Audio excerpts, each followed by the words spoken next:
We must never stop the way, yeah. Birds jumping and I hear my name. Grass green and so alive. Life is happy but it's so insane. We must merely make a start. Savannah, I'm coming home. Savannah, we'll never be alone. Savannah, the beauty of the world. Savannah, let's all take a roll. Savannah,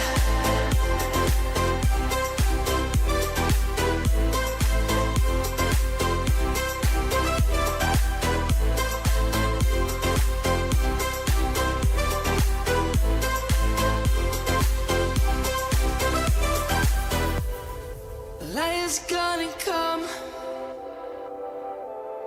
The birds have just begun.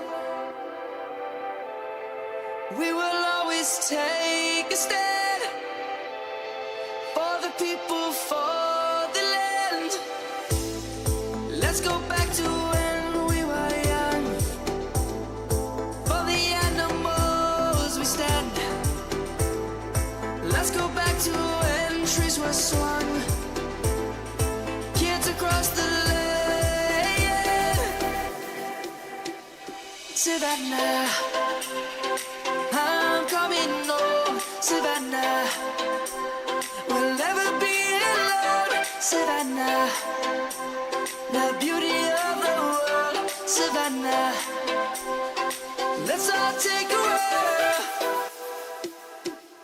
Savannah, I'm coming home. Savannah, we'll never be alone. Savannah, the beauty of the world. Savannah, let's all take a roll.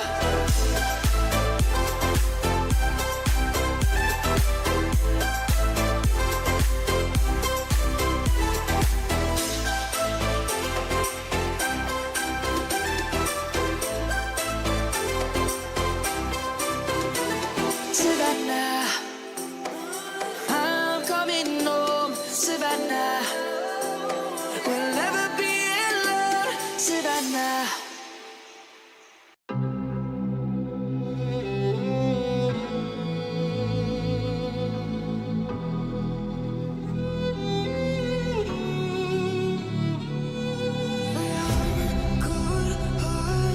But I'm just getting started. My eyes on the target. No.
Hello everybody and welcome back to the Shanghai Masters, and once again it is going to be the day for the quarterfinals, and after getting two of those already done and the likes of Karen Wilson and Zhao Xingtong progressing to meet each other for the second consecutive year, talk about consecutive years, it is now the new season but the same old story as we approach the Shanghai Masters quarterfinal in between Shaun Murphy and Yize. And of course, for the snooker fans, it will be all about that brilliant final, the 4-session final, the 35 full frames of action in between Shaun Murphy and Yize at the Crucible. And, first decided that we have seen in Sheffield since Peter Ebdon was able to somehow deprive Stephen Hendry of the 8th World Crown in 2002, and that certainly was a brilliant action to see out there. But Murphy certainly going to be, looking. Of course, it's not going to be quite as much of a win for him in terms of the scale of the title, the prize money, the ranking points, the everything, and in terms of satisfaction as well. But still, you feel like, the best way for him to try and respond to it is by getting through that very tough match against Watchalong, and now he's going to have a chance of his own to try and do something that Si Jiahui wasn't able to achieve against him, and knock out the reigning, defending world snooker champion of Yize. And, we could still see the exact repeat in relation to the top part of the draw, still containing Karen Wilson, that was able to defeat Zhao Xingtong by 10 frames to 5 last season. After a very even first 10 frames, Wilson was able to step it up massively and absolutely destroy, at that point, the defending world champion. So let's see if Shaun Murphy is going to be able to do a similar sort of thing, as we have now lost the likes of Mark Williams and Neil Robertson, but we still very much have John Higgins, Judd Trump, which are going to be playing on the other part of the arena. And then, of course, Shaun Murphy against Yize. Plenty of facts that you can throw in the action in between these two, but ultimately only 3 times they've played against each other. All 3 of those things have gone last season. First of all, the only win that Shaun Murphy's had was the first ever meeting between the two of them, was very much down in October, and Murphy was able to, in a great battle, and you have to say a great comeback for him as well, managing to win that match 5 frames to 4. Then in the Masters, it was I would say, shambolic defense, and I'm pretty sure Murphy said that himself. It was a shambolic defense of his title, and in the first round got completely annihilated by Yize himself, and I'm pretty sure that scoreline was actually generous to Murphy, despite it being 6 frames to 2. And then the match that needs no introduction finished on the 4th of May, started on the 3rd of May. It was very much down to Yize, beat Shaun Murphy 18 frames to 17. So Murphy hasn't played a competitive match ever since, but he'll be, well, obviously, if you exclude the match that, as I mentioned, he had against Watchalong, which was, I wouldn't say an interesting one, but it was very un-Murphy-like match, I would say, and ultimately was, under a little bit, or sometimes a lot of threat of not making it to the line, and, he had a really good decider to his name, and Watchalong just, you feel like with himself, he couldn't really execute the maximum out of that particular performance, so, whether he's going to be able to try and step up his game today or not, we'll have to wait and see, but at the same time, it will be very much down to him to try and prove the doubters wrong, prove the haters wrong, and prove the UK fans that they're still going to have at least 2 English guys in the semi-final stage. We're certainly going to get a second British guy in relation to whether it's going to be Team Scotland or Team England's, with Judd Trump and John Higgins kicking off at the same time, but on table number 1.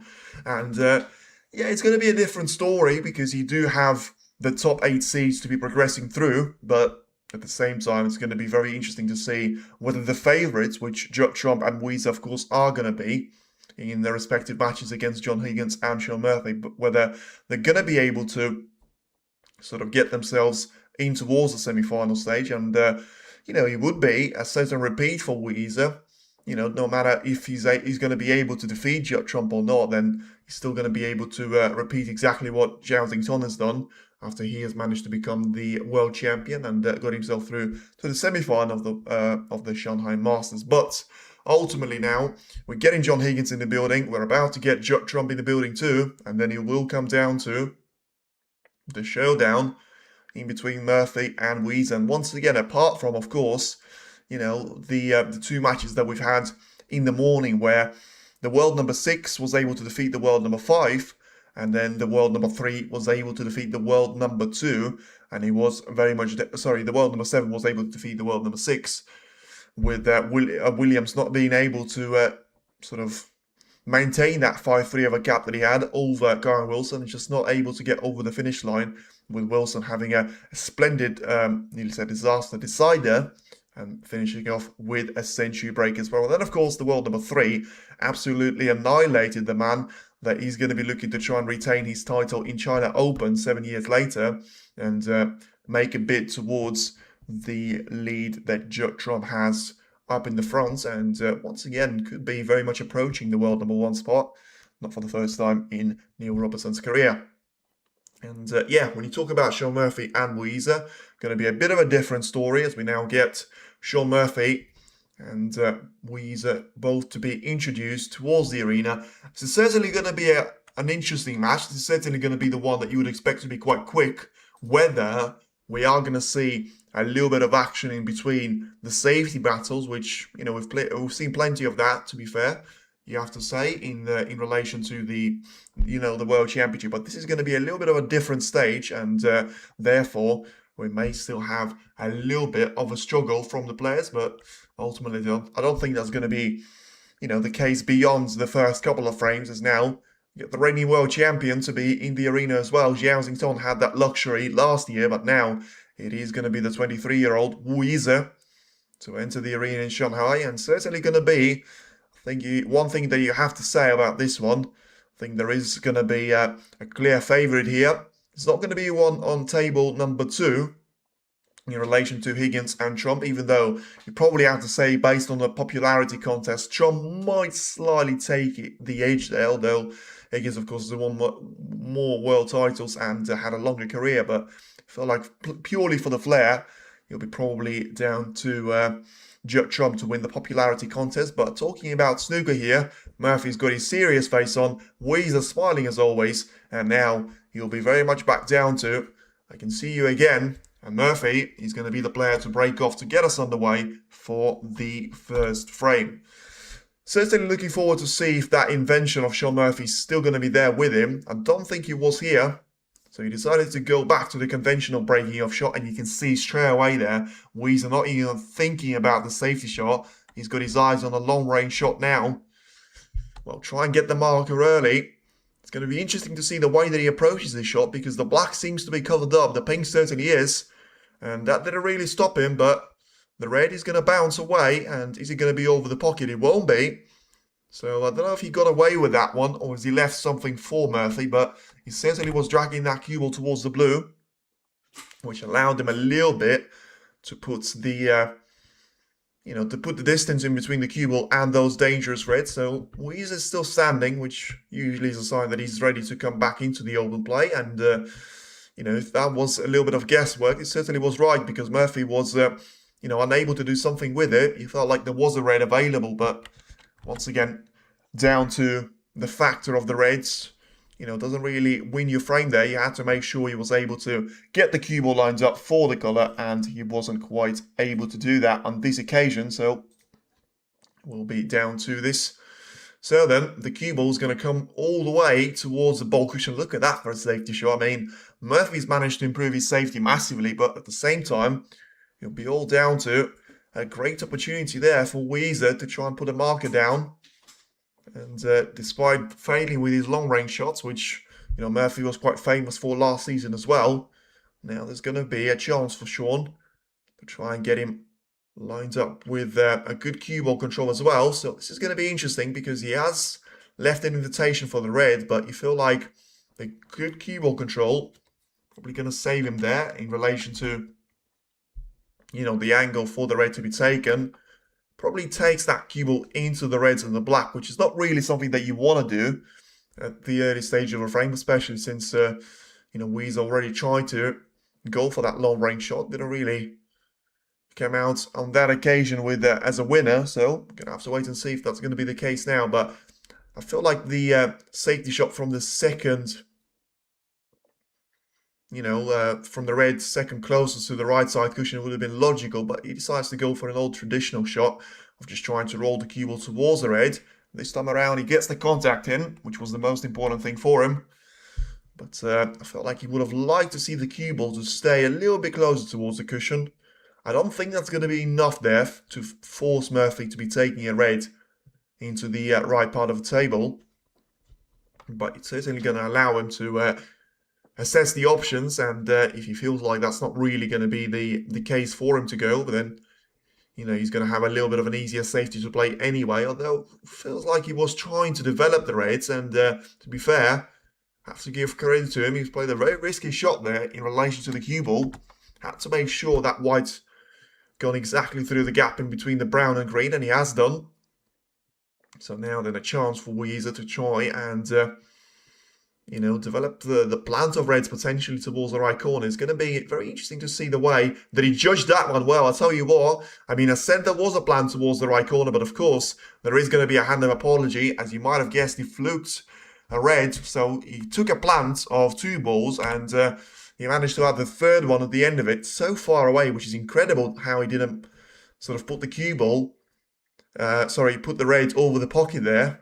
But now he's about to put the cue ball in behind the green, or at least attempt to. It's taken a lot of pace away from it. Oh, I mean, that's a poor shot there.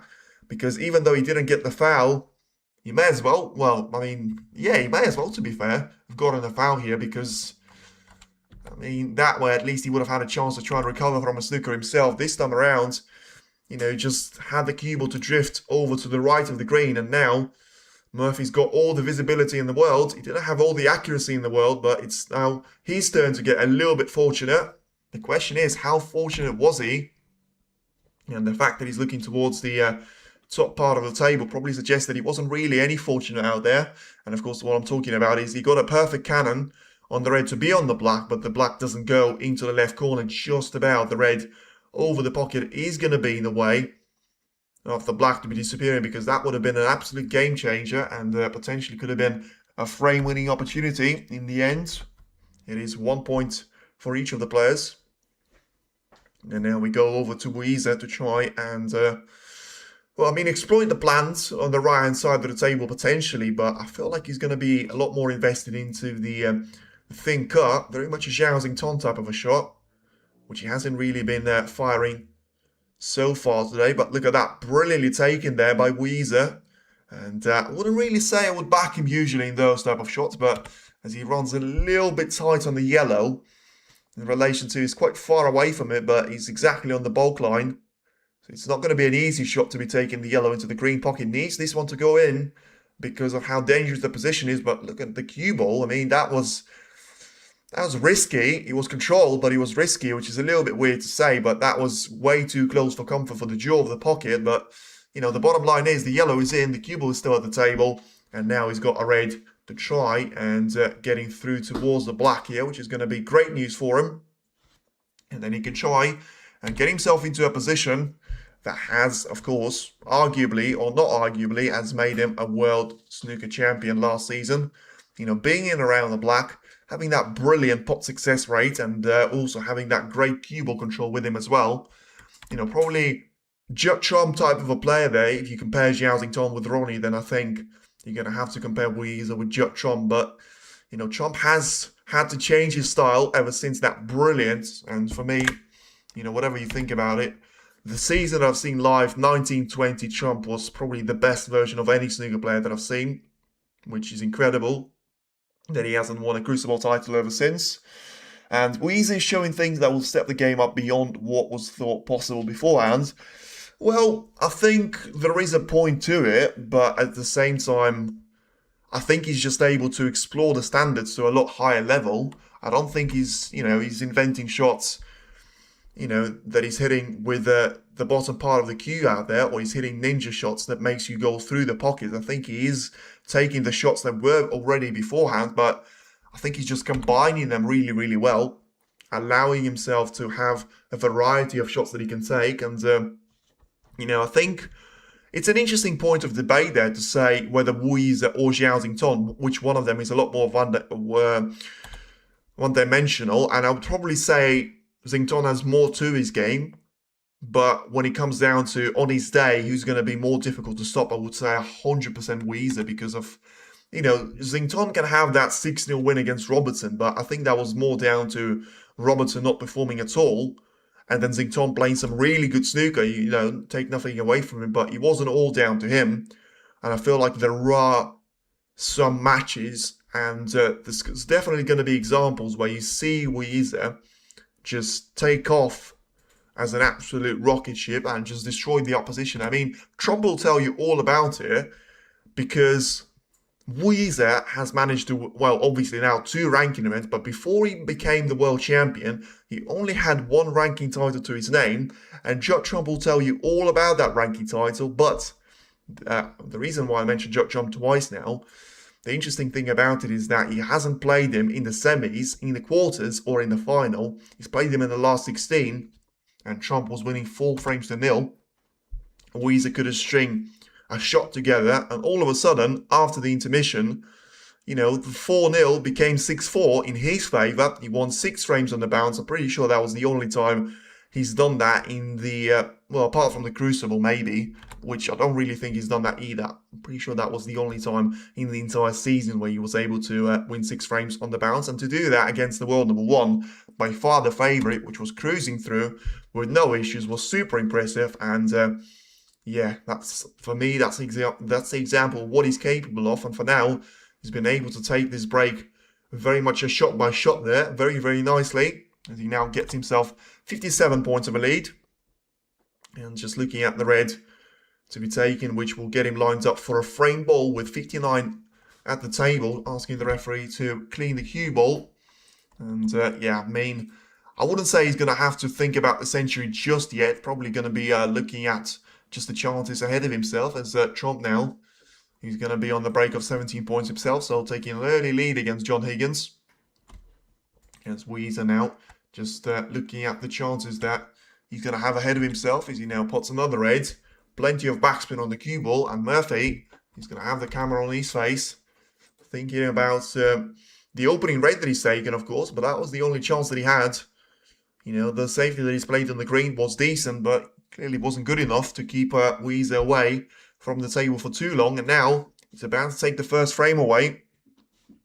Just looking carefully to try and take the red away, and now gets himself through to a break of 66 points and counting. And he's probably unlikely to do something with that plant of reds on the right hand side, which could have been a real weapon for him to try and exploit at the opening start of the frame. But now it's probably going to be a lot more down to the I know there's plenty of play, but Yize and Zhao final sounds insane spectating. Yes, but the interesting thing about it is, for me, I can only remember them playing against each other once, and it was a brilliant match, but it was also a one-sided match, which was a shame. And it was, once again, the International Championship. It sounds like I'm sponsored by it, but ultimately, as he plays a brilliant shot there, Yize, trying to get around those reds, just needs to make sure he's going to finish off the century now. And then he's going to be properly underway. But of course, the only meeting that I can remember last season in between Zhao Xington and Yize was down to the semi-finals. The reason why it wasn't the final was, of course, the ranking of both of them, actually. Zhao Xington was the world number 10 at that stage. Yize was probably beyond the top 16, I would say, at that stage, with him not to be a ranking event winner. And not bagging those massive points for the International Championship, and not even going to talk about the Crucible. They have met in the semi-finals of that International Championship. It was a match played of 2 sessions, and Xington, if you want honesty on that one, Xington played dreadful snooker. I don't know how he was able to keep up with Yize through the first session, but that was, once again, that was 2025 Xington past the World Championship, which just didn't have any form at all. And before it came to the World Grand Prix and managed to thrash Zhang Hande in the final. Oh, that's a shame there. As Yize, he's going to stop on the break of 98 points. He was always going to come down to that green to be taken into its own pocket. And now there will be down to a decent opportunity in the second frame. But for now, it is Yize that takes the lead in style against Sean Murphy. He wasn't quite a perfect break, but it was still 98 points from a single visit to the table. And Murphy's going to have to try and come back in the second frame. It is the known territory there for Yize as he finds himself in the lead by 1 frame to nil. Xiaoyu was touted to go far after his semis failure at the World Championship a few years ago. Wu then was nowhere near the top 32. now could be back-to-back world champ. Yeah, but I think you are talking a little bit, well, not a little bit, you're talking massively out of hand. I mean, there's never been a champion at the Crucible that was able to retain his crown first time. I mean, just ask Zhao Xingtong, and I think Zhao probably tells you that everything you need to know about it. There was did he win 3 out of those 4 titles at the end of the tournament, at the end of the season before the World Crown?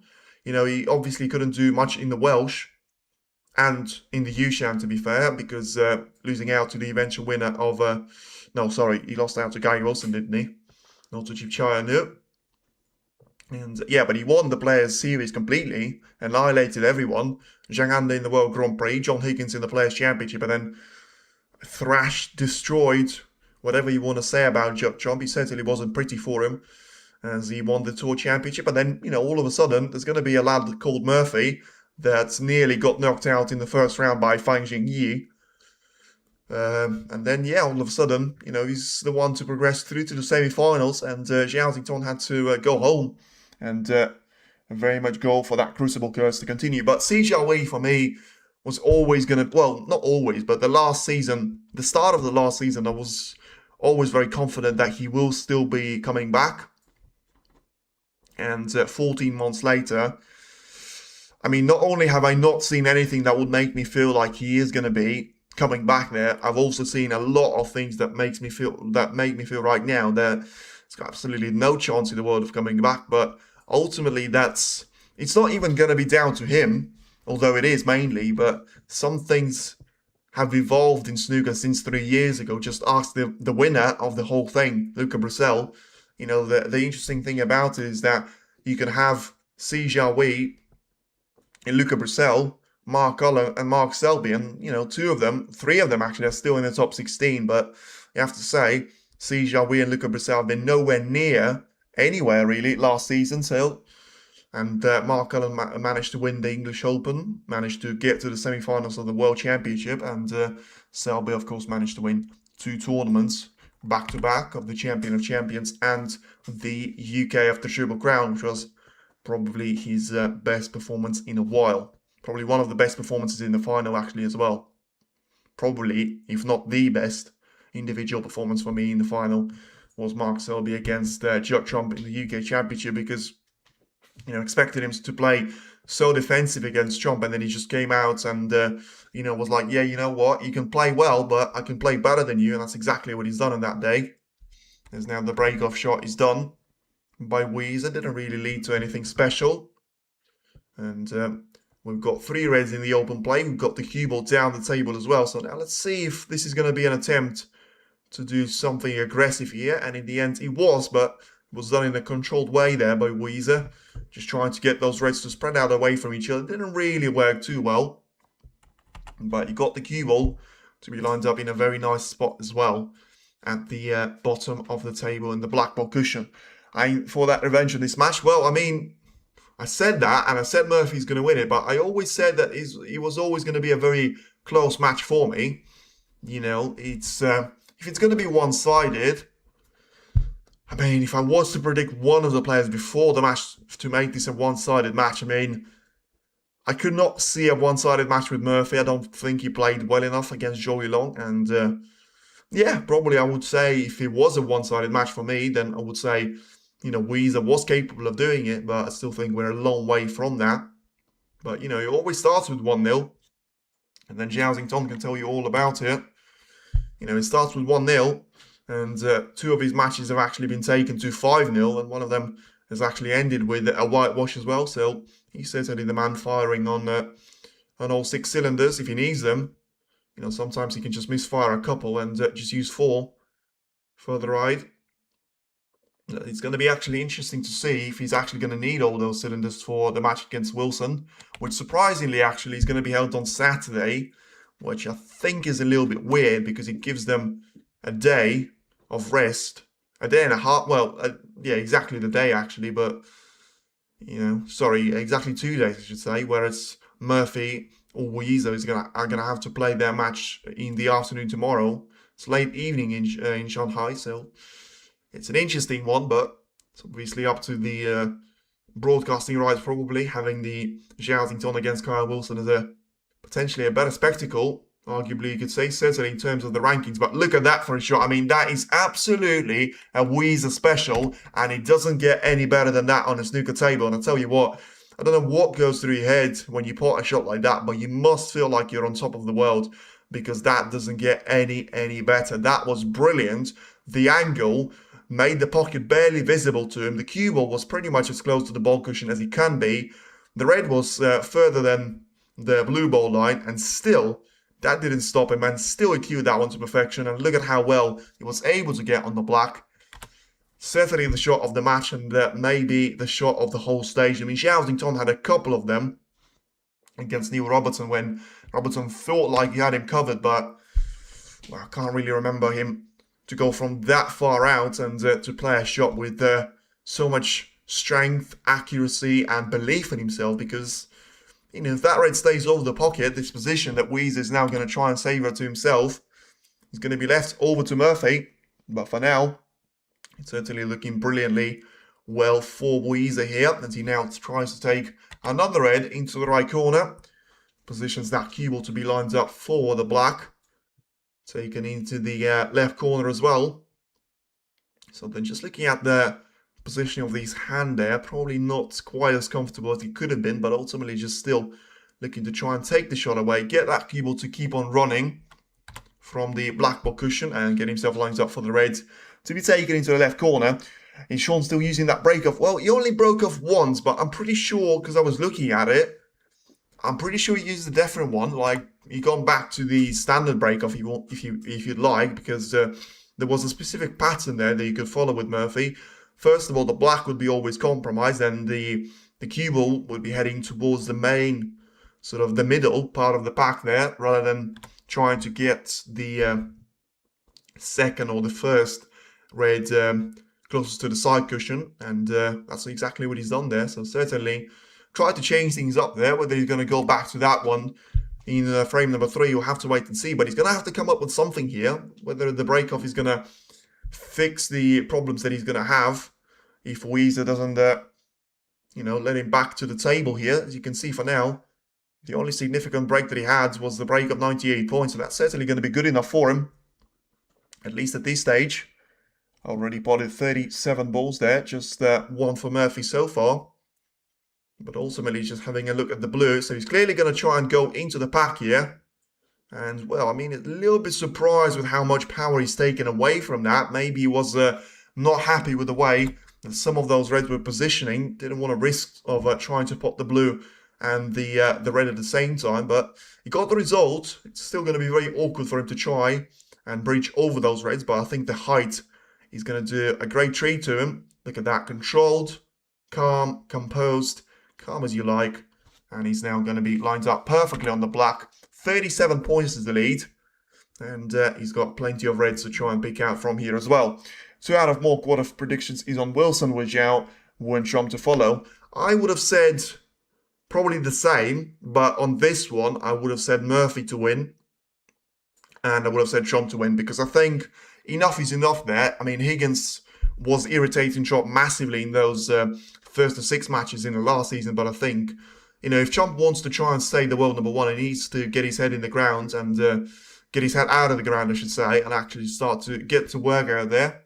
But for me, I genuinely saw this one as a bit of a mismatch, which I'm surprised with myself now, because I genuinely did think Murphy was going to take this one. And, you know, 6-5 was a close result for me as a prediction, but yeah, I still thought Murphy was going to be by far the favourite here. And so far, it's going to come out in dust there with 50 points of a break once again there from Yize. And he's now getting a great chance to try and transition the cue ball once again back towards the black. He's got 59 worth of points on the side cushion there, if you include the total clearance on the 6 colours. So for now, he's just going to be looking at potting the black there, getting that cue ball in behind the red one more time. The way you calculate those bank points, you starting from when? You mean the rank points? It's the official rank points. It's the official what they have right now, and of course this tournament is not going to be a ranking event, so that's what they have based on the 2-year list. So this is how their ranking is actually going to be based. And then at the China Open, we're not going to have any of those points to be removed. You will be all down to just whoever gets the win will get the most on top of it. And it's all going to be very much a start from zero there. But the ranking points shown on the screen are going to be based off the 2-year list, so the standard ranking, since that's where they get the draw numbers from as well. Now then, Yize, just having a look at the pink here, he wasn't happy with himself on numerous occasions actually during this break, which probably just tells you that, you know, he clearly knows what's going to be against him, and he clearly knows that he has to be at the top of his game. And it's a decent effort, but it's not quite going to be the shot that takes him over the finish line just yet. I mentioned he had 59 points on the right side cushion here. Well, that's about to change because he's brought a couple of those reds into the open play, which was a little bit reckless, I would say, because he didn't really need to do that. And now he's still got a position where 75 points are going to be at the table, with 65 being the advantage. So, I mean, yeah, I mean, he could have probably cut the red that he's looking at right now had it not been for the red for him to bridge over on the right side cushion. So, it'll be very interesting to see the way that this is going to go. But, yeah, certainly looking at, you know, that red over the right corner. He needs to try and do something with it, which I'm very surprised with what he's trying to do. I mean, was he really trying to cut that red?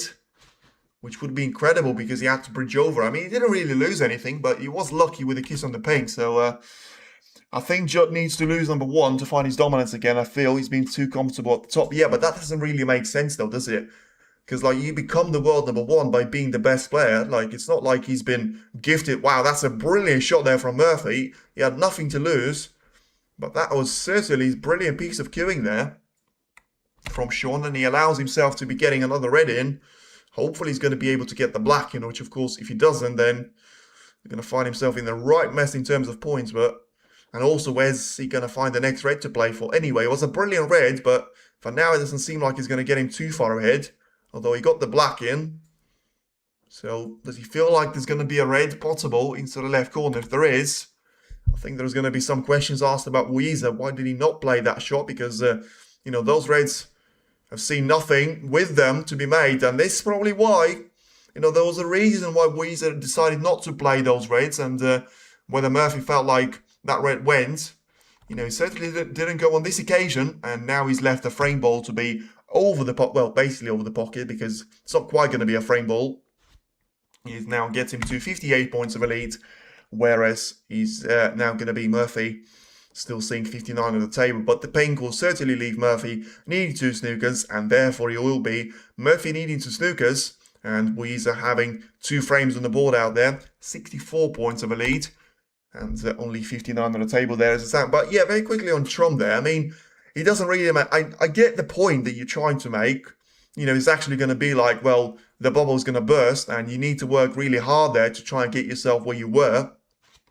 And that's going to be extra motivation. But when I look at Trump and I look at his face, I don't actually think he lacks motivation. I just think that he lacks a bit of his game, to be honest with you. I think his game is very much all about flow and being clinical. Let's see if Murphy's going to try and come back here. No, he won't, which is reasonable.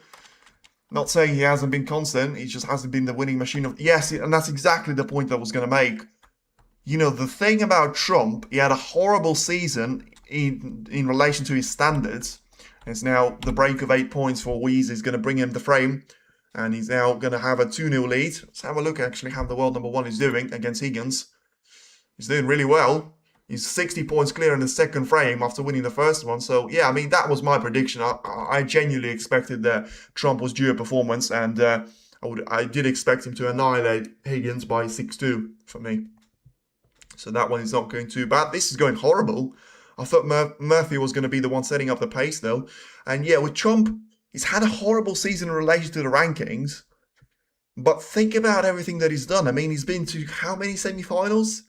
He's been to how many finals? He was in Northern Ireland, the first final of the season, the final of the German Masters that he won, the final of the UK Championship that he lost, of the Triple Crown, the final of the Champion of Champions that he lost, the semi-final of the Masters, the semi-final of the Players' Championship, the final of the Tour Championship. I mean, you genuinely have to... I don't think there's going to be enough fingers on your hand to count the finals that he had.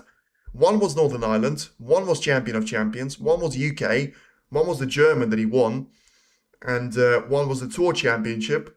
Well, I mean, 5 fingers is enough there, so I suppose.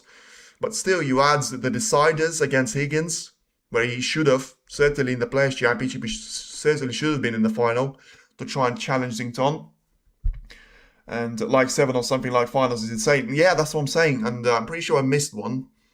Because 2, 4, yeah, no, it's actually going to be 5, yeah. So 5 finals is incredible. And as I say, being 2 frames away from making 2 more finals against someone like John Higgins is absolutely astonishing. But yeah, I mean, it just tells you everything about the standard from Judd Trump. And yeah, it's going to be very interesting to see because let's have a look at because they've got a new feature now on the app showing you what's it going to be at the end of the season. And I think it's down something like 6. Yeah, I mean, that's very unusual to see Trump down in 6th. Yeah, so that means... that's interesting. So end of season rankings right now would be 406. Yes, that makes sense. That makes sense. That means over the last season, he scored 462,000 worth of ranking, which is not bad. But I mean, when it's only 100,000 more than Ronnie... And I mean, let's be honest, Ronnie had a horrible season in relation to his standards. I mean, he did get 200,000 for Saudi, which, you know, that was pretty much it for him. And then the final in Yushan. And apart from that, he's been invisible. But that's poor in terms of numbers from Trump. You know, Selby's ahead of him, which I don't know how. I mean, he did win the UK, but been very quiet ever since. And then you've got the top 4. Robertson, once again, sorry, but the Saudi merchant, you know, you remove 500,000 worth of ranking points for that, and you replace it with 100,000, which Murphy would have got from winning the British Open, and then he's going to be all the way down in something like 12 or 13. And then, of course, the 3 biggest names of the season: Yize winning the World Championship, which you could argue the Crucible Merchant, but I feel like it's certainly going to be worth it for you. And then Zhao Xington, the winner of 3 ranking titles, and then Sean Murphy being Mr. Consistent last season, is now we get the break off. And look at that. I mean, that is a start and a half there. Somebody stop Yize because he's about to run away with it. He's probably watched Zhao Xington in the morning and thought, you know what, if somebody can do that against the Australian, then who says they can't do that against the Englishman? I mean, that was a brilliant cut. He's probably played that a little bit too safe in relation to the cue ball. And now he's going to have to go for the brown, which, seen plenty of those shots missed. The cushion is going to be very close to the white, so I would expect him to miss it. But if he does make this in, Murphy's going to have to go home early. But yeah, as I said, I did expect him to miss it. And it was one of those shots where I think the ambition was slightly ahead of common sense there. But something that you can afford to be doing with a 2-frame cushion. But I still think it was a little bit reckless. But, you know, I would be the one shouting brilliant if he makes that one in. So it's, you know, it's the string of 2 ends out there. So, no, the bottom line is I think he was right to go for it, but it was one of those shots that you don't really think that he's actually going to get it. It's just that if he gets it, then, I mean, the confidence is flowing through him, which can't be said about Murphy. I mean, did he get lucky there? Felt like he was all down to luck, but I suppose, you know, plenty of power on that shot, trying to get that cue ball away from the Reds. He got a double kiss, which seems to have ruined it all for him, but at the end stage, it's actually got him in a position where he can see the pink to be taken into left middle. He needs to play that shot with power, which he has done.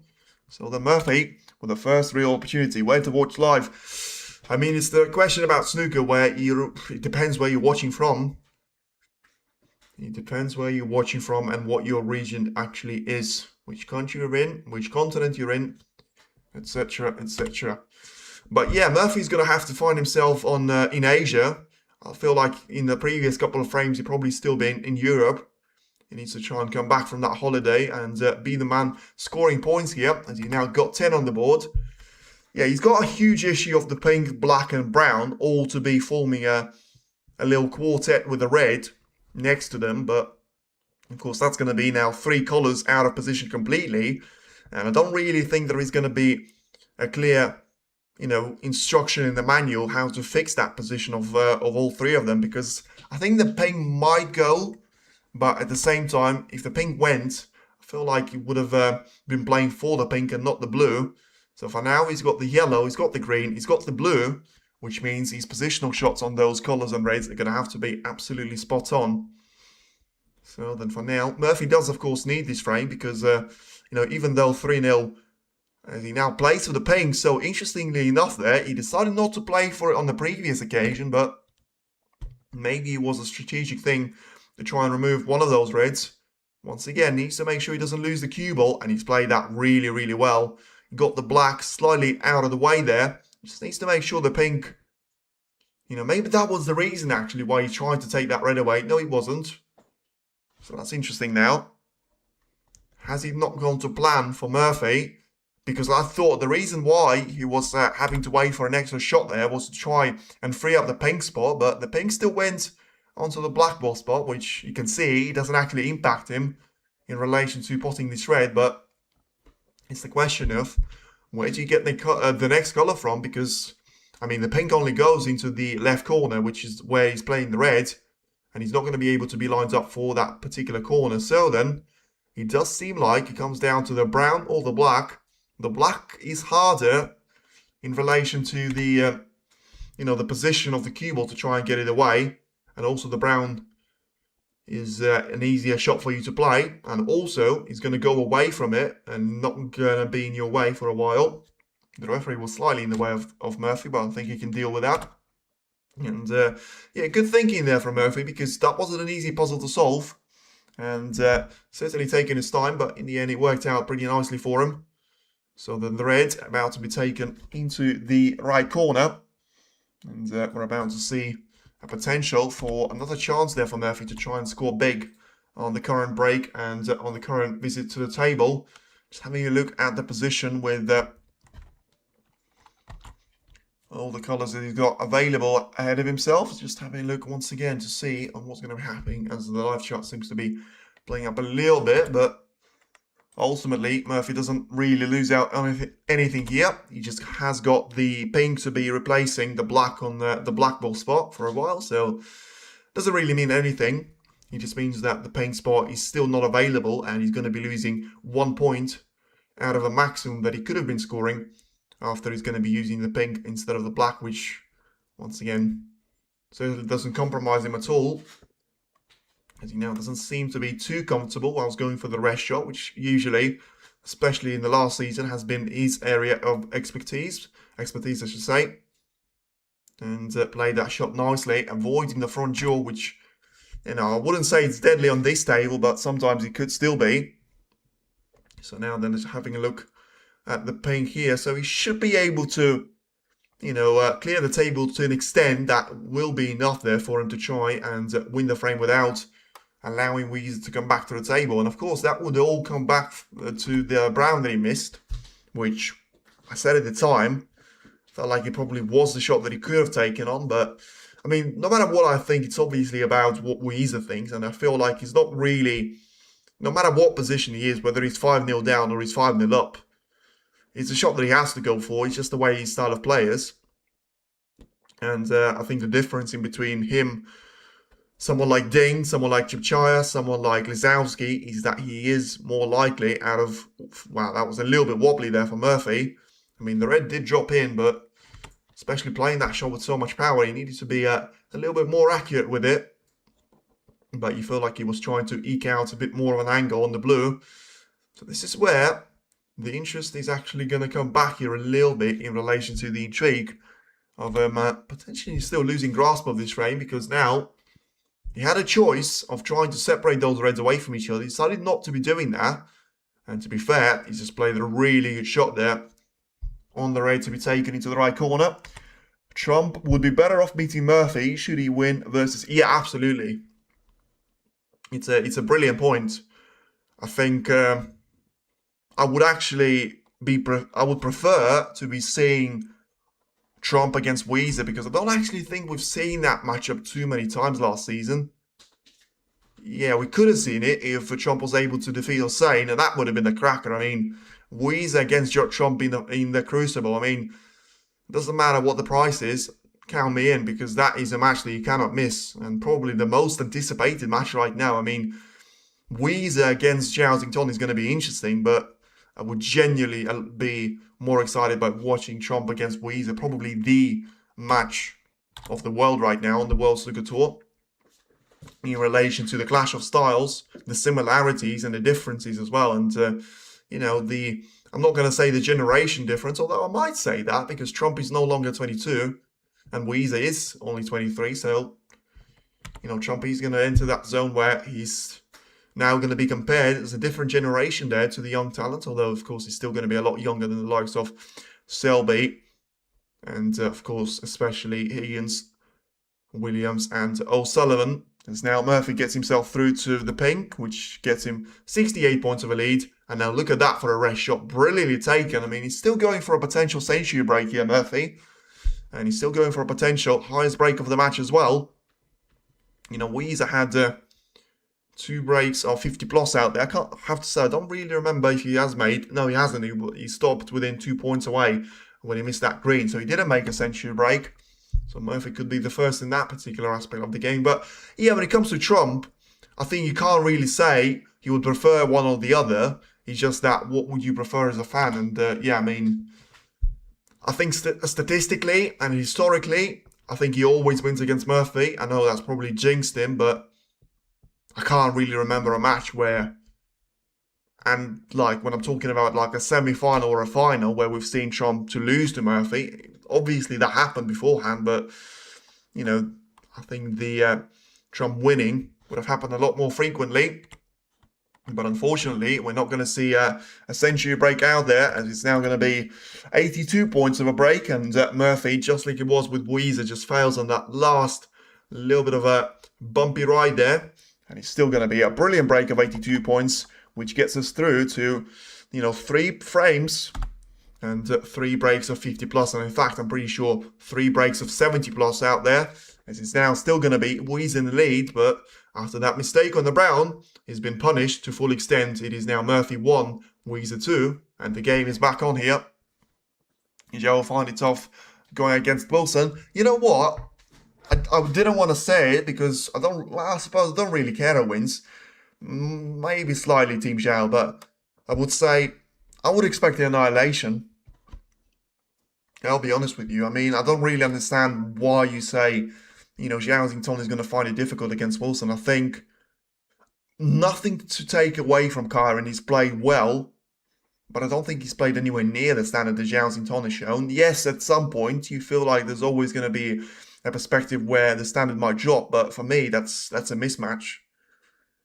He's probably going to be the best player so far, and once again, not to take anything away, but if it was Trump and Yize to get themselves through, then it probably would be, and once again, only down to the context, the best against the worst in the remaining 4. And once again, Kyron could still prove me completely wrong on that one, but I would say Zhao Xingtong is by far the favourite to win the tournament. I said that before the tournament started. To me, he was the favourite. Trump was a close second.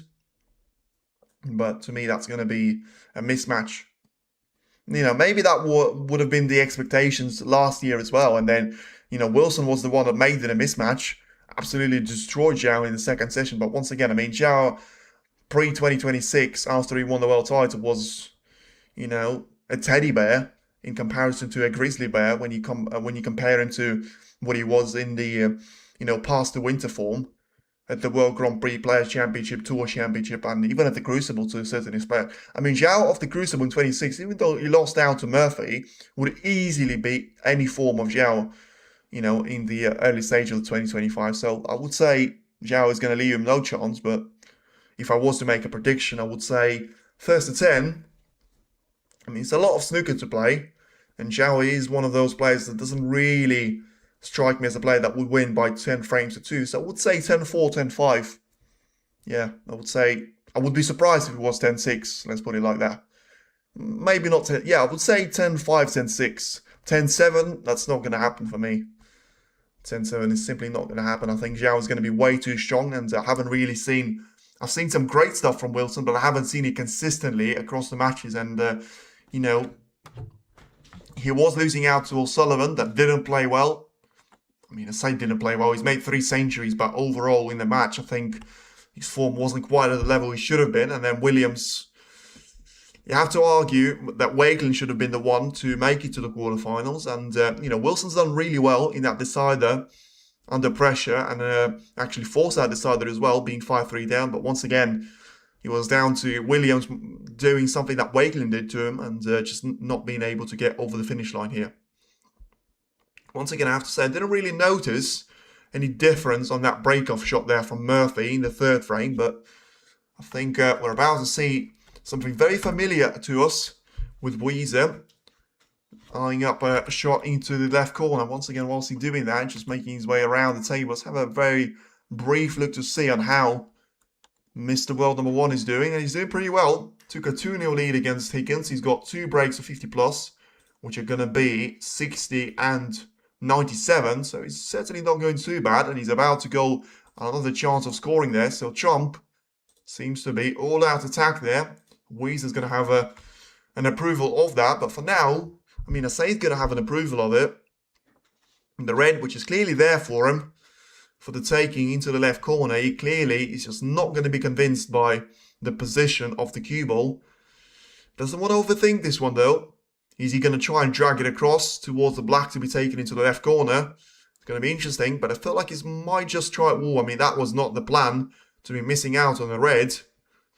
And that's danger sometimes. The 2-0 is a very dangerous scoreline in any sport. Football, tennis, snooker. 1 frame and you're right back in this one, and then you win 2 frames in a bounce.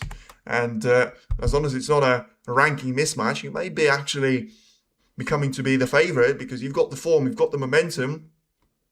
Certainly something that Murphy needs to think about. In the previous frame, one mistake is all it's taken for Murphy to punish Yize with a perfect break of 82 points. Probably perfect at that stage. I mean, you can't really blame him for not making a total clearance with it, although he got mightily close. So let's see if he's going to have the same thing to be done here. I mean, I did expect this match to be very close, and Murphy may have a thing or two to say about that.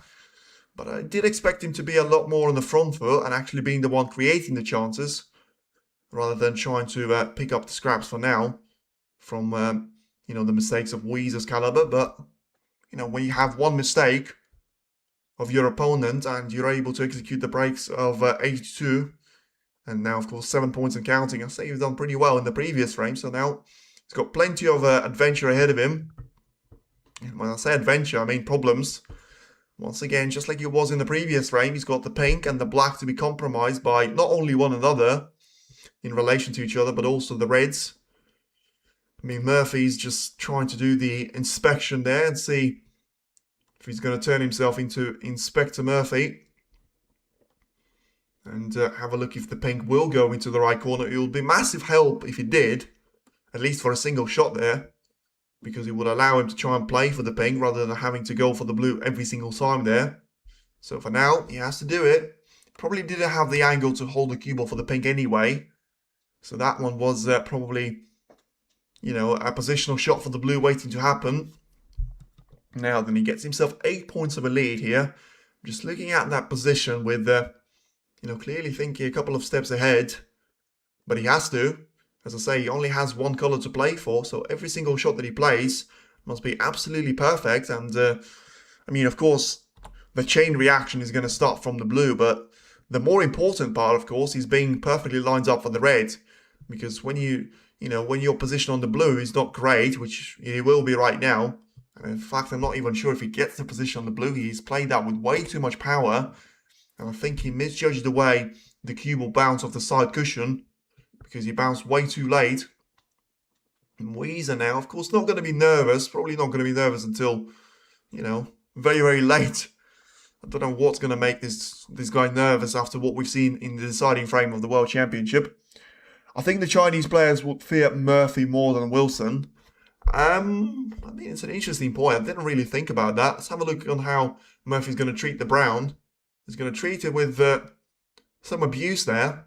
Absolutely powers that one into the green pocket, which is a brilliant shot, of course. Now going to get himself lined up for the red, taken into the left corner. And, well, these are the type of shots that we've seen him miss in the first 2 frames. Now, He seems like he was born to make them in 10 times out of 10. And yeah, on Wilson or Murphy, I think, I mean, it's difficult. I would probably say Murphy's more dangerous, but once again, I do underrate, Wilson a little bit. As I say, I think if you talk about Murphy, Yize, I think Wilson is stronger than Higgins, but he's probably the weakest of everyone else that he's left, and that's sounds disrespectful, but that's what I think about it. But Murphy just played a weird shot here from the blue. I mean, that time around, he was actually nicely lined up for the blue, but I don't really think what sort of happened here. I mean, that's a weird situation to be in there because I don't really get what he was trying to achieve there. I mean, just getting that cue ball a little bit closer down to the black ball cushion, but I mean, he's a mile away from that. So anyway, it's going to be just 24 points of a break, and the history of the previous frame is not going to repeat itself just yet. So I would say, for me, Murphy's more dangerous because he's got the form.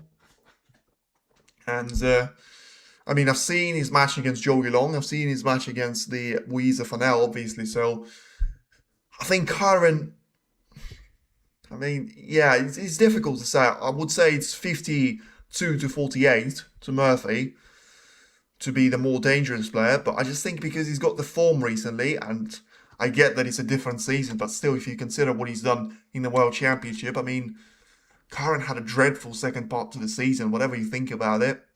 And he seems to be coming back stronger, but I still think Murphy's not going to be any weaker than him now. And of course, if you compare the opposition of, well, I suppose it's probably going to be the exactly same thing there, where you think about Ronnie O'Sullivan and Mark Williams in the first two rounds, and then Murphy having to go through Long and Yize. Probably say that's probably a match for them. So yeah, I don't know, but I would probably, if I was to choose one, I would probably agree with you, Ratcher. I would say Murphy's the more dangerous, but it's hard to say. It's genuinely hard to say, and it's a good one. And I'm actually going to do, it's so good that Yize is stuck on 74 there. Let's put it down to the test. Who is a better player right now? Because I'm genuinely thinking this is going to be stuck on 50-50. Who is a better, not a bitter, but a better player right now? Simple. Murphy, Kyren Wilson. Because, I mean, for me it's difficult to say, and I think there is going to be a little bit of a, bias from the World Championship, but at the same time, Wilson probably a little bit more popular for the character that he is than Murphy, so we're going to have to wait and see on that one, but, probably expect Murphy to win, but I don't think it would be by a lot of a margin. So then Yize for now finds himself to be in a position of just trying to send the cue ball to the top edge of the table. Or I'll tell you what, he's taking a very risky route here. He needs that cue ball to keep on running. And I'll tell you what, from this angle, it seems like he's had a bit of a stinker there. And I think he's going to have that red to be in the visibility for Murphy. Whether he's going to be able to get on the colour is once again the question that you're going to have to ask me 10 seconds later, which, I mean, I feel like he will, but if you ask me which one, it's going to be difficult to answer. Well, in the end, he didn't see that red that I was talking about. He did get a little bit lucky with the cannon on the brown. Yeah, he tried to go for a thinner cut of the red, which would have given him a better line for the colour to be taken, but in the end, makes the red a lot more difficult for you to try and pot, and yeah, at the end stage, it will be all down to very much the cue ball to be taken in towards the red. And yeah, I mean, it's not an easy situation now for Yize.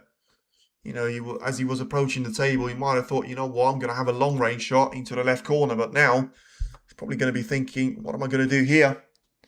Fake live stream. Don't know. Seems pretty real to me. But now just having a look at the side cushion. I mean, yeah, it's not a nice shot for him to have to play, because if he goes into the side cushion early and he's just going to be aiming for the main pack of those reds, then there's always going to be a risk of leaving them out. I feel like if he's going to be using the side cushion, he needs to go for that red next to the black there. And ideally, he wants to try and get in behind of it, which Once again, it's not ideal. I think there is a little bit of pace on that. So he needs to make sure that red will take away the pace. That's brilliant.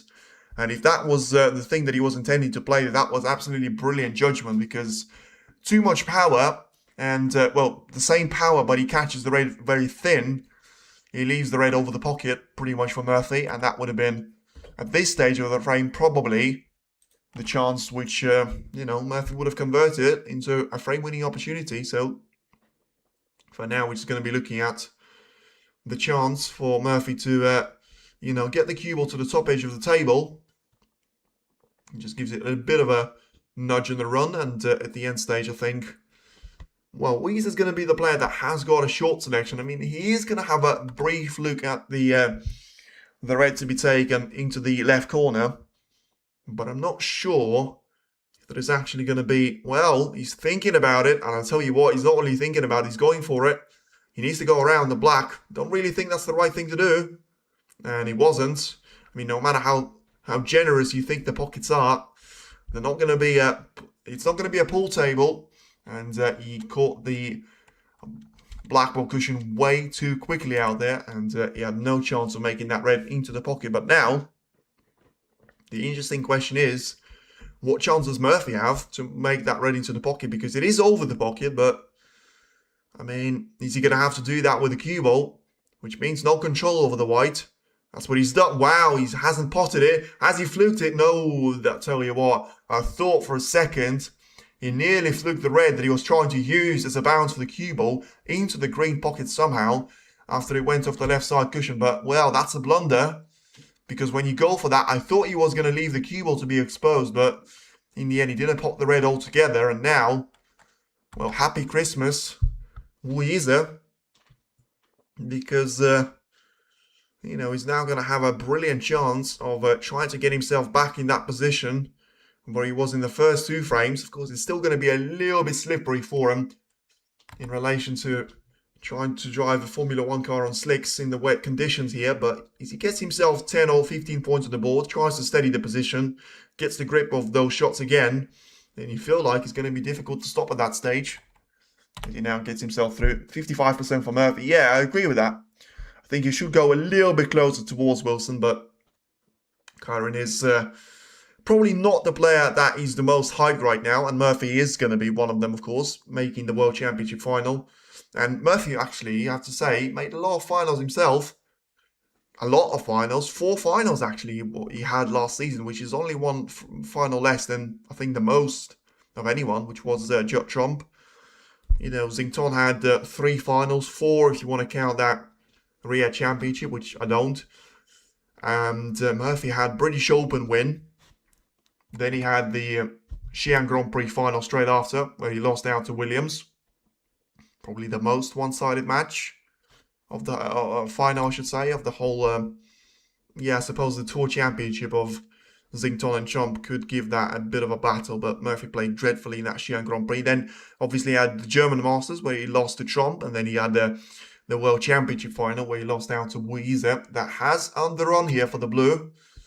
Always had to stay at the top edge of it, and still having the pink and the black to be out of reach there, or out of range, as we now are going to be looking for the red to be taken into the right corner. This is where he could potentially try and bring the pink into the range. It depends on if he's got the angle, but I feel like he's going to be digging down on the cue ball ever so slightly and trying to use that side cushion as a bounce for the white to go towards the blue, and he has done so. This time around, he's going to end up perfectly well at the top side of a blue here. So just thinking about it and having a look at what the situation is going to be at the table. The situation is, he's got a great chance of potting the blue.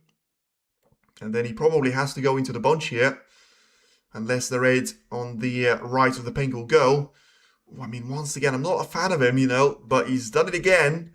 He's done it again, and he's done that ever so well. I'm not a fan of someone like Yize trying to go into the bunch with solely or pace. I just think it's not really his style of play, but he's done that twice in those, 4 frames, and he's worked out on both occasions. So, I just feel like I've got memories of last season where he's been doing that, and it never worked out, but clearly backed himself, and clearly was the right decision there. You know, he's going to be a touch close to this red for comfort, but takes it nicely into the heart of the pocket. And it's still going to be perfectly on the top side of the blue.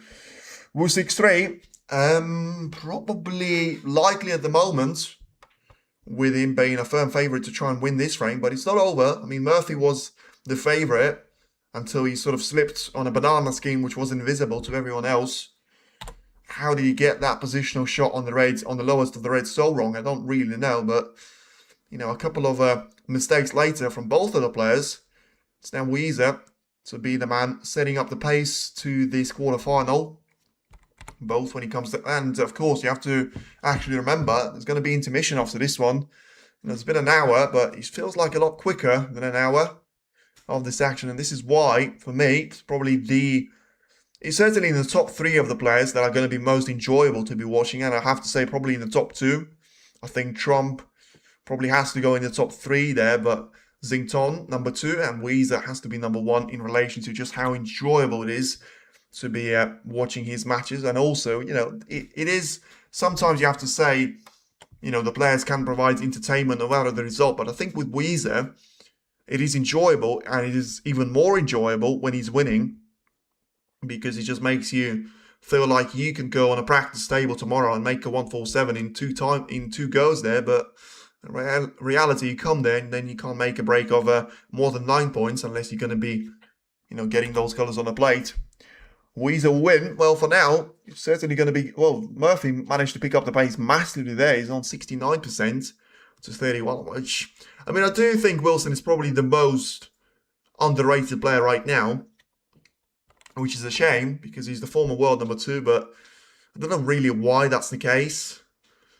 Maybe because he had a quiet season, maybe because people don't like the way and the opposition that he won the World Championship against, but I don't really think that's up to him.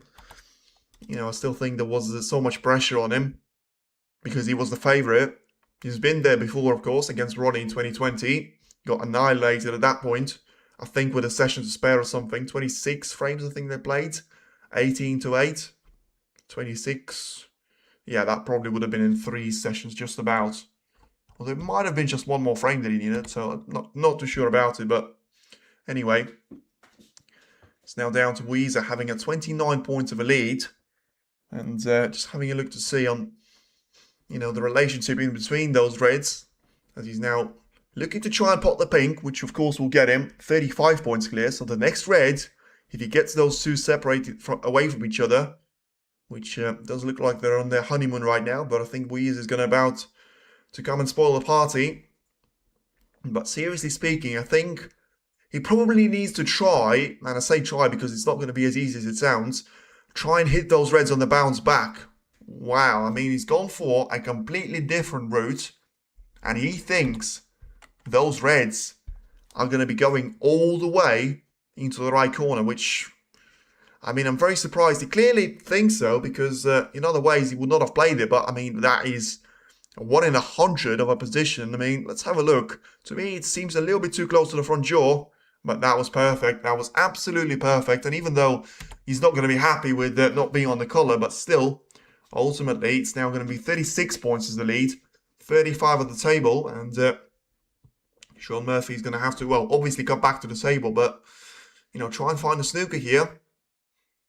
And, yeah, probably Yize just having a very nervous look at the end towards the scoreboard to make sure that he's done his maths right and he's been paying attention to enough grade there in school to make sure he knows that 60 minus 24 is going to be 36, and with one red being at the table, it's only 35 at the table.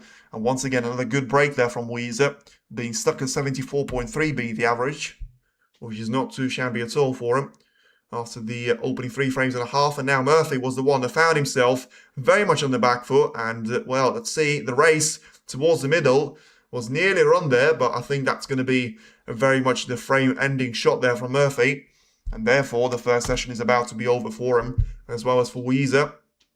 As soon as the red disappears, he'll be down to that many snookers that I can't even be bothered to count. 37, so that's going to be 3 snookers, no chance of a free ball, and he's got a blue which is going to be on the plate for him as well there, with the yellow being out of position. Still might have to try and bring into the open plate, just needed to make sure that he wasn't too close with the cue ball towards the left middle, which he wasn't. So then, 4 frames down, 3 breaks of 50 plus for Yize, one of them as well for Sean Murphy, and very impressive snooker all round to be played. I think that's going to be the end here, 15 points. As the gap, I don't think there's any point to play on here. He needs 4 snookers.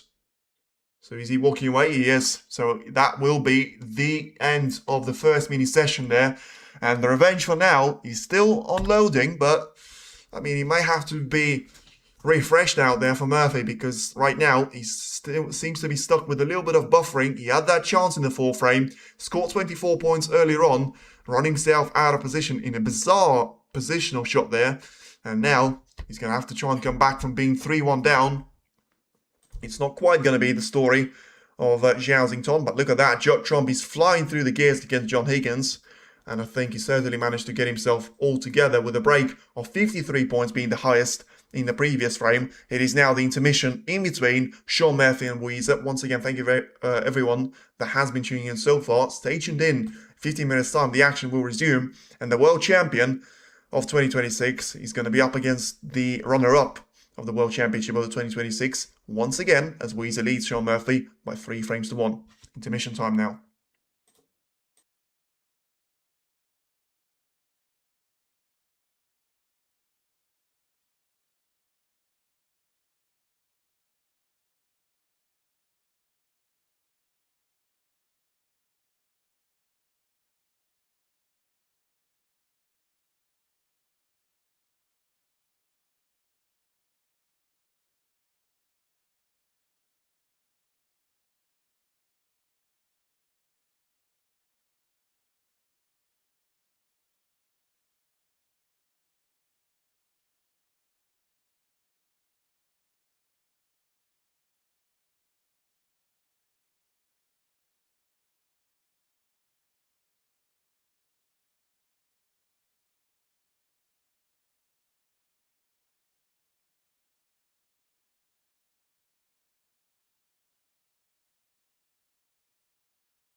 need you brighter than the skies.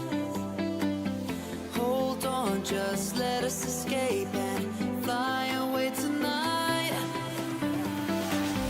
We have the world in our sight, and I know together we'll be alright. Can you see forever we will go?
We are forever learning, one step at a time.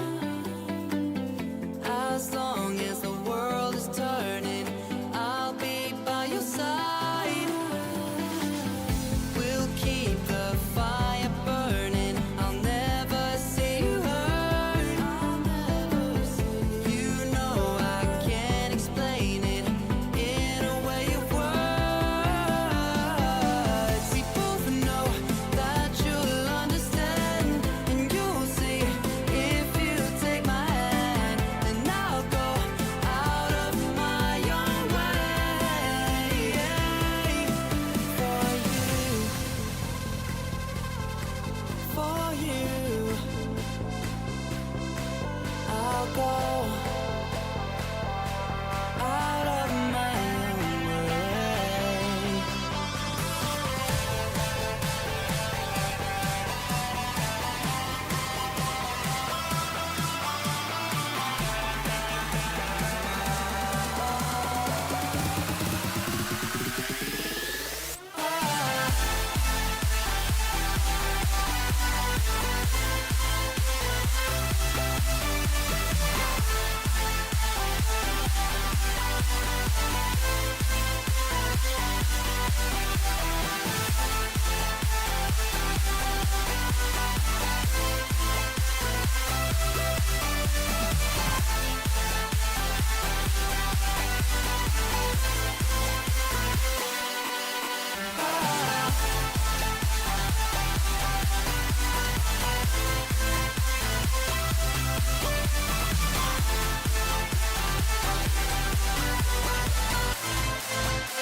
There's a distance between us. It's getting hard to reach out. Haven't seen you in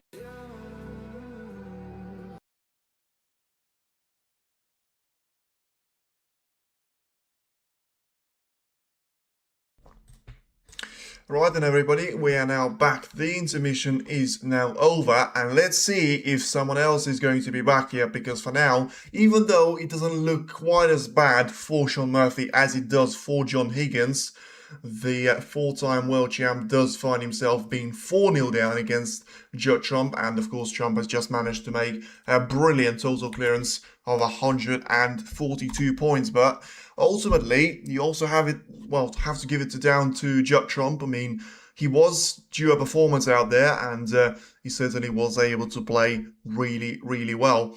And when it comes down to Trump, there's always a little bit of the unknown with him, but I think he's certainly, shown so far that he is here to play, and we could still see 3 of the top 4 in the rankings to be into the semi-finals, which of course wasn't possible to have all 4 of them, with Neil Robertson being the world number 2, knocked out earlier today by the world number 3 of Zhao Xingtong, but still, certainly Yize is going to have plenty of work to do here to try and keep, I think that's probably the most important thing, try and keep Sean Murphy quiet. And when it comes down to his own chances, then he'll be very much down to, him to try and take them away. I've been surprised to see Higgins trailing 4-0. I am, but to a certain extent. I think there is fine margin in between being 3-1 and 4-0 down, and I did expect Trump to be having a scoreline of something like 4-1. He needs a good performance and he needs a good season, so I think he's going to have to be playing like a man possessed. Like, there's no two ways about it. He needs to be performing at the best level that he can show, so I think he'll be down to it, and he gets too old. I don't know. I think it's too early to be saying that on a basis of just one match. He has made so many finals last season as well. Wasn't able to win any, but we'll have to wait and see. He's still very much the only man standing, by the way, of the class of 92. Williams and O'Sullivan both have been eliminated, so. And, of course, there's a difference in between playing Chris Wakelin and Karen Wilson, and then did Higgins have in the first Jack Lisowski? Probably, yeah, unpredictable, but probably a little bit more dangerous than, that's a dangerous and a bad shot there from Murphy. And this is what I was talking about.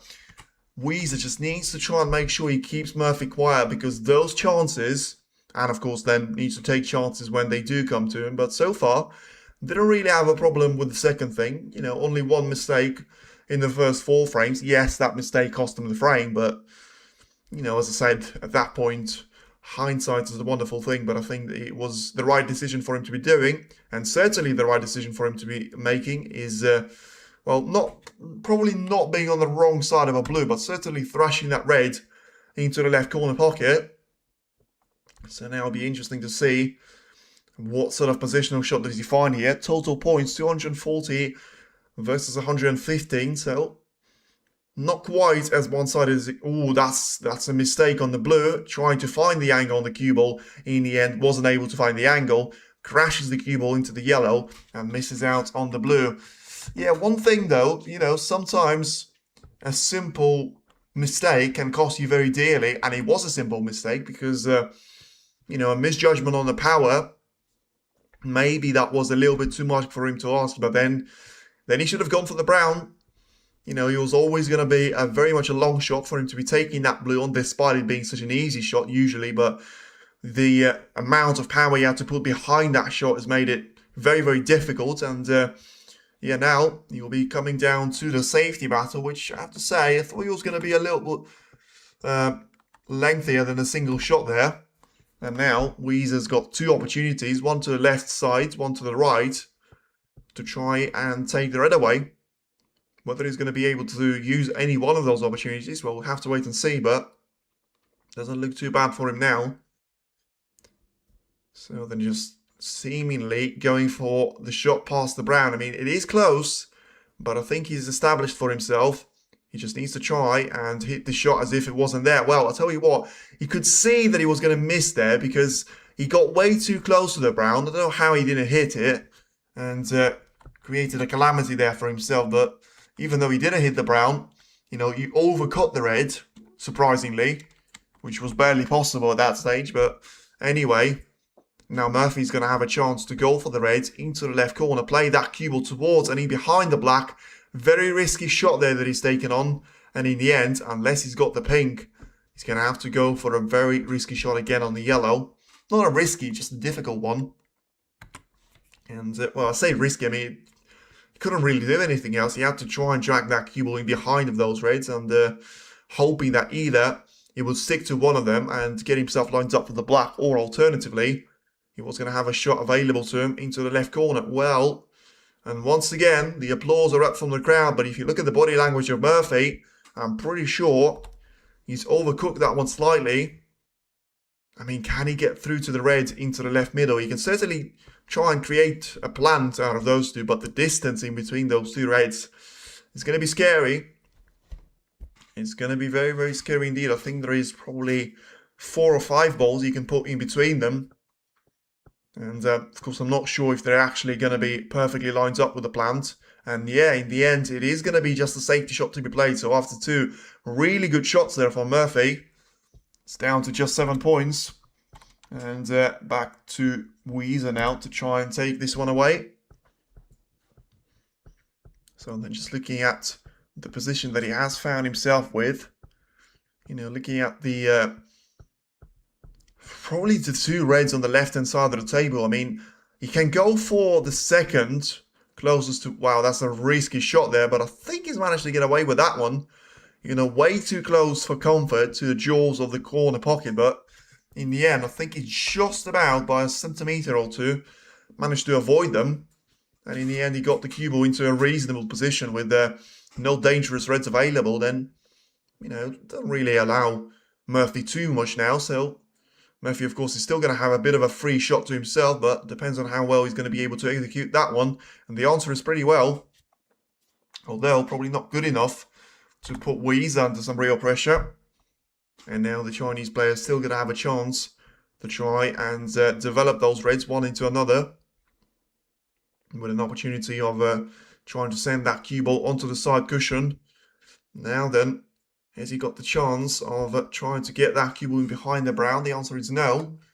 So just going to have to give the turn back to Murphy. But once again, even though he has left one of those reds available, I don't think Murphy's going to be looking at it for now, because of the cue ball once again just colliding with all sorts of reds, and you know, it's just going to be chaos for him with no 100% guarantee that he would actually get the red in. But I mean, something that Yize may actually fancy his chances with, although I feel like the shot that Murphy had available is probably twice as easy as this in relation to getting the pots and also getting the position on the colours. But he's having a good look at it at the right hand side of the pack, which probably suggests that he is actually going to try and use that red.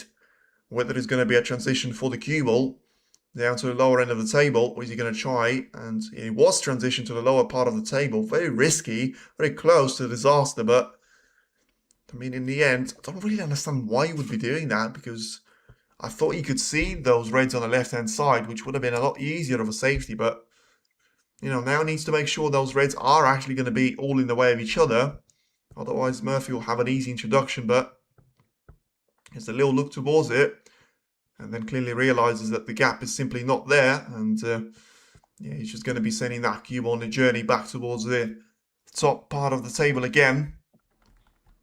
So for now, both players trying to play their patient game. Sometimes they're going to be forced into playing that. With yeah, it's a horrible position, to be fair, even if one does get the chance, which makes it even more interesting. Because, you know, sometimes you could say there's going to be more aggression involved, but that's lucky there from Yize. He cannons the brown right from the top there, and he's now going to leave himself leave Murphy, I should say, with an awkward bridging. Wu 6, Murphy 4. I did say 6-5 to Murphy, so I'm going to stick with it, but I do absolutely think that this is going to be the mistake from my point of view. So we're going to have a look now And Murphy was able to recover quite well in relation to the opportunity that he had ahead of himself, but ultimately just still allowing to go for the shot onto the right-hand side here. And force that cue ball to be heading past those reds and in behind the brown. Once again, a lovely little shot there. Could have done with a little bit less pace, but still got the job done in relation to getting it all safe. And, you know, of course, another problem for Murphy is that the cue ball and those reds are going to be pretty much in a straight line here. So it's quite tough for him to try and make the angle so that the cue ball is not going to be stuck with, you know, the jaws of the pocket being too close to them. And of course, you know, if you're going to be too far away, then he could miss the reds altogether. And that's going to be something that Murphy nearly done in the starting point of this frame, but in the end was able to get minor contact with the reds. And then, of course, was the way that Yize scored that only point of the frame, but ultimately didn't really, you know, help him too much on his way of trying to get a real points handicap over to Murphy. Now then, once again, all back to the same stuff here for Yize, and the position is not really getting any better. In fact, I think it's getting worse recently, so, you know, it can only get better from here, I would say. The blue, the black, the pink, possible if you put the cue ball into a very precise position at the table, but realistically, I think only the blue is going to be the one which you could target right now, and Yize may be about to fix that, although he may have to fix that at a price for himself. He needs a very kind kiss on the brown, and he's not going to get it, understandably so. Then we do have a bit of a deadlock here. We've broken the deadlock, I should say, and yeah, I mean the red to be taken into the right corner. He's still going to have to send that cue on the journey, but I would expect Murphy to get this one 10 times out of 11. And, well, doesn't want to be straight on the yellow. I mean, he's got the pink. The yellow would have been a lot easier for him. Both, well, it doesn't really matter in relation to the positional shot, but just getting this pink in, especially if he's going to be straight, he can't put his hand on the table, so yeah, he still needs to cut this one well, and he has done. So then Murphy, with the first bite of the cherry there, and with a good opportunity to try and make things right there for himself for another frame. Just make sure he's not going to allow Yize to run away from him too much here and turn it into another John Higgins against Trump match as it stands. You know, you never know with Higgins and his ability to come back. I'm pretty sure in the Masters there was something like 4-1 or 4-2, the scoreline for Trump, and didn't really stop Higgins from winning that particular match in the most bizarre of circumstances. But anyway, Murphy now having a look at the yellow. So trying to send that one back towards the top end of the table. So yeah, I mean, he has got some reds to try and deal with at the early stage. But then, of course, the points that he scores during this break is actually going to be very helpful for him as well. And ultimately just looking at the reds taken into the right corner. And he's played that pretty well. So then just having a look at the blue to be taken into the right corner here.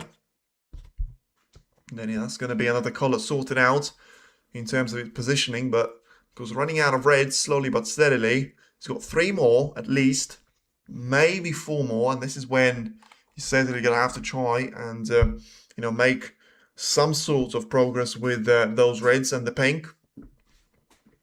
But for now, he's still going to have a chance of playing that cue ball towards the right side cushion. And well, he decided to just stun that one for the pink, which... surprised with that.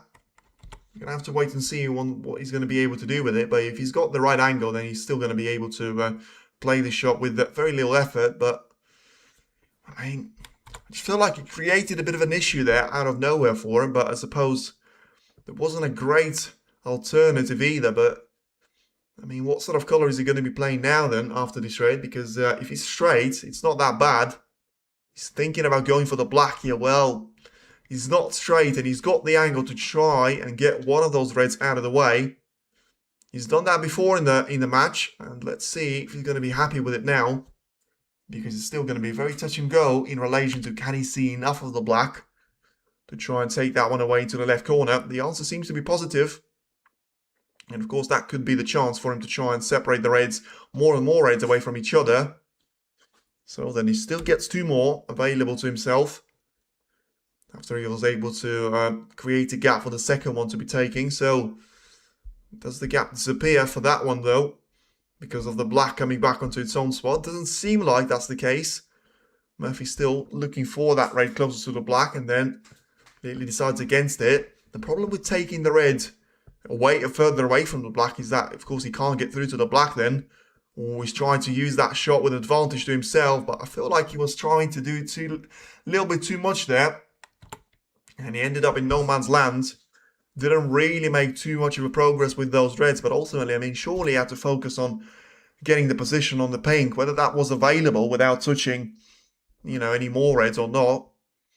The answer is going to be on the postcard, but now the pink is still available, but he's thinking about the blue here. He's going to go for the shot.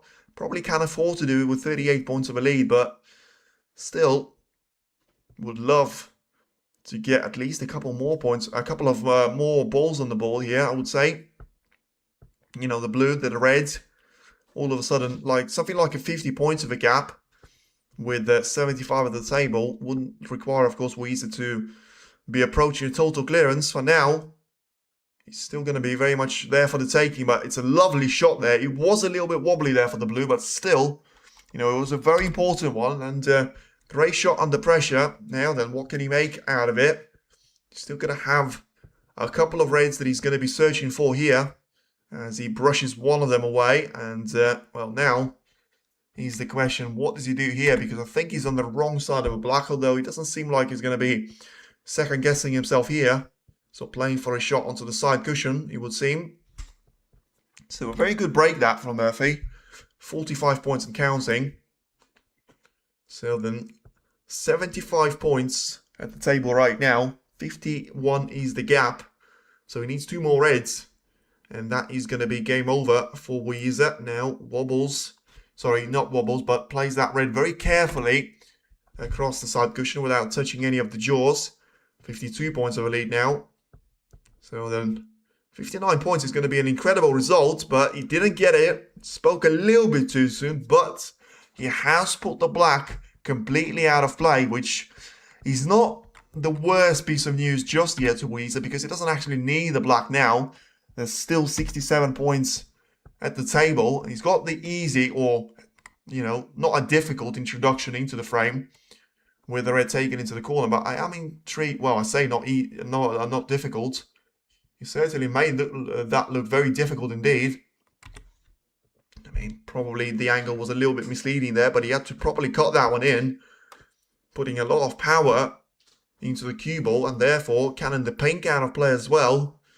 So that changes the dynamic, you have to say, because is he going to try and put the black into the open play? He will, which realizes that he will need that one. So then 51 is the gap in favour of Sean Murphy, and 59 is going to be the number of points that you can score at the table currently.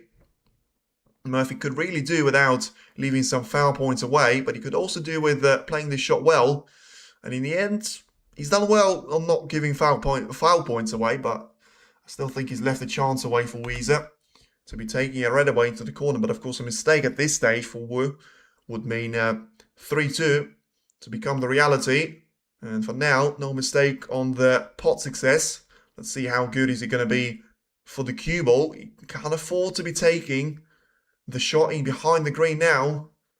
And yeah, well, it does seem like that would have been the thing that would have crossed his mind. Well, I mean, he can technically, but I think that would be a definition of a long shot. Although, I mean, what sort of advantage does he gain from this if he just goes for the brown?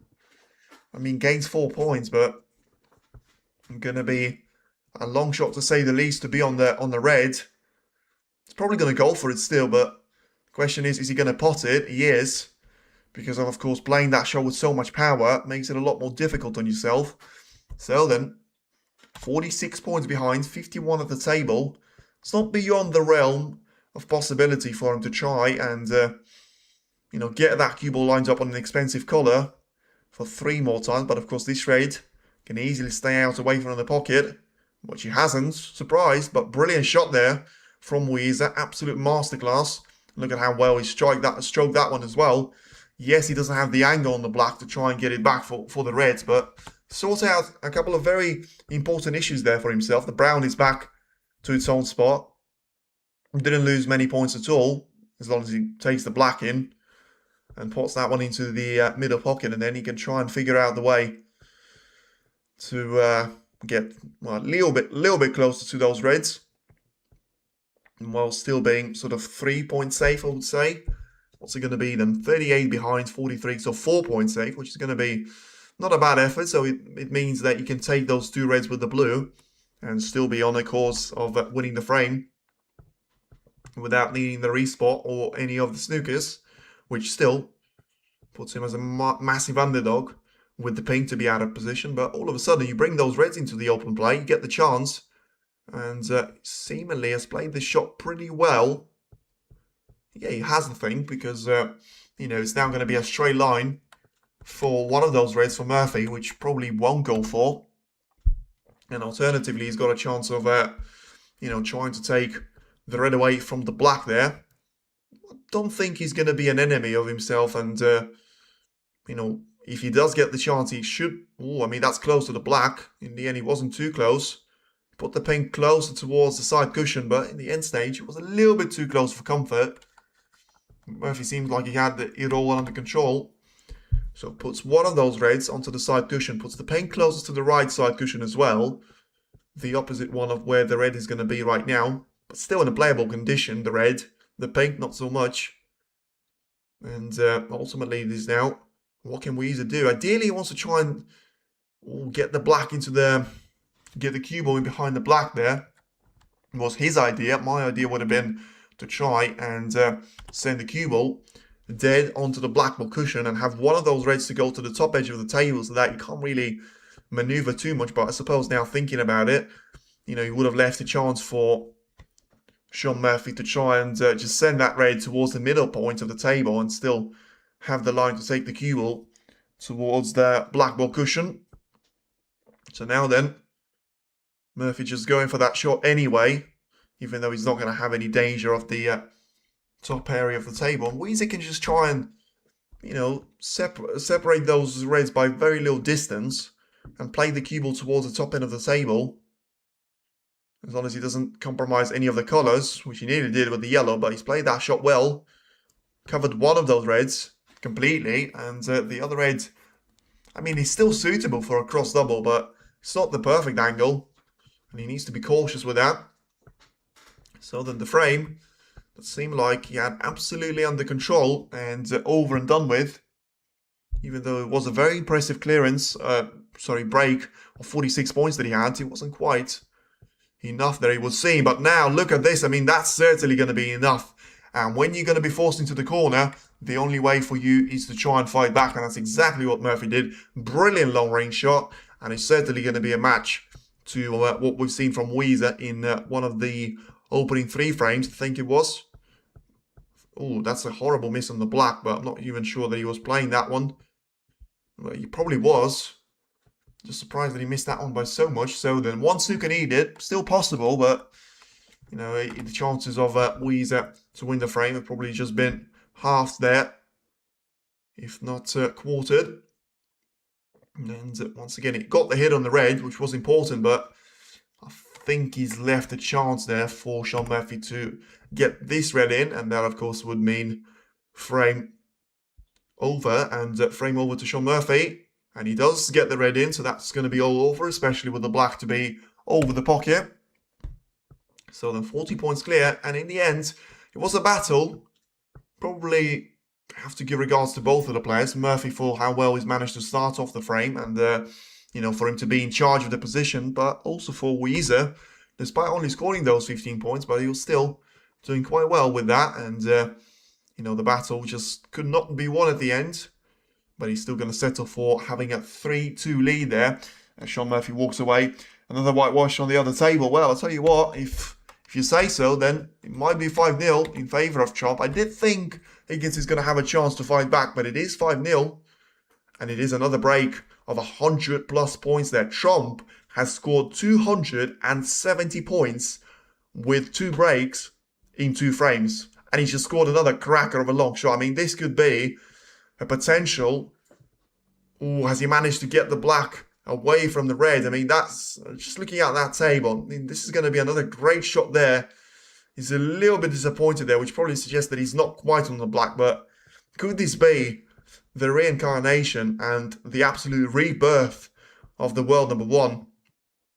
Have the very important couple of ranking wins for him to try and stay at the top of his game and at the top of the rankings as well. And Higgins, of course, having just absolutely no answer for anything that's going on at the moment. And yeah, in the end, it is going to be Trump to be forced to be playing a safety shot here. But at the same time, it's still very much all there for him in relation to those points to be scored. Puts the yellow slightly safe. And now we're going to be back towards the table number 1 here with Yize and Sean Murphy. Ready to get back in the action at the start of the 6th frame. Whether it will be a whitewash or not, I think it's going to be down to Higgins and Trump, obviously. But I think you have to say there will be a chance for Higgins. As you know, I obviously didn't watch that match, but I would have guessed he had plenty of those, just wasn't able to take them. But you know, sometimes it will take a player a while to get over the finish line, because that's, you know, probably starting with a positive streak is also quite as difficult. But you know, sometimes getting over the finish line, no matter how comfortable the lead is, you know, you just probably can put the other player into the corner a little bit, and then, you know, what else can you do about it? You're just going to have to try and fight it back there. So then Yize looking to try and get himself back towards the winning streak here. He's lost 2 out of the last 3 frames. And he's now going to have to try and get himself back to the winning ways. Otherwise, he'll be back to 3 frames each. And therefore, the match is going to be turned into a Championship League shootout in the first of 3 frames out there. So then Yize to break off. And now we're going to have a look to see with what's going to happen. Certainly not going to try and invent anything, but I mean, he's played a really nice break-off shot there. It's quite weird, the bounce that one of the Reds got, which can suggest that they weren't re-racked properly, or, you know, he's played a very much a shot out of this world. Still, 77 points more than he has scored in the previous 5 frames, but Murphy was able to get that gap down from around 130 points just to 70 or so, but still struggling to make the second 50-plus break so far for him. As you can see, the average break is still going to be sat at 50.7 for him and 74.3 for Yize. And now the cue ball is going to be on a journey towards the pocket, but in the end, it's going to back out of it and touch the jaws of the green pocket. So it's a good shot there from Murphy. All he had to do was to make sure that he either missed out on those reds completely, which would not have been the end of the world, or he caught them very thin, which he has done, which was an extra bonus for him not to have the need to be giving away a couple of those foul points. And Yize, in his fine style, trying to make it all down to, you know, reds to be spread out away from each other. Not too bad on the cue ball's positioning, but I wouldn't say it was great either. So, yeah, you can see that Murphy's intentions are going to be made very, very clear to the audience. He's going to go for either one of those reds. You know, he clearly was studying the black, and the way that he goes into the corner, clearly was happy with it as well. Now then, let's see, how close is he going to get? Well, he got close. Didn't get too close though, and now the question is, what can Yize do out of this chance? Can he get through to a red on the top edge of the black there? Slightly towards the right of it, or is he going to have to go for a mighty shot here in terms of the top spin into the right middle, which is an easier shot there, but I don't know where he's going to be able to find the next colour from. Although, I mean, I say as if the other shot is going to be easy for either the potting angle or finding the colour to pot, and he won't be. Certainly found both of those brilliantly though. Great shot there from Yize. And once again, in there with a chance of trying to score some good points here. Just needs to try and take care of the black here, which he was always going to be quite high on in relation to the usual position of the cue ball, but able to establish the position and be back in prime control of it now. So taking the red away into the left corner, using plenty of the pocket there, but nothing too concerning for it to wobble too much. And now the black to be taken into the right corner. So he's got a nice little opportunity here to score at least 4 reds with 4 blacks. If you count the ones that he's already managed to pot. He now makes it 2. And, well, just as I say that, that's a horrible shot. I don't really understand what he was doing there. I mean, he's asking the referee to clean the white, so maybe just... Yeah, I don't think he would have been stupid there. I think he had to make sure that the cue ball was going to get past the reds, which I wonder that's what he was trying to do. Just couldn't execute it at that point. He's still got a shot at this red, but all of a sudden he's gone from 2 out of 10 difficulty to probably something like 8, 9 out of 10. Do you want to be taking a risk like that? And the answer is no, it would seem. Well, does it? I mean, it would be his type of a shot to take on, I have to say, but 3-2, is it really going to be time to be leaving a red over the corner? I just think it's not really going to have a lot of value in it, because the cue ball is going to be over the table anyway, so the chances of getting the red, yeah, I think that was the right thing to do. I was a little bit surprised that he was playing the red, but he was playing it to get a safety on it, so yeah, I mean, the chances of him getting that red in, being on the collar, and even then, he doesn't really get himself a lot more of guarantees and insurance. It still would have been a very close position, but of course that changes if you leave that red over the pocket. You give a lot of flexibility to your opponent. So I think that was very much the right decision for him too. As much as it was frustrating, but, if he says he was doing everything right and he wasn't trying to do anything silly, it was just down to the cue ball not getting the action. Sometimes it happens, and what you have to do in those circumstances is just try and regroup. Not go for the reckless shot, which sometimes he does do, but not on this occasion. But that's a little bit pacey there on the cue ball. It needs to be stuck in the jaws, and he wasn't. So it's now going to go below the bulk line. Probably nothing dramatic yet until Murphy spots something there. But I think the left-hand side is clear. The right-hand side is clear. So it's just the middle. So that, yeah, I think it's all going to be just getting in the way of each other here. So it's just that, oh, I mean...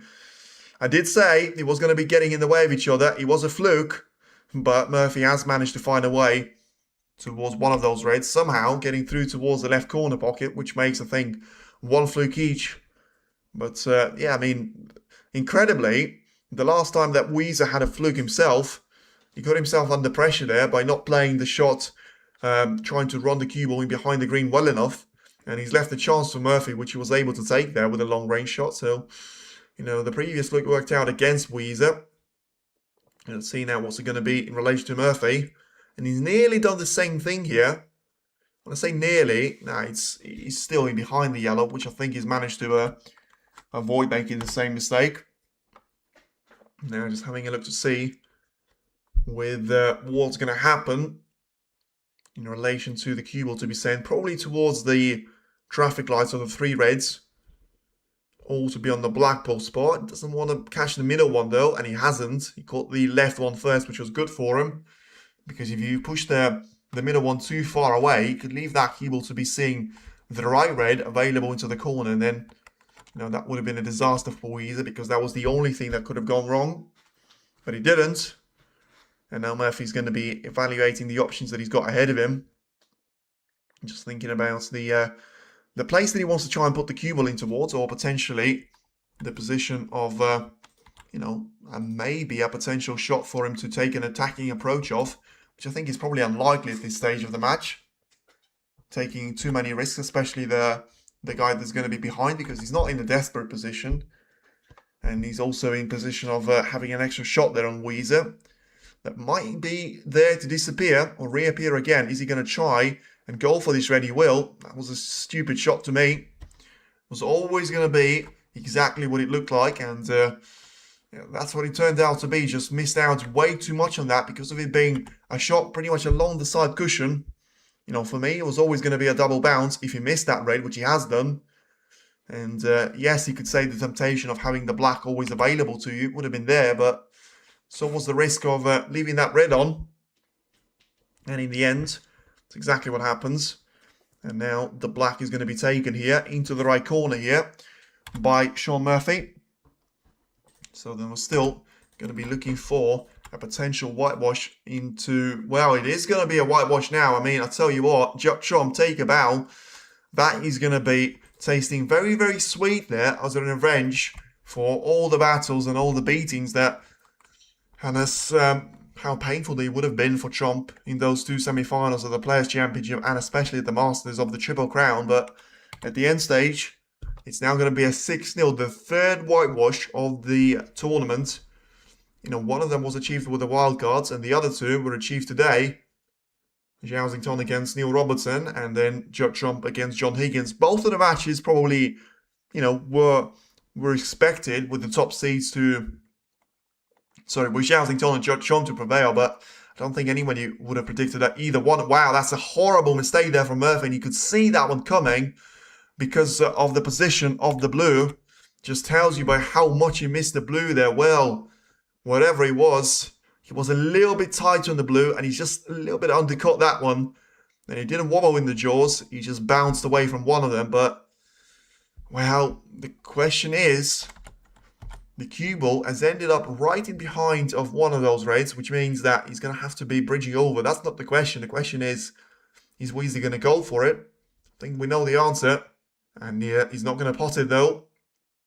So Murphy was quite fortunate there. Now let's see if Yize is going to have a little bit of fortune himself and not leave a red away for Murphy to be taking on, as it's now 16 plays 18 in terms of points.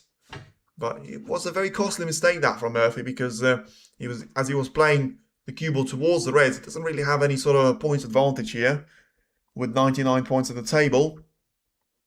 So you will be down to a chance for Murphy if he can get through to this red, which I don't think he can, which means he will be all dead. I mean, that was a little bit of an unvoted touch there that he had. And still, he might have actually got away with that one to an extent. But there is always going to be a long-range shot, which, you know, that's the reason why I was trying to avoid that raid, to get the cue ball further up the table. He didn't do that, and now there's going to be a couple of long-range shots here available for Yize. Not going to say anything now. But, yeah, I did expect him to get it. Didn't want to say before he's taking that shot on. And in the end, that's going to be... that's lucky. That is jammy. And that is going to be unlucky for Murphy out there. Yeah, he did miss that red by a mile. And he did get that cue ball to be bouncing right in behind the brown. I mean, he did have a little bit of extra power on it, which makes, you know, a little bit of visibility there for Murphy. But at the same time, it will also be down to, you know, a shot from the side cushion that has to be taken anyway. And Murphy's taking that one pretty well. I don't know how much of a damage limitation he was, because Yize certainly can go for the red close to the black ball spot. Whether he will or not is up to him. But if he can see the red fourth closest to the black ball cushion, then he's certainly going to go for it. And I think he's got a great chance of making that one in as well. Yeah, so a bit of thinking there to do.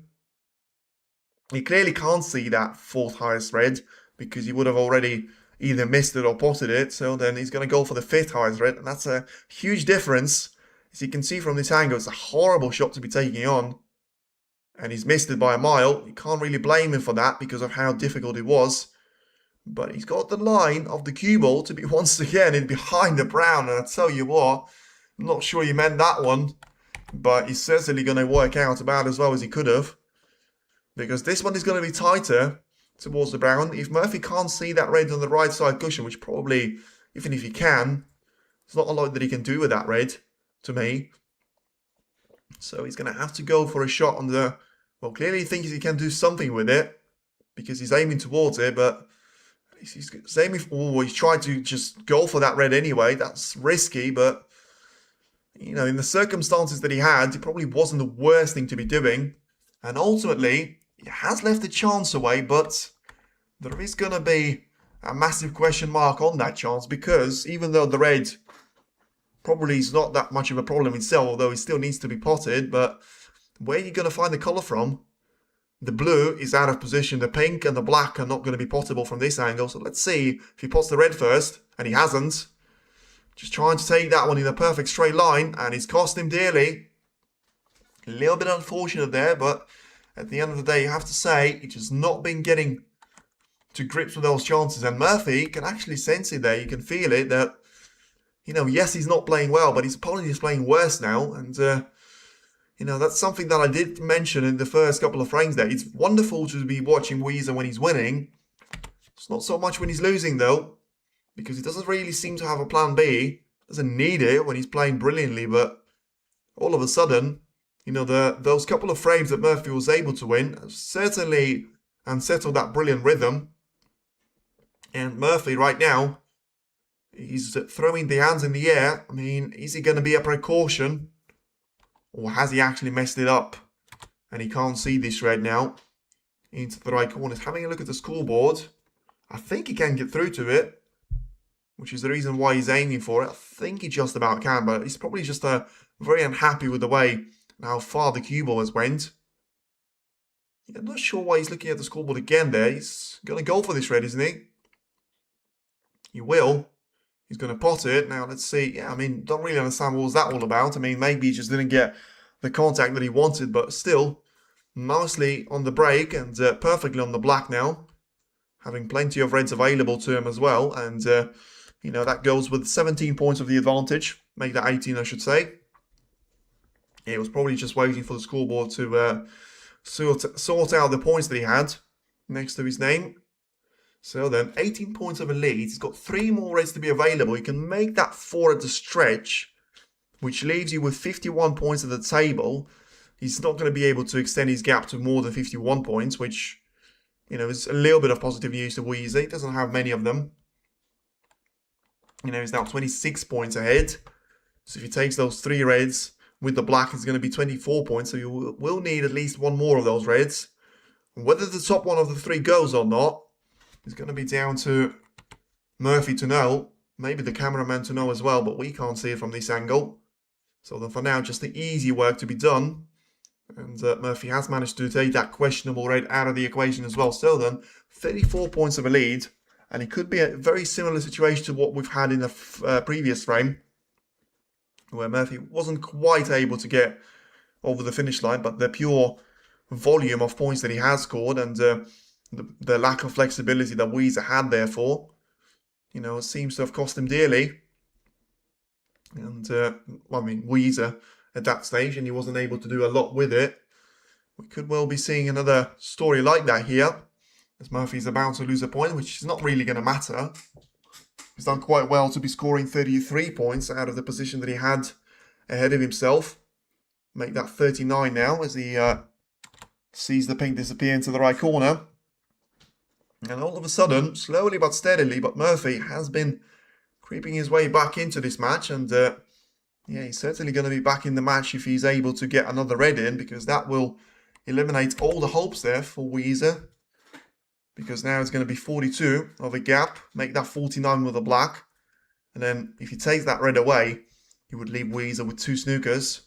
And that's, of course, without Murphy taking any more of those reds. But he hasn't done so. He's trying to take it into the top part of the triangle, but it didn't work out. And now it will be 47 points on the break. Should be the break. And its end. Still 2 reds, which is going to have very much close to each other. Doesn't want to give 4 points away for free, though, as he's aiming the cue ball towards the yellow pocket. But the white is just going to pull up in time there for him. So once again, not quite the second break of 50 plus points, but in the end, it's not quite where the points and the frames have won there. The average break is still going to be at 43.2, which is not too bad at all for him. If you consider the circumstances that those points were scored at. And now, he may have, he's looking for 1 more point. And he may have that point very much on the horizon. I think Yize knew what he was doing.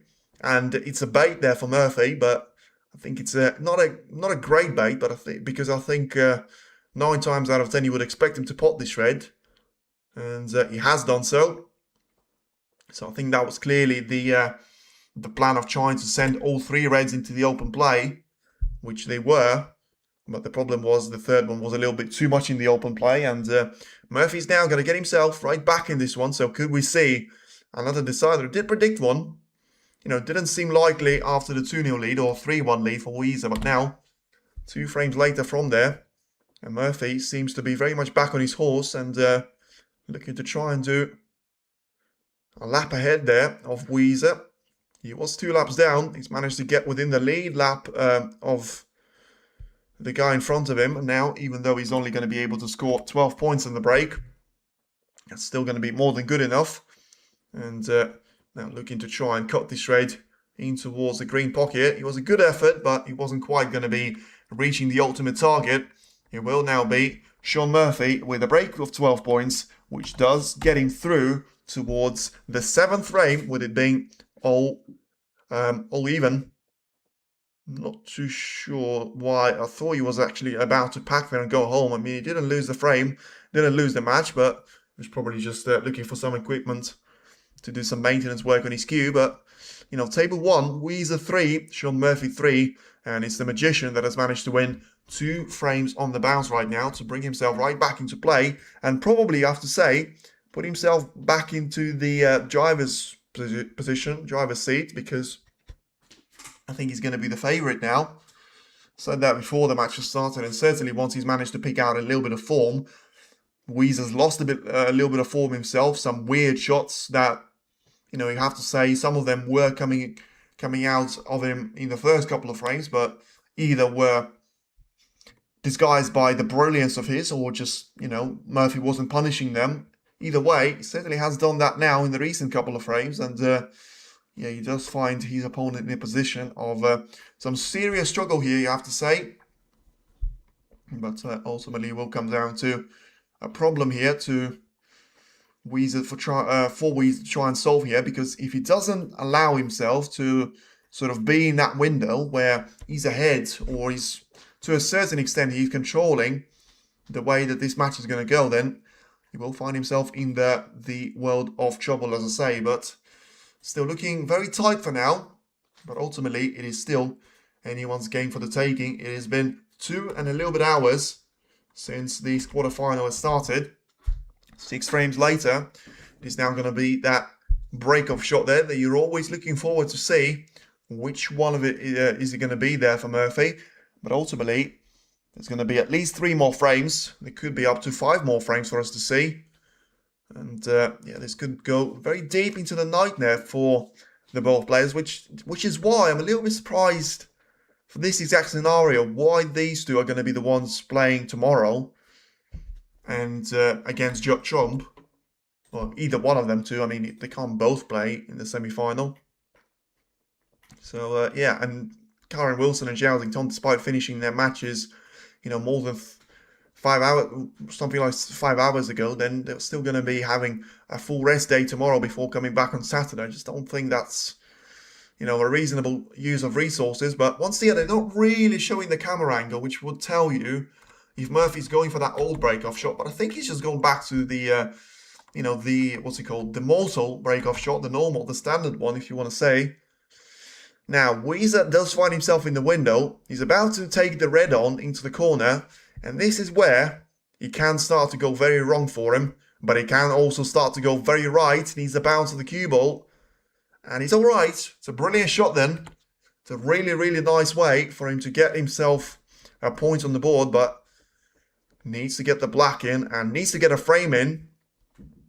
Needs to start to get some really good breaks in. The black is in. How is the cue ball and the red's positioning? He ain't looking great. He ain't going to look great until he's going to look towards the right middle and potentially see a red. So I'm looking at the angle. He might actually be able to get through to it, you know, which puts it down to just one more shot. And all of a sudden, the frame is on there. But once again, it's always one more shot for you. And it's a great shot. Caught the blue slightly wrong way. So once again, I mean, one more shot there. Converts into one more shot on the blue now. But I'm not sure if he's actually going to be able to do something. So, but to be fair, he's played some brilliant shots there. Of all 3 opening ones. Now he's got a bit of a chill shot with the blue. Just trying to eke out the gap there. Well, he's gone for another option. Always risky to be doing that. But, you know, he has seemingly... I mean, I do have to say, I think he found a millimetre, maybe 5, in relation to what he would have been just... trying to play through the shot with as little power as possible. But ultimately, he's still got a red available. Doesn't want to be using an extension because of his height. You know, he needs to have some sort of advantage, but he doesn't for now. So he will need the extension. Just needs to try. It's easier than the first 3 shots, but it's still not quite as easy as you would hope for it to be. And therefore, it's still missable. This red needs to be taken away nicely, and it is going to be. So how's the cue ball? Ooh, that's going to be slow. It's going to be very slow indeed, and he knows that unless he goes for something risky, it's going to be break over. And you just feel like that was going to happen, you know. I don't know why, but even when he's played those 3 brilliant shots there, I mean, a little bit out of position on the blue, then a little bit more out of position on the red, and now massively out of position on the black. Is he going for it? That's going to be a little bit reckless. Well, that was going to be a lot brilliant. Surely he hasn't snookered himself, though. I mean, if he hasn't been rewarded after this type of a shot, I mean, that has to be probably the shot of the match. I cannot describe, nobody can describe to you how difficult that angle was, and he can indeed get through to the red into the middle. Ooh, I mean, wobble that one in. Once again, he knows the standard has to be a little bit higher there, but I mean, the black that he played, I want to see 2 replays of that because that was brilliant. The cue ball was right in behind the black, way lower than the black's positioning with the full cue ball's distance there, and he somehow managed to cut that one in, not make it too reckless so that he was going to have the cue ball to be lost out of the touch completely. And now he's 28 points clear. And finally, you could start saying that this is an easy position ahead of himself. With, you know, a couple of tweaks that are going to be needed, but they're always going to be needed there on the snooker table when you have got a professional against you. So now, I'm just looking to try and get the pink in towards the right part of the table. And at the same time, just looking at the potential way of dropping the cue ball onto the right-hand side of those reds. Whether he's going to be able to do that or not remains to be seen. He's certainly going to try and attempt that, because that's probably the only red that he can go for. Although, I mean, you can see with his body language, he was certainly running away towards the cue ball with a straight line, potentially seeing that red on the left-hand side, which would be a massive help for him, because not only does it give him a free red right now, gets him transition onto the black, but also it allows him to have 2 more reds to have available. One that he's spotted, and the other one that red has opened up there.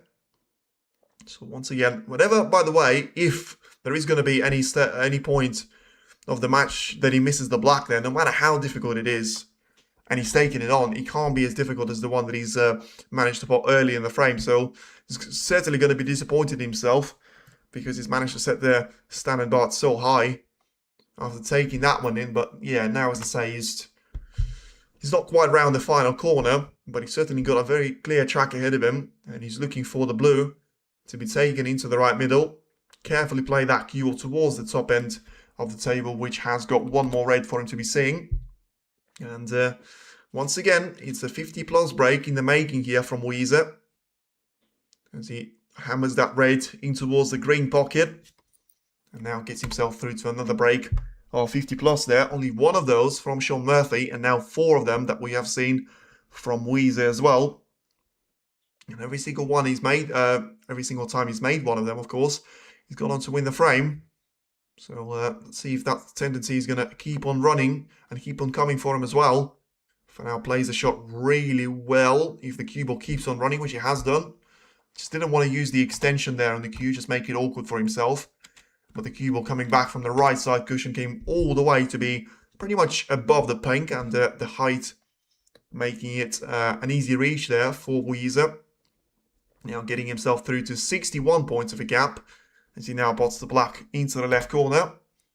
And not too far away from the frame ball at all. In fact, the next black that he takes is certainly, well, the next color being the black, he's going to be the next frame ball there for Yize. And all of a sudden, you know, that Murphy comeback train is going to be stopped here, as stationed before he was supposed to be exiting on, because right now he had to try and use that momentum that he had to extend that frame winning streak to a value of 3 out there, but he wasn't able to do so. And now with 69 points, just needs this red to disappear as well, and then Murphy will have no chance to be coming back to the table with a realistic hope of trying to do something with this frame.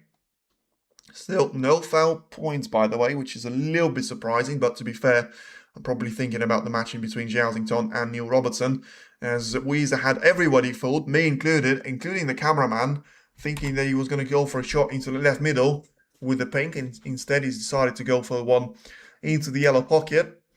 Made that pink in, and now just looking to see if he can get past this red. Try and take this one away carefully into the left corner, which he can. Look at how nicely he flows that shot in, trusting the cloth of the table, trusting his technique and the ability as well. And all of a sudden, the century's on there if he takes two reds with a black, which underruns slightly for it. And yeah, he's probably going to have to go for the reds in towards the green pocket, which, as you might have guessed, he's not going to be playing for the black anyway. Got the red in, though. And the reason why I'm saying that is because that, of course, would mean that he's going to need one extra red for him to try and get a century break. Pretty sure that's going to be the second one of the match. I think he's made one already. Or did he... Am I thinking about the one where he had 98? I think I am. Where he had 98 points. And missed the green for a century break. Could be a very similar situation here. Well, it's not quite going to be a similar situation because he's missed the red before that. But it's still going to be another break of 90 plus there for Yize, as he gets himself through into the lead once more. And it's now going to be Yize 4, Shaun Murphy 3. And it does genuinely, without being too dramatic or, you know, the conspiracy theory enthusiast, it does remind you of the way that final has gone, because you felt like Murphy was always the one, especially in the third and the fourth session, always the one playing catch-up, like literally every single time, even until that decider, I think. It was Yize with a 17-16 lead. I remember that because I said whoever gets that 17-16 lead wins, and that was the case for me in the end. Got that one right, but yeah, I mean, once again, he's the one being ahead all the time, 2-0, 3-1, 4-3. Murphy's been playing catch-up so far, and let's see if he's going to be able to do that for one more frame. Still, wonderful little break there, which is going to boost the average break value even further there for Yize, getting up to 78.3. Zhao will be proud. 28 more balls there that Yize has managed to pot in comparison to Shaun Murphy, and yeah, significantly more table time percentage that he has got in comparison to Murphy as well. But you probably have to say whether it will be down to him to be the man to beat or not. Still looking very, very interesting to see the results of this actual match and who's going to be the winner of it. But I would still probably say there is going to be plenty, not one, not two, and probably not even three opportunities for Shaun Murphy to try and win plenty more frames from now. And whether he's going to be able to do that or not remains to be seen. But for now, it is Yize that leads Shaun Murphy by 4 frames to 3. And Murphy right now, once again, got his serious face back on, which, I mean, I'm over-dramatizing this one. He always got the serious face back on in between the frames or during the frames. It's Yize that seems like he's a kid. That's, you know, got a loud, you know, sweet shop there, always smiling, always looking like he's very much enjoying himself out there, but at the same time staying focused, or at least trying to. 4-3 is the lead, and now ready for him to be the player to break off and get the 8th frame underway here. It could be the frame which leaves him in the same position that Mark Williams was against Karen Wilson, and a 5-3 of a gap that he had that he wasn't able to utilize till the end. And I did say, to be fair, that would be an absolute poetry, because I did say Murphy to win in the decider. And if it's going to be one of those matches where you never lead until the final frame, it's going to be John Higgins style there. Not today, of course. Higgins losing out to Chomp in a very, very, very, very convincing fashion. And now he will be back down to Murphy. Just looking for the red. Taken into the right corner. The break-off shot has been a bit of a liability there for Yize. Murphy says, hold my beer, and you'll be very much back down to him to be the one trying to pose a little bit of pressure and, well, be a bit of a threat there in the 8th frame. Brilliant red that he's taken into the corner, despite, I mean, I'll tell you what, it was a decent break-off shot to say the least from Yize. You know, the cue ball was absolutely tight towards the ball cushion. The red was quite far away from the pocket, but that didn't really stop Shaun Murphy. And he's gone for the green as well. Plenty of power, which meant plenty of accuracy needed. He certainly had plenty of that as well. So then, we are getting through a couple of quick starting points to the frame there. The previous one certainly was in there as well, with a one break wonder there for the frame. It was a brilliant one as well, of 90 points from Yize. Some brilliant shots at the starting point of it as well. Pressure shots, especially after getting his bolt completely away there in the previous couple of frames, and still being able to come back stronger. Now that Murphy's having a look to see if the pink, well, that's not the way that he had that one planned out in his head. And he's sort of thinking to himself, what did I just do? And the answer is, it cost yourself a chance to score some good points here. And also, actually, I'm not sure what is actually the situation here. I mean, first of all, the referee's going to be thinking about whether the pink will go back onto its own spot. But how do you approach this shot there for you not to make a push shot or a foul?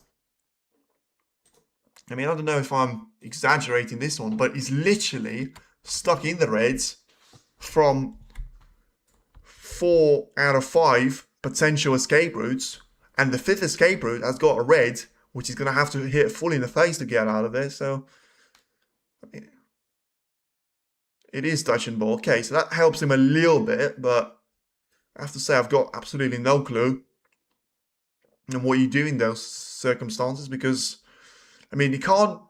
The only way for the cue ball to get out is to be heading towards sort of 2 o'clock position, which has a red, well, a bit closer to 3 o'clock actually, which has got a red, which is going to hit full ball. And if he hits that red full ball, then he's going to be another red, which he leaves over the pocket. So, I mean, interesting to see whether he feels like he can hit that red sideways. I mean, the sound is a little bit weird there, but I don't know what he's done there. I don't know what he could do there. To be fair, it was one of those positions where it's probably one of the weirdest things that can happen on the snooker table. But Murphy probably wishing that he never started that break of 11 points, despite it being a brilliant long shot that got him into that position, because now Yize has got 2 reds. Neither one of them is easy, but realistically, both of them have to be potted if you expect to be progressing to the semi-finals of an invitational event. Not on this occasion though. Surprised, especially after what we've seen in the previous frame, but he's going to be very happy with him probably getting away with it. As is Murphy, to be fair, as much as it was a mistake, it was a very unlucky mistake, but it was his own mistake. Trying to go into the bunch of reds, he should have seen that one coming. The cue ball could have got stuck in between the reds. The fact that he got stuck in such a awkward placement was probably not down to him that much, but now, has he got a chance to be taking that red away into the right corner there, Yize, because the black is now out of position. Maybe replaced by the pink in the future, but for now he needs to get this long shot game very much back in the window. He got the red in. I don't like the pace of the cue ball. I just feel like he's going to be right in below the blue. It's not quite in below the blue, but he's certainly not going to have the pink to be the shot in consideration there. So it's either blue or green. Don't think the yellow is going to be joining the equation either. So then the blue, it's a tough one.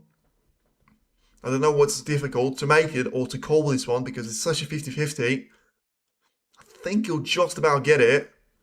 And Murphy's only got himself to blame. He's allowed this machine to start working properly again. That was a brilliant shot there from Yize, but there's no way for me he makes this shot in a previous frame. I say that, I mean, he's probably made a lot more difficult of a black, but you know what I mean? Like, with that form that he had in the previous frame, and look at that, I mean, he's playing exhibition snooker, but I'm not sure he's going to give him a lot of prizes here. Trying to power his way through those reds, whilst I was explaining how brilliant his shot on the blue was. And the weirdest thing is, it's not really getting him any further in the position. If anything, it's just getting him deeper and deeper in depth here, in relation to the troubles that he has. The pink is not an easy one. Slightly easier than the blue, I would say, but yeah, he's played that one really, really nicely indeed. And now, where the pink is going to come back on is going to be a massive factor for the frame result as well. If he goes on the black spot, that's great news, but he needs to make sure the red goes past the pink as well. And both of these variables seem to be very much coming in place there, which is good. So he should have a chance to try and take those 2 reds away. As he now comes very close within touching the front jaw, but misses out on it in the end. And yeah, he's now going to have 2 reds, which the first one he's taken. Now he's going to have the pink. Oh, he's decided to go for it earlier. And I'll tell you what, he may have not seemed like the genius decision that he was, but I think it was probably the right thing to do there, because it was very awkward bunch of reds there that he had to go into to try and continue the break, and he decided to leave that open red available to himself. And even though he was always going to be at best in this position, which is a very tough cut, but it's a chance, and I think he will take that one, especially if you think about all the shots that he's made beforehand. So once again, a very important shot now for him to try and get the red in, get the position on the collar, and all the doors would open for him for a 5-3. I'm not sure that's in, and I'm sure that's not going to be in now.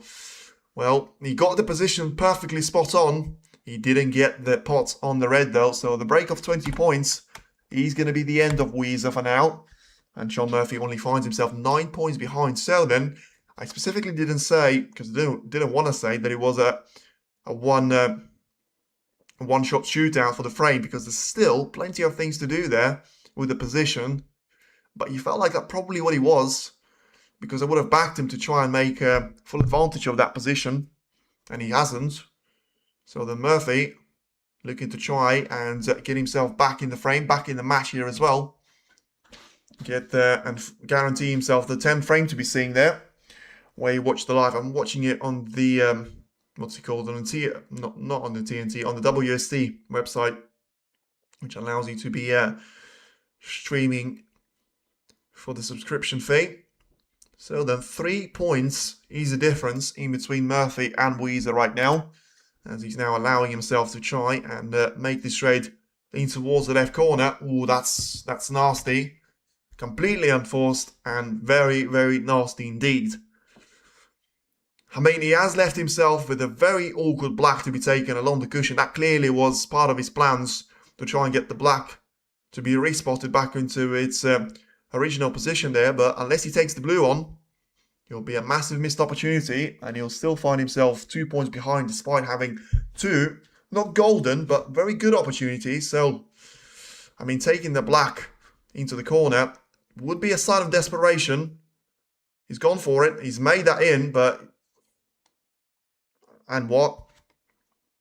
I mean, you could explain to me, and you could give me 50 different reasons, but I still wouldn't believe you. I mean, what on earth was he doing there? He got the black in, but I suppose it wasn't really risky a lot, was he? Because, you know, just because he leaves the black over the pocket doesn't really mean that Yize is going to go for the black. He still needs a red, but...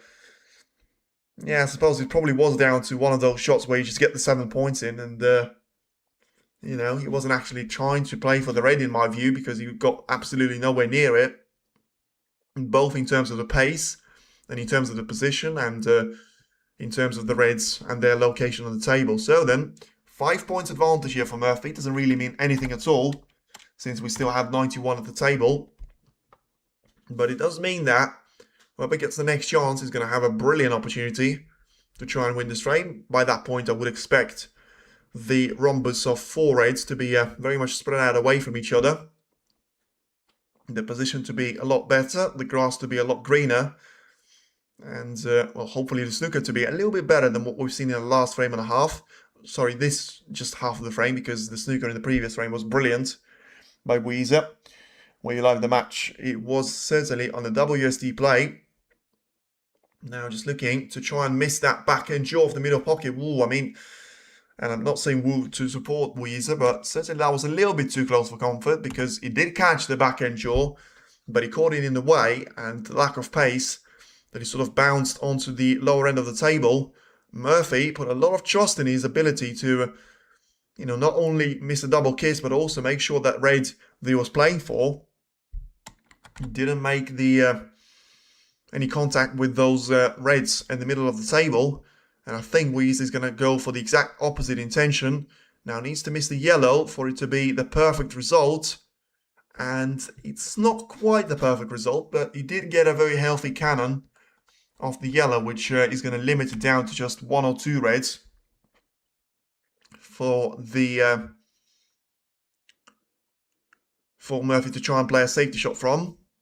Very tight line, but in the end, he's managed to kick the spin in very, very nicely indeed. Got the blue in between the cue ball and the red, and now he's going to be looking for one of those reds to be taking. The rematch is on. I tell you what, it is, but it's still going to be very much down to Yize to have the advantage, because I'd still say if it's 4-all, good luck predicting this one. And I'm glad I went with a decider, but right now, it's obviously advantage to Yize because he's got an extra frame on the board. And look at that. That was not a fluke. He was clearly trying to calculate that. Is he going to get a little bit of luck? Well, the answer seems to be negative here.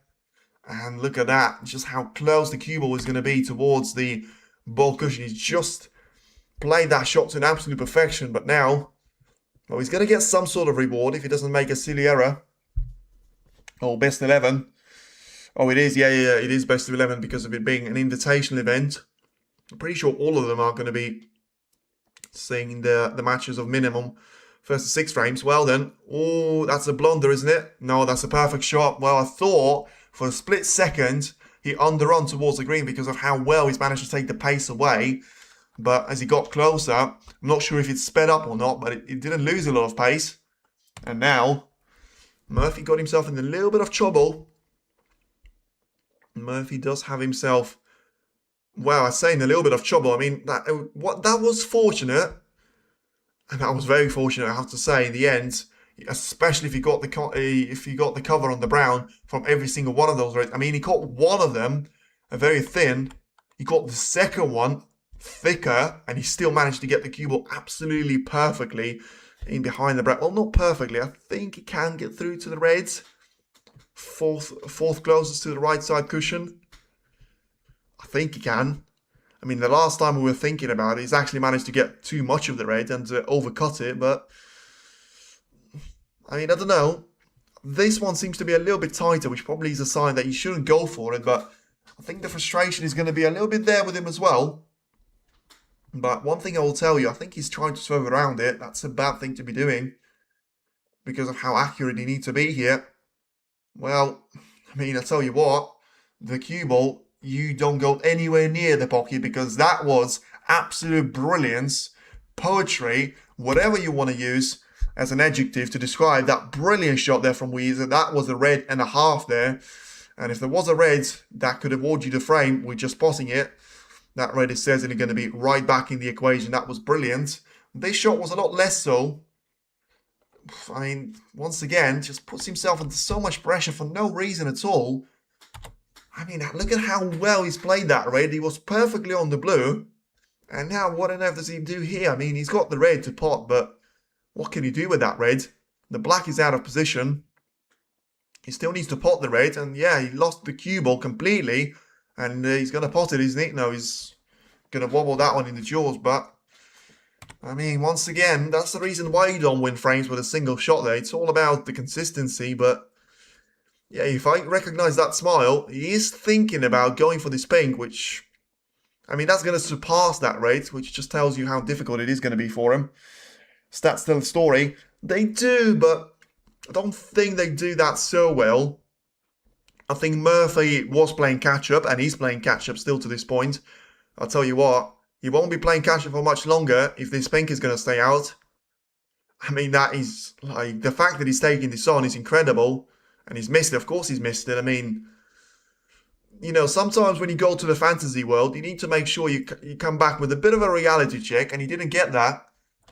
And, you know, he should have got a little bit of a bucket of cold water in his face. Because even, no matter how brilliant you are, you can't rely on taking those shots on all the time. And he should have known the consequences. And the consequences are Sean Murphy's got a selection of reds all available to him after Yize was unable to go for the pink. And that probably tells you the story, you know.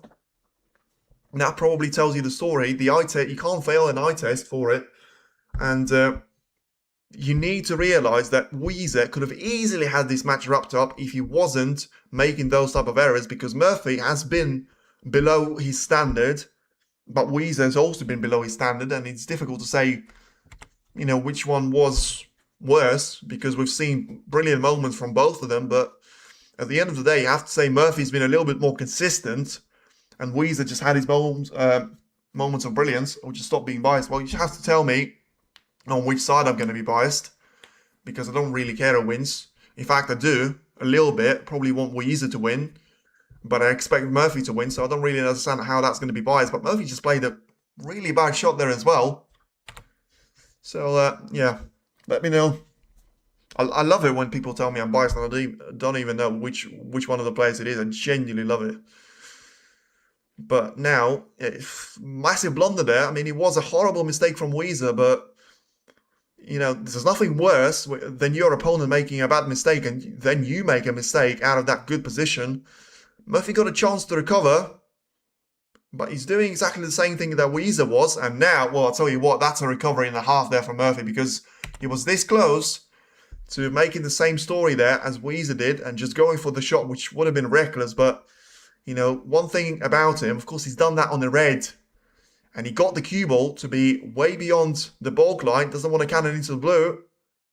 And, yeah, I mean, I don't understand. Some of the shots that Murphy has played, I'm absolutely confused. And I'm going to need a manual on that, because I genuinely don't get on like 3 or 4 shots that he's played, or maybe more than that, in this match.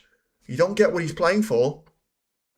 And you don't get how on earth can he get that one so much wrong. I mean, what was he playing for here? I mean, was he trying to go for the gap in between the pink and those 2 reds? Or was he trying to play for the red, which he's going to take on anyway now? But I would assume that's going to be a safety shot that he plays. And yeah, I mean, that's left Yize off the hook there. But he's going to be very happy to come back to the table here, because it's now 10 points of a difference. And they'll be very much down to a decent opportunity now for Yize to try and get himself back into this frame, because if he gets himself in a chance with those reds, then, you know, the black is out of position. He doesn't need the black. Nobody will need the black until, you know, we see an awful lot of development. Yize for now going for a risky but a very good shot that he's played. And now allowing Murphy to think about this one. If he wants to go for a shot into the left middle, probably not the shot that you want to be taking on. This certainly, now, whenever you go for an attacking shot here, this is going to be a one-shot wonder for the frame. It's a one-shot shootout, and it's a one-red shootout, until, of course, we get one of those reds to be compromised slightly, potentially, or one of the colours that Yize or Sean Murphy will need. I don't think Murphy will need either one of the colours. And Yize should see probably the bold colours to be enough there, but it doesn't really matter. It's all about whoever gets the first red in. And Murphy's not quite in the mood to try and risk it all, understandably, but you feel like the pressure is on Murphy, I will say that, because Yize has made some bad mistakes, but he's made some brilliant shots as well. And I feel like ever since he missed that pink, in my view, that frame was done. He's not done. He's alive. And therefore, he can only go forward there. If he loses the frame, you know, he can always go back. I lost it on the pink, but now you just feel like he can actually go for it. And, you know, because of it being such an open position, I think as long as you don't make a silly mistake, which he has done now, well, that's... I mean, he has actually managed to put one of those reds a little bit closer towards the right side cushion. As I say, Murphy will need all 3 of them. But that was a little bit of an unforced error. Yes, the safety wasn't the easiest one, but for you to be catching the blue on your way back up the table, it's never a nice way to be giving a chance away. Murphy still has to pot the red. Well, that's a horrible mistake there from Murphy. And Yize just starting to fall apart there, you know. Fall apart, I should say. He got the pink out of position, which I still don't think that's going to be any concern of Yize there. Because now, well, I mean, I'll tell you what, those 2 mistakes from Murphy, one on the positional side of things, one on the attacking, probably does equal the horrible mistake on the pink from Yize, because that was reckless, but it was, you know, at least you knew what you were going to get if you make that shot in. And great shot there from Wu, trying to get that cue ball away from the reds. Still, not an easy blue. Even less easy of a yellow to be taking on. Now 9 points is the lead here for Murphy. I mean, probably the yellow is the logical shot there. At least you get the value of getting that cue ball towards those reds. See if he gets this one in. And he doesn't. Well, Just doesn't seem like the standard is going to be kicking in and improving. And look at that. I mean, that's gonna hurt there for Yize because he's played a fantastic positional shot. But of course, that's going to be now very much on the plate for Shaun Murphy. When I say on the plate, the red is on the plate. What about the color? Where are you going to find it here? And yeah, you probably are going to have to say whoever wins this frame has got a great chance of winning the whole match there, just purely for the psychological reason. So many chances for both of them, so many mistakes for both of them, and now Murphy's got the edge of 10 points as the lead, but don't really know what he's going to try and do here. He probably has to go for the blue. The green has got no value to him in relation to trying to get on the red, and the blue, potentially, if struck perfectly, can get him closer towards the red, and I think that's going to be right in that window of no man's land, although I mean, it's not quite as close to the side cushion as I thought it would be. So now 15 points clear. We'll still need the red and the color, and then the yellow and the green probably. But for now, he needs to take the red, and he's missed it. Let's see where the cue ball's going to finish. But the mistakes just keep on coming there. And Murphy's going to join the party here as well. Yize is now going to be absolutely flying towards the table because I don't know how he's still alive in this one. But he is, and that's the best thing. That's the best feeling out there as well when you're only 15 points behind. And now, of course, it's not quite, or at least I don't. Yeah, it's not going to be one ball shootout for Yize. It could still be for Shaun Murphy, although it has not really been the way that this frame has gone. You know, you think that this is the last milestone that you need to achieve, and then 50 more difficult things come up on your way. So just trying to chalk the cue there. Murphy an extra little bit. And make sure he's going to have a great chance of, trying to concentrate on probably the safety shot. I don't think he's going to go for a reckless passing angle attempt. And the red taken into the left corner here. So they're just having a brief look at it. What is he going to be looking at? Oh, sorry, I was thinking about the different shot. Of course he can't try and cut this one in. I will pay $100 to watch that live on television, live on the actual match play. But this is a horrible shot from Murphy. Well, there's a chance. It's not an easy one, but anything is nothing's going to be easy at this stage. You have to work for it. But Yize got himself an opportunity to try and go for this long red. Murphy should have made sure he was nowhere near as close to the green pocket. Now then, oh, it's a brilliant strike there from Yize. What a thunder strike that is. And how unlucky can you get? He's still got the blue, but it's absolutely not the color that he would have been looking for. He's smiling about it. You may as well. Because, I mean, after a strike like that, what were the chances that the cue ball was going to go so far that he's going to be stuck towards the green now? And the problem is, if you take the blue on, how does that get you any closer to the blue, to the yellow? And if you just take the blue with 5 points, I don't think that's going to have any value in it. Because you're still going to have the pink. You're still going to be in the need of the pink, I should say. So it's interesting. He's going for the blue. He's missed it. And let's see if the blue is going to help him slightly. He may well, And the crazy frame is about to get even crazier there. Yize has gone back to his seat, absolutely fuming at his luck. But by the time that he turns around, he's going to see that he's nearly got Shaun Murphy to be snookered somehow. I mean, just to tell you how unlucky that is for Murphy, he's got the yellow very much on his palm there. The blue comes all the way from the bottom left corner, all the way towards the yellow pocket, collides with the black on the way, and the only reason why it's now in the way of the yellow is because he collided with the black and changed his line directly. Well, I'll tell you what, I think the luck has been pretty even so far, maybe slightly in favour of Murphy, but this is not going to be a nice feeling to experience.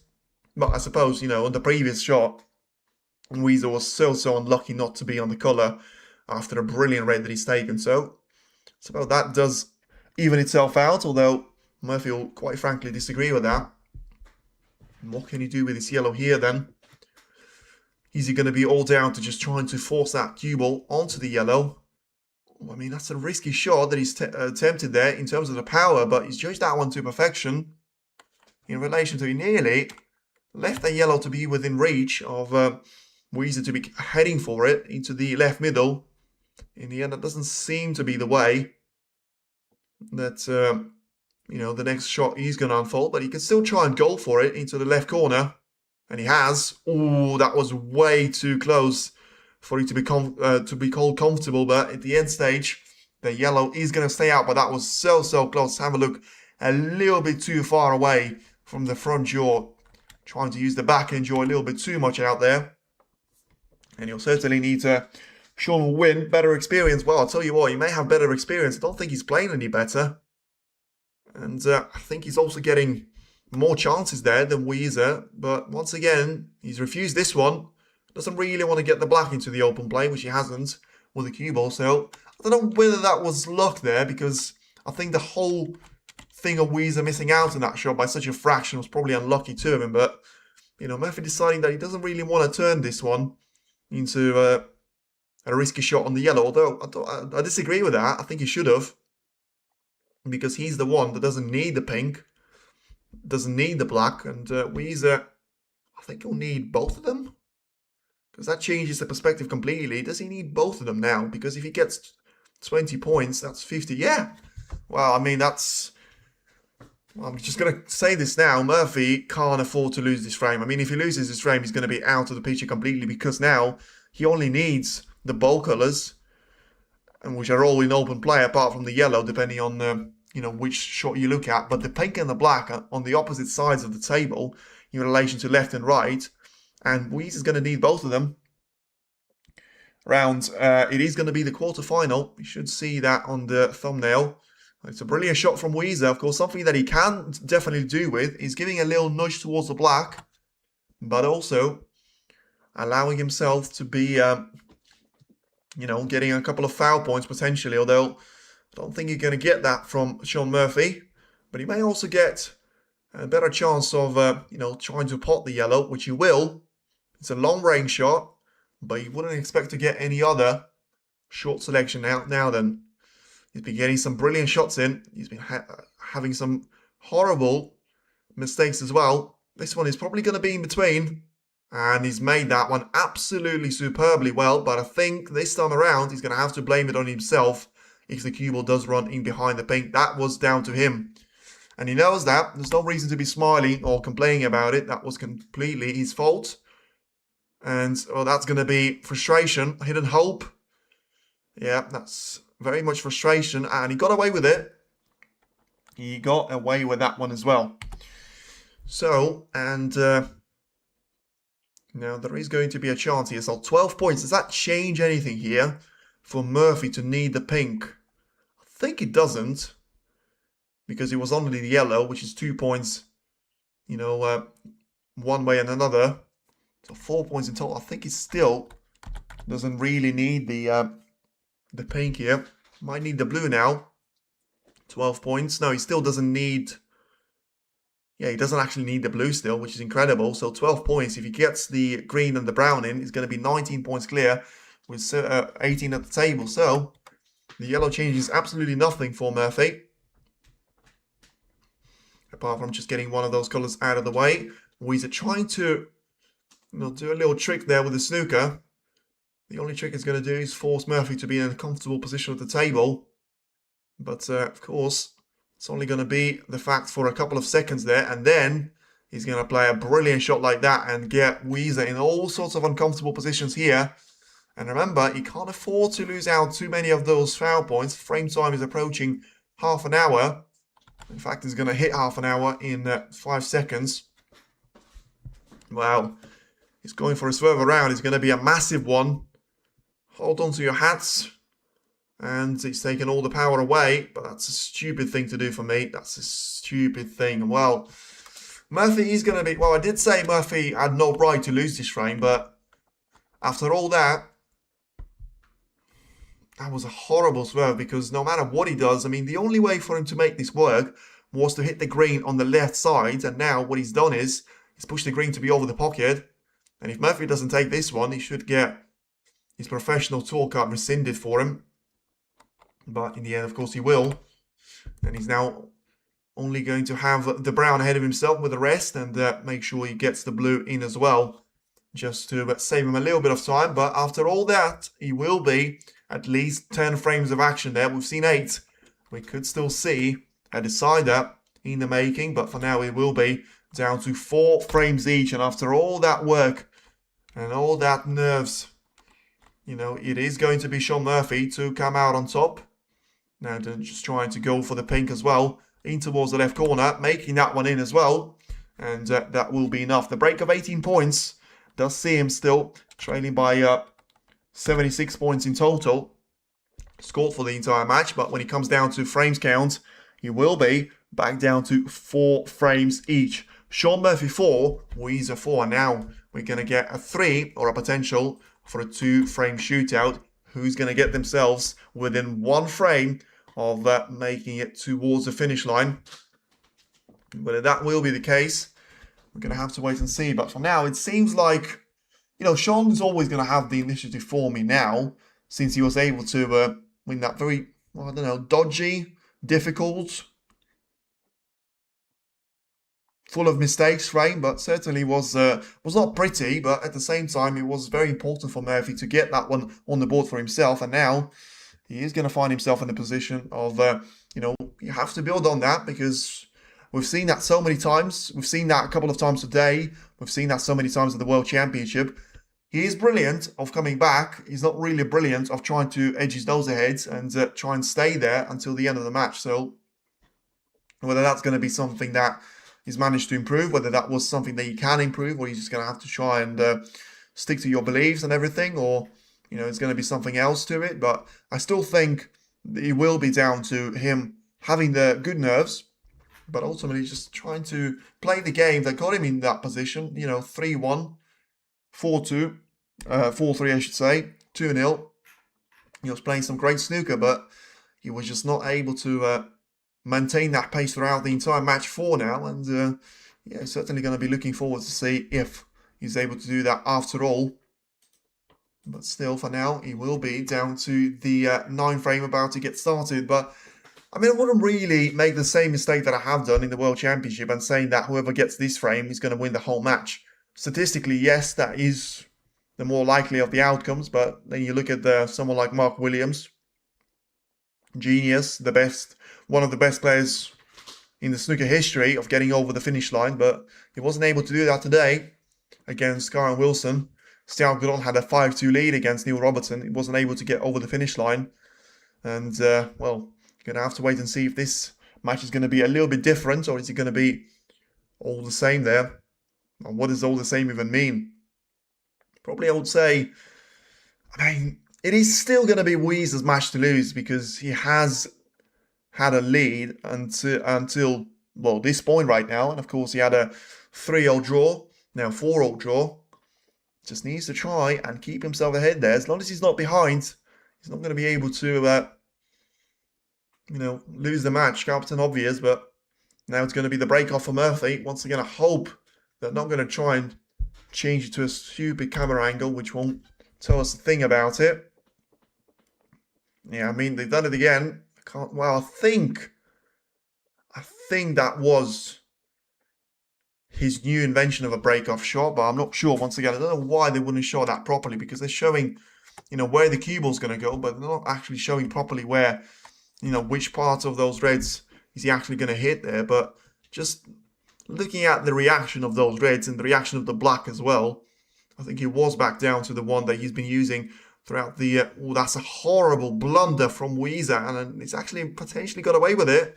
Don't know how. Don't ask me. Trying to go for a very thin cut on one of those reds, and in the end, you know, he's missed them altogether.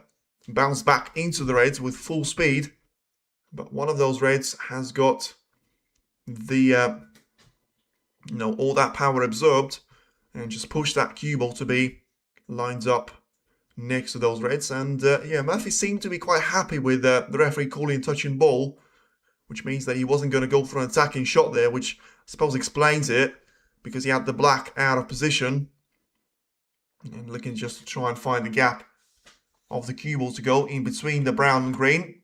There was no intention to try and get it closer towards the yellow pocket and the left side cushion, because there would have been a free shot there for Yize on a safety. And in the end now, he's going to have to try and work for this one. And potentially taking risks of being the first player, having to send those reds away from each other. And in the end, he's done that in the worst possible manner. Completely misjudged the pace. And Murphy is genuinely now looking to try and apply some real pace and some real throttle now. Looking to see if he can get through to this red in towards the left corner. And if he can, it'll be a very, very dangerous position that he's going to find himself in charge of. And once again, it all comes down to the previous shot and the previous mistake. Oh, I'm not sure if he's overrun for this one, you know. He doesn't want to be. Yize is going to be crossing everything. And I'll tell you what, the walk doesn't really suggest that he's on it. So, well, that's a blunder from Murphy then. Because, yeah, that's one thing that he couldn't afford to be doing. Yeah, he's not on the black at all. And what does he do now? What does he do now in relation to the safety shot? Can he see enough of the yellow? Sean sure win. Well, I'll tell you what, one thing about Sean Murphy is that every single time it does seem like he's going to win here, I mean, he always seems to find a way to make it a lot closer than he should have been. And that leaves Yize with more chances, but it doesn't seem like any one of the players is trying to take those chances. And when they do, they're not doing that very well. And, still, I mean, it's a massive sigh of relief there that after such a huge mistake from Yize, after such a simple safety shot, all he had to do was to get that cue ball comfortably into the side of the Reds and maybe worry about trying to leave one of them, trying not to leave one over the left corner, but certainly not about leaving that cue ball in the middle of the table. And another bit of a weird shot, but this time around, whether that was intentional or not, he got that power from the red absorbed from the other red, so in the end, it doesn't look too bad. There is going to be a plant, which Murphy's stunning at right now, but I think that's going to be a lot more of a, you know, being afraid of leaving that on for his opponent, although he's going for it, you know. So there's two plants potentially available, and full throttle, wow, that's... I don't know what to say here, because is that unlucky from Yize, or is that... It's not going to be brilliant for Murphy, because clearly that plant was unmissable. So, yeah, it's a good spot there from Murphy, but at the same time, it is unlucky from Yize to be leaving a plant like that. I'm pretty sure that would have been probably down to, you know, form on his previous shot, so he obviously didn't know that plant was going to be there because he had no control of how... Oh, that's a horrible shot from Murphy. I mean, that is genuinely what I mean by... You feel like sometimes they're both trying not to win this match. I mean, how on earth do you get the cue ball action so wrong from the blue that the cue ball ends up in the yellow pocket? I mean, that's the first foul point, I'm pretty sure, over to Yize. And a ball in hand is not going to be the most important thing that's happened in his life, but it may still give him a chance, you know, to try and cut this red towards the right corner. He's going to have to use plenty of spin, though. So I don't know if that's going to be the best thing for him to do. Adjusting the cue ball with his hand. We've seen Daniel Wells complain about it beforehand in the Championship League, saying that you can't adjust the cue ball with the tip of your cue. Brilliant shot there from Yize, though. It's more like it for him. And now, are we going to see a little bit of the same thing there that we have seen throughout the entire match? Murphy getting the chances, Yize getting his nose ahead once more. A long way to go in this race, and yeah, once again, sometimes the further it gets into the match, the easier the position is going to be for you. That's anything but the story about this one. If anything, the positions in the first 4 frames have been the easiest, and ever since the intermission, it's been risen up a level of difficulty. The blue is taken brilliantly well with the rest. Now let's see how the cue ball is going to be on the brakes. And yeah, I mean, I don't really know the reaction of Yize. He was sort of suggesting that he's happy with it. He was happy to put the rest away. Or whether he was just not thinking about it, but he's not really on anything here. Apart from a very, very, very, very ambitious plant, which he has gone for. Not once, not twice. Even in the World Championship final, I'm pretty sure he's been going for that type of shot. I think he had a mixed result with it, but I mean, don't know. Can't really be the one advising him here, but I mean, if he goes for it, he needs to be absolutely sure about it. He needs to be absolutely committed. That's about as much as I'm going to say, but I mean, that's so difficult. There is going to be like 3 or 4 rays that you can fit. I think he'll go for it, but I think you're actually going to get it. I don't know why. I just got this weird feeling. But he mustn't hit this shot with the very little power. And he has. Well, has he got cover? Because if he's got cover, that was all worth it. But has he got cover on the plant there? It's all going off there. And the players, all of a sudden, both of them have lost the ability to be scoring beyond 10 points out there on the single visit to the table. But yeah, I mean, I suppose if he's got the cover now, then it was absolutely worth it because there was basically no risk involved.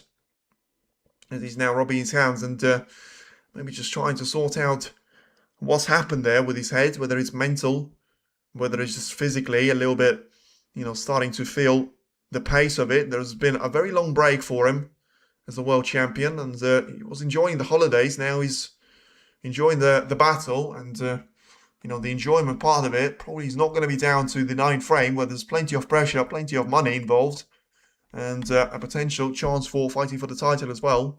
Same thing for Murphy, but sure, of course, he's going to be more experienced. Therefore, is there going to be a chance here to try and find the plants? Well, there was.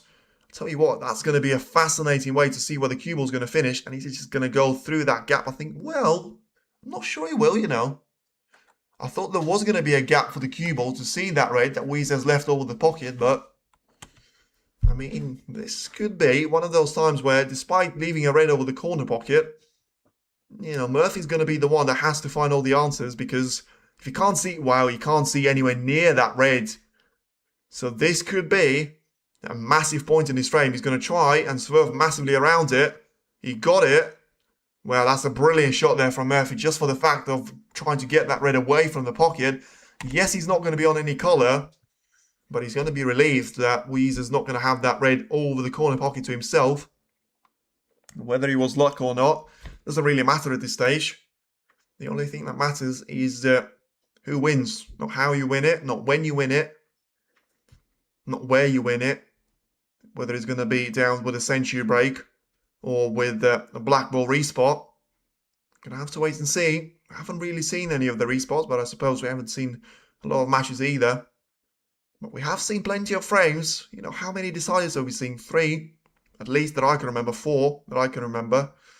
There's probably been plenty more. Joey Long was involved in 2 of them. Sean Murphy was involved in 1, but it's the same one. So that's 2. Then Karen Wilson against Mark Williams today. That's 3. Then there's going to be another one featuring Sao Gudon with a wild card, which is 4. And then there's going to be the one that I can't really think of. John Higgins against Jack Lisowski, which is going to be number 5. So at least 5 deciders. And we could well be heading towards the number 6 one. As Murphy once again has to just slightly take the foot off the gas pedal. But Yize seems like he's going to be the one trying to apply all the pressure on the gas pedal. And look at that. I mean, I genuinely have to say, I don't know how lucky can he be, but he's getting all the luck in the world there. And Murphy, full respect to him, he's getting all the patience in the world as well. It's another reckless shot there from Yize. He misses out on it again. And I think he's managed to get away with it again, which is incredible. He was not going to be on any colour, which just makes me feel like, what was that all about? And why did you have to play that shot anyway? But yeah, I mean, he's looking at the, the ball cushion on the side of the yellow ball, potentially to try and put that one over the pocket. And still, going to have to try and stay patient. But because the problem with having to stay patient is that sometimes, at some stage, Yize will be able to find. That's a dreadful shot from, well, not dreadful, but it's not a great shot for Murphy by any stretch of imagination. I mean, he needed to be closer to the ball cushion there. I mean, he's not too far away, but he's left another long red available. And the reason why I say it's not great for you to be patient is that because when your opponent is getting away with all those chances, you feel like the inevitable thing is that one of them is actually going to make it in. Of course, there's going to be another side of the stick there that he may actually finally leave you a chance, but I just have this feeling that Yize is going to be more likely to actually take the chance rather than leaving it right now. And well, So have to wait and see. He's refused the one on the left-hand side. Is he going to go for the one on the right-hand side? Way too much power, way too little control over the red. And is he finally going to have to pay the price? He will. He will, and that wasn't sustainable. And one of the things was going to give in. He wasn't lucky there, I have to say, to be leaving a red like that over the right middle. But, I mean, enough is enough. And, you know, he was either going to make it, but realistically, he was never going to make it with that amount of power. I understand why he was trying to add so much power into it to try and get that cue ball into the safe space. But, I mean, if you try and get it so safe, you may as well not go for that red at all. Because, let's be honest, he had no control of where the cue was going to finish. And, well, now Murphy needs to make sure he's got control of where the cue ball's going to finish here. And I don't think he's got it. Ooh, was that luck? Yeah, that was a little bit of fortune there for Murphy. But he clearly was playing through a very direct gap there. Specific gap, I should say. Yeah, I thought he was actually trying to get the black into the open play. But as he has a little brush of those reds, still going to have a chance of playing the pink now into the middle. It's not quite, in fact, it's probably nowhere near as difficult as the pink that Yize was taking on previously. But still, there's going to be a chance here for Murphy to try and take the pink on here. Not the easiest shot, but also not the most difficult. Straight into the pocket it goes. And now, finally, a clear-cut chance here for one of the players. And he will be down to Sean Murphy to try and make the most out of it. But still, you know, a couple of very important shots here for him to play. Because how is he going to be able to avoid the contact on the black here? And if the answer is he's not going to be able to do that, then where is he going to force that cue ball on towards? And the answer is, I mean, he kind of got the answer. I'm not sure if he can see that, but I think he can. Which means it was a marginal shot, but he's played that well. But I'm not sure he has, actually. He's having a good look at it. And I'm sure in the background I've seen a bit of a, you know, disappointing gesture there. As if to say, well, I mean, come on. And I think it is going to be all down to that gesture. Well, I mean, I can't say he's got himself to blame, but he does, to be fair, because who else does he have to blame? It was a decent effort to try and get that cue ball past the black, but the fact that he got so much of a bounce of the left side cushion has to be purely down to misjudgment, and misjudgment on the power is always going to be a very annoying and a very bad error for you to make, especially when the scoreline is 11 points each, 4 frames each here, and he's probably just going to be aiming for the yellow to try and put it towards the bowl cushion. So once again, I mean, I don't know if he's going to be tempting Yize for one more effort, but this time around, Murphy can't be using any excuses here. You know, Yize has been constantly missing out on those long-range shots throughout the entire match, and Murphy has been nowhere near him to try and punish him for those mistakes. So, I mean, once again, it is going to be one of those matches that you look back on as the loser and think, well, how did I lose this match? And, well, that was a little bit fortunate there from Yize, as he now finds himself in a position of nearly dropping that cue ball. And I'll tell you what, with a ball in hand, it would have been very dangerous, that red, second closest to the left side cushion. But in the end now, you know, it wobbled in the jaws, and it stays now over the ball cushion. And back to Sean Murphy he goes there, the turn. So Murphy's going to have a good old look to see.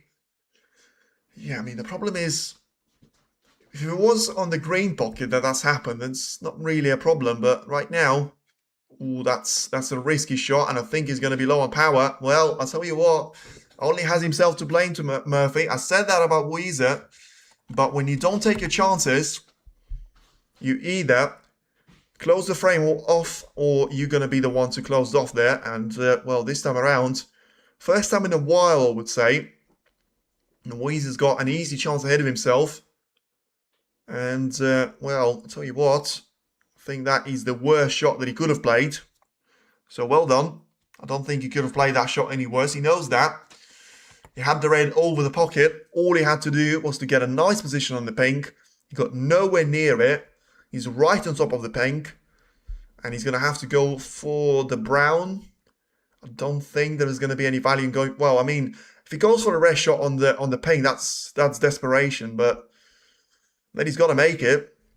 But I've said that way too often in the last couple of frames. It just seems like he's got absolutely no control over the cue ball. And when you lose that, you're going to find yourself all over the place, especially when you think about his game. Can he get away with it on the pot success? No, he can't. No, he can't. And Murphy, he's going to be, well, once again presented with a chance. You have to say the standard has massively dropped here in the recent couple of frames. And the best thing for Yize is that no matter what happens in this frame, he's still going to have a chance in the next one. But, I mean, somehow, he's going to have a 1 point of a lead for a couple of seconds there. Not anymore. And I wonder how significant that red that he spotted can still prove to be out there, because Murphy, you know, obviously having a pink over the pocket, having a couple of easy reds to go for, if I dare to call them that, after what I've seen in the last couple of frames. And I do wonder where all that brilliance from that break of 90 points came from, because Yize was unstoppable. He was making all the long reds, he was making all the difficult colours. You know, Murphy seemed like he wasn't playing too bad either before that frame, but then, you know, it all sort of fell apart for both of them. So now, you know, Murphy, of course, doesn't no longer find himself a frame behind, and doesn't really know if he's straight in the pink, because he doesn't want to find himself straight in the pink, or especially forcing the cue ball away from those reds. And I think that's exactly what happened, because, I mean, he had one easy red to be taking, and he needed to have a very precise positioning on the other two to make them easy, but I think it's going to be anything but that, unless he's going to try and go for a shot with the rest. So basically just leave that cue ball exactly where the pink is, or about as marginal as it can be, for that red to be... But it's still, it's such a nasty cut, that, you know. The fact that he's even left himself with that means that either, of course, he backs himself with the rest, we all know that, but he must be absolutely certain that this is going to be the time for him to shine. So then let's see if he gets the red in to the right corner. He's still going to have to find the positioning on the color. And he got the red in. Don't know about positioning though, because he probably have to go for the shot on the bold colors and the blue. He does have the angle on the blue to return back to the original train station, but I mean, once again, he needs to be so tight to... Well, I'm not even sure what he needs to be doing now, because, you know, since he potted the pink, he took that pink spot with the cue ball, which meant the pink had to go on the black ball spot, which now means the red that I counted as one available is no longer going to be available to him. So what sort of red is he aiming for? If he's not aiming for them, then he's going to have to try and make contact with them. Well, I think it's a good effort on trying to make this as good of a positional shot as he could have, but I don't think that's going to be good enough. And once again, you know, at this stage you take a break of 20 points, but I'd be surprised if he goes for this red, because there's going to be a high chance of him leaving it over the pocket, although he's aiming for it, you know. And this is a great shot there. He wobbled, but he was never going to be comfortable from that position. Murphy able to get another red in. Whether he's going to be just down to, you know, delaying the inevitable of the break stopping before he's going to be able to get enough points for him to win the frame. But anyway, it's now 20 points of the advantage. Should be 25 if he gets the blue in. And then whatever he gets after that is going to be a bonus, but I think the bonuses are going to end here, unless he's got another massive shot which he trusts himself to go for. It's going to be a red along the side cushion. And I'll tell you what, I think we can all agree on one thing.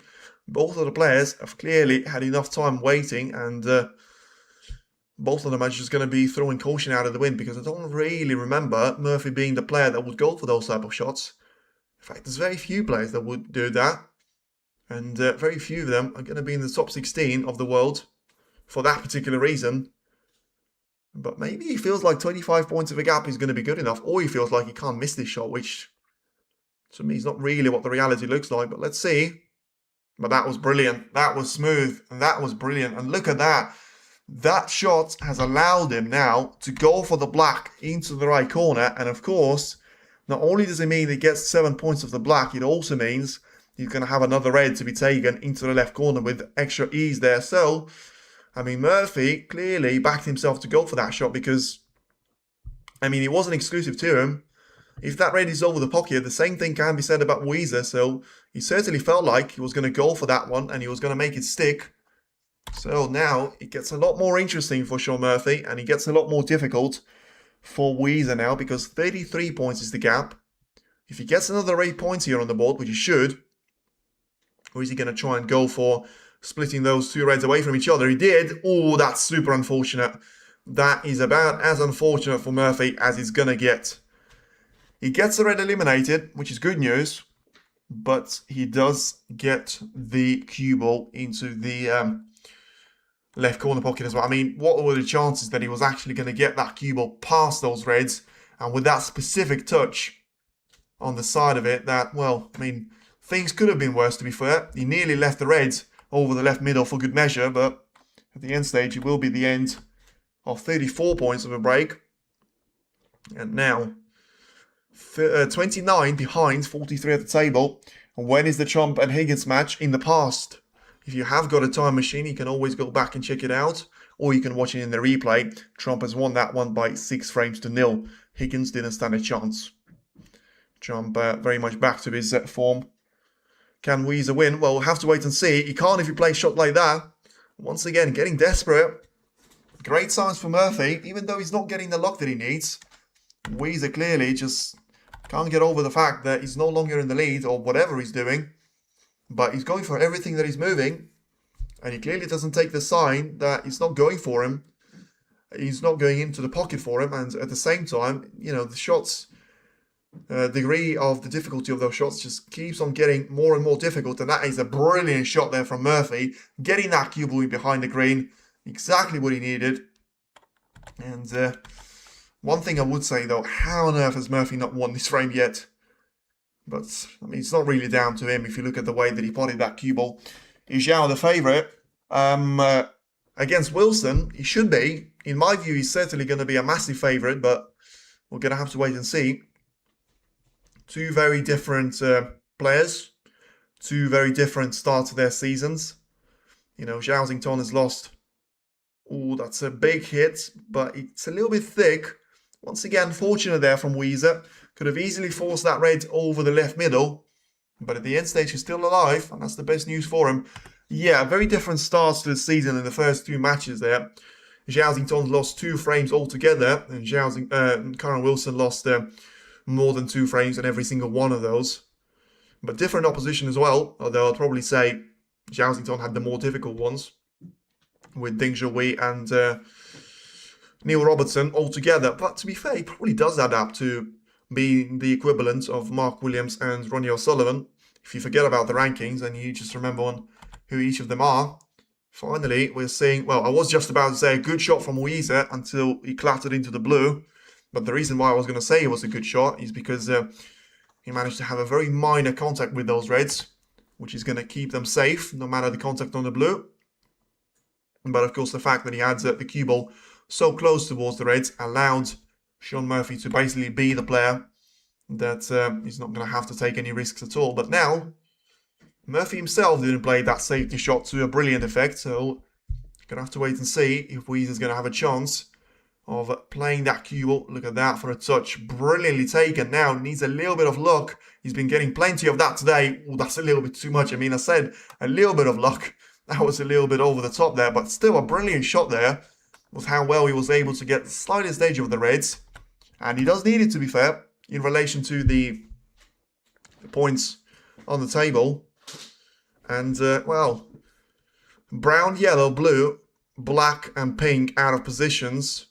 The pink and the black just swap their spots there. And Murphy, there's enough when he does that face expression there. He's got very much an expertise of trying to get out of those snookers, but he's clearly got himself worried here, which is great. You know, you want to see this frame to go as close as it possibly can. And as I said, I do have a little bit of hope that Yize is going to be able to win. Not massively, though. I would love to see another Trump against Murphy. Now then, first to 10 especially. 2 cushions. Is this going to be brilliant? I'll tell you what, it's a brilliant hit there from Murphy, but there is a but to it. Is Yize going to try and take this one on there. I don't think there's any value in it. If the pink went to the right side instead of the left, I think there would have been some value in it. But now, I mean, you get the red in, you put yourself under more pressure by doing that. Because, you know, some would say you can try and get yourself a snooker, but you can try and get yourself a snooker now, which is what he's trying to do. I think he's low on the pace, though. It's a bad shot from Yize. And as much as he's, well, I mean, he's always going to leave Shaun Murphy with the limited access, but he's left him with a little bit of access here, which there was no need for. Now Murphy has to make sure he doesn't leave that cue ball to be anywhere near the jaws, which he hasn't done.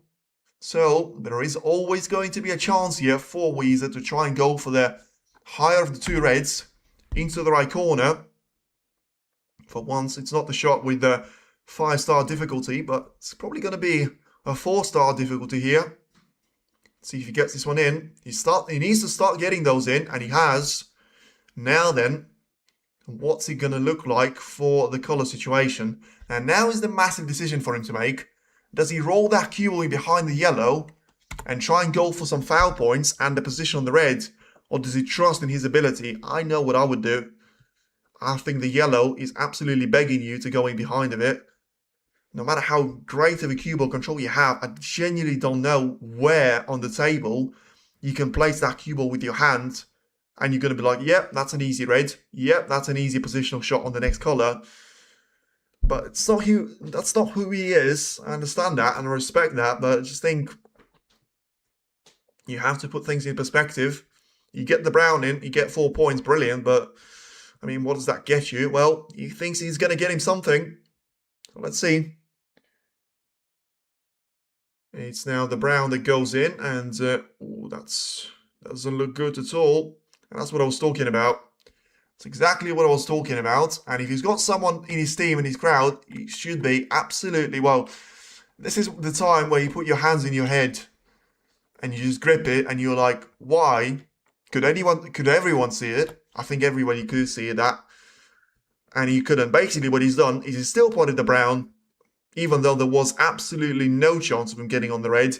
Maybe something that he was trying to do is to be a genius and to try and get right in behind of that red and try and basically send it towards the top end of the table. Well, he hasn't done that, and what he has done is put himself on the back foot, and I think the 4 points that he's just gained, the fact that he's not walking away from the table, means that Murphy, he's now going to have 4 points back there, it would seem. Whether there was a foul from the referee to be called, I'm not sure.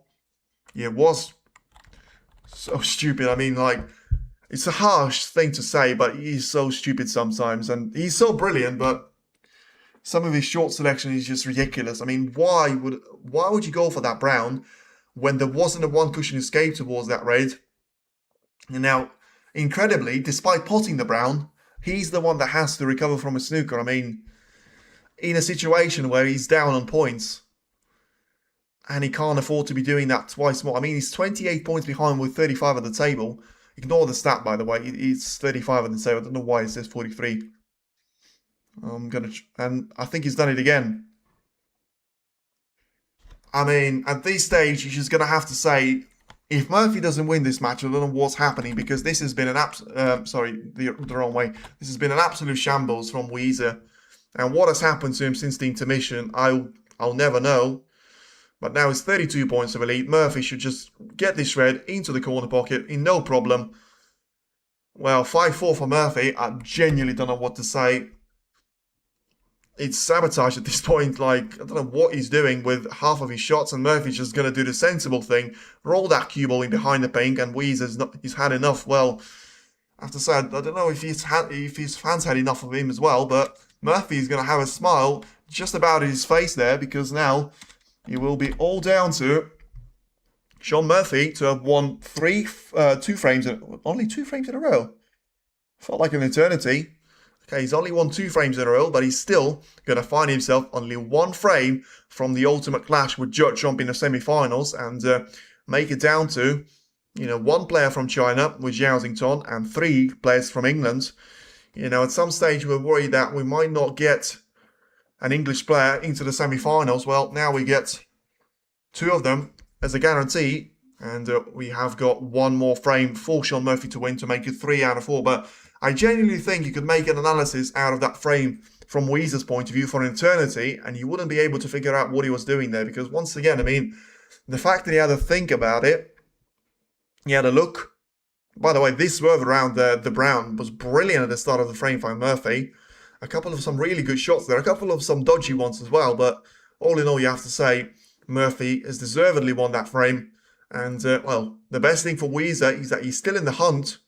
And, you know, the new frame is always going to be a new sheet of paper, but he just needs to make sure he doesn't, you know, turn that into, I don't know, into something very, very,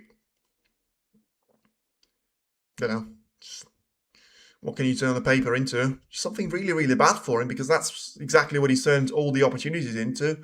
Every single time a chance comes his way, it's either going to be a difficult one, which he still goes for and then misses by a mile, or it's going to be an easy one like the red that he had. I mean, the red that he had into the right corner is absolutely ridiculous. I mean, Murphy did have a couple of them as well, but Murphy has got every right to complain about luck. Yize has got absolutely no right to be complaining about anything about him except of himself.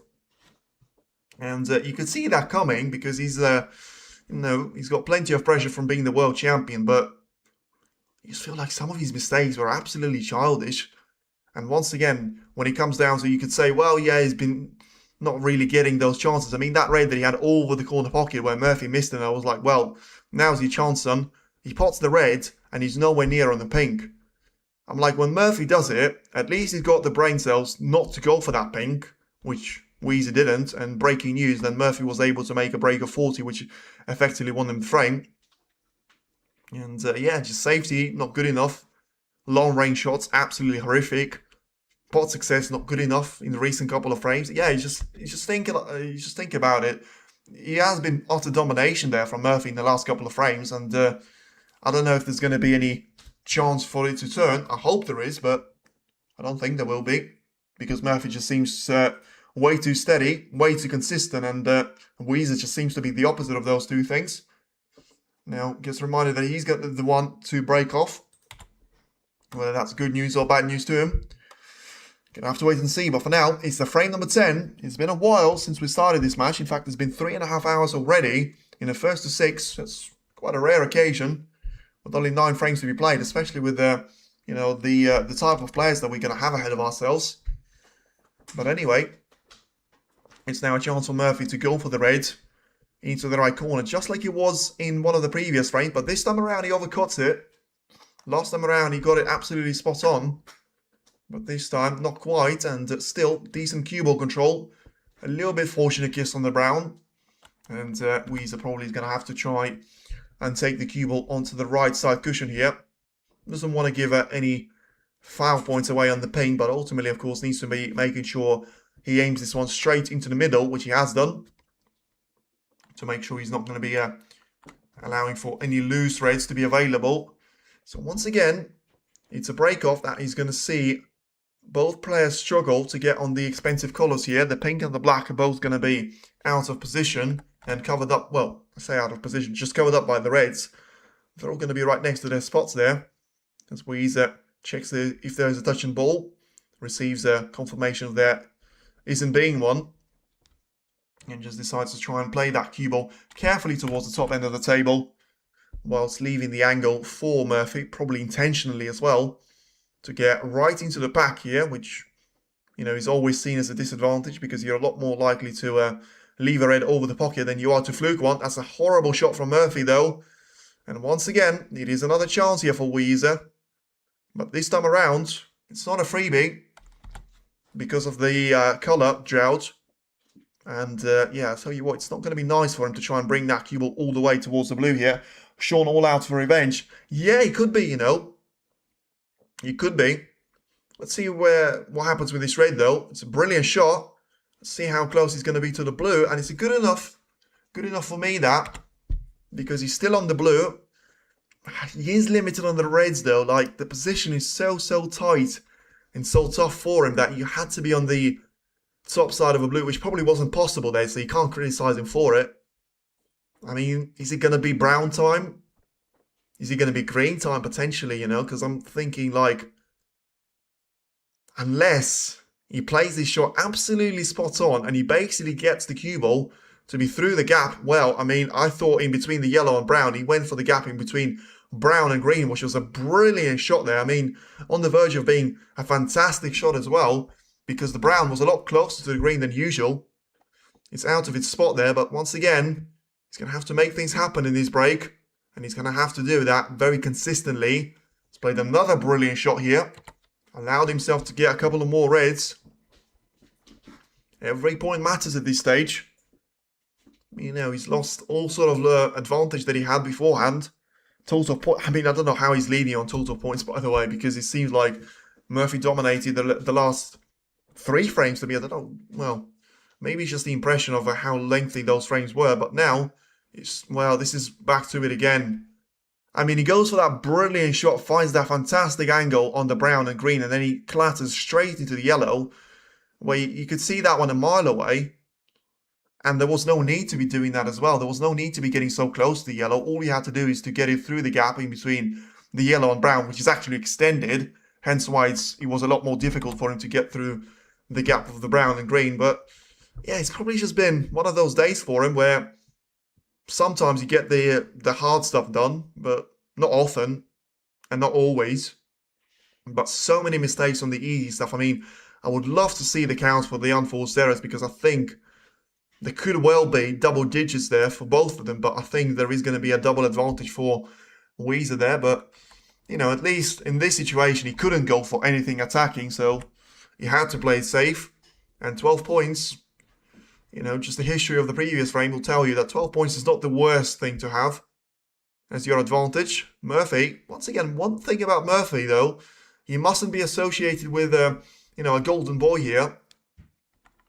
He's certainly been playing for some aggressive shots there. And he's gone for one now. Didn't get too close to it. And with the angle probably favouring him going for a safer option like that, even though he was trying to pot the red. Let's see what Yize is going to go for now. I think he's going to try and use that same red as a, you know, just try and get it into the middle pack. Maybe he was trying to get the black into the open play, but even if he wasn't, he played a very nice safety shot.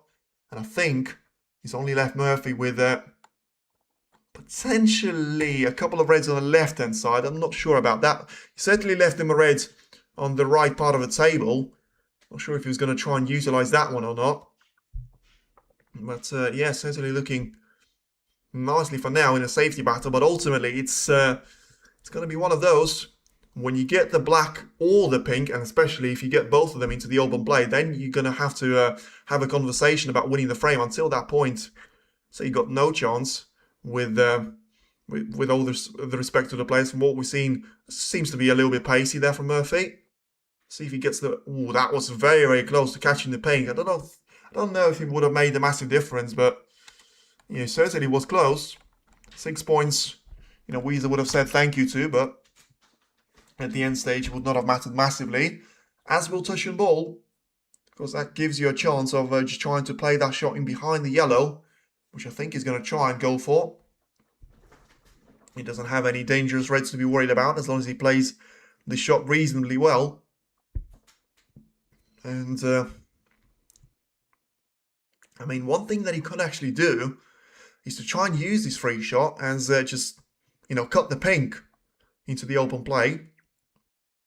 But I suppose it's only going to be relevant for one single shot there. Although he is thinking about it. So let's see if he's going to go for that one. And no, he's actually just trying to get that cue ball away from the reds without touching anything, apart from the ball cushion. Could have done with a little bit less pace, but yeah, I was surprised that he didn't try to do anything aggressive there, whether it was to bring the pink into the open play or play the cue ball in behind the yellow, or at least attempt that. I don't think there would have been any harm in, you know, misjudging the pace slightly, although I suppose the cross double would have been on, which you don't really want to give away for Murphy. But, you know, right now, Murphy's going to be studying something that has actually got him a couple of those points in the previous couple of frames, and that, of course, being the plant. This one is going to have to need a little bit of a correction for it to go into the pocket. But Murphy's got experience in that, and not too close. Probably say quite far away. And is it his turn to be lucky now? I think it is. The red that he's left would have been very dangerous in relation to purely the potting angle. The whole thing about not having a colour to play for still would have been relevant up towards the blue. But he may, I mean, I don't know. I feel like he probably has realised finally, it's better late than never, that he can't really do anything silly now. And he needs to just, if he doesn't fancy that one 100%, well, I thought I was seeing my eyes to be misleading me. I was like, well, has he actually decided not to play aggressive now? No, he just found a better option for himself. He found a plant. You know, he clearly learned a lesson or two from Murphy from the previous couple of frames, and that was a good spot there because, I mean, he's got obviously a better angle, but I wasn't even looking in that direction, I have to say. I was, to be fair, but looking for a safety shot rather than the attacking shot out there. Played this blue really, really well, and he needs to, because now he's got a chance, you know, to try and get his lead up to, I don't know, 30, 40 points, which would be significant at this stage. But he needs to be making sure his positioning on the red should be absolutely superb every single time there. But even though it is pretty much about as superb as it could have been, I still feel like he's going to go for a shot which will get him the pink into the open play. Now he needs a little bit of luck, and he gets it. He gets the pink out of the dangerous play.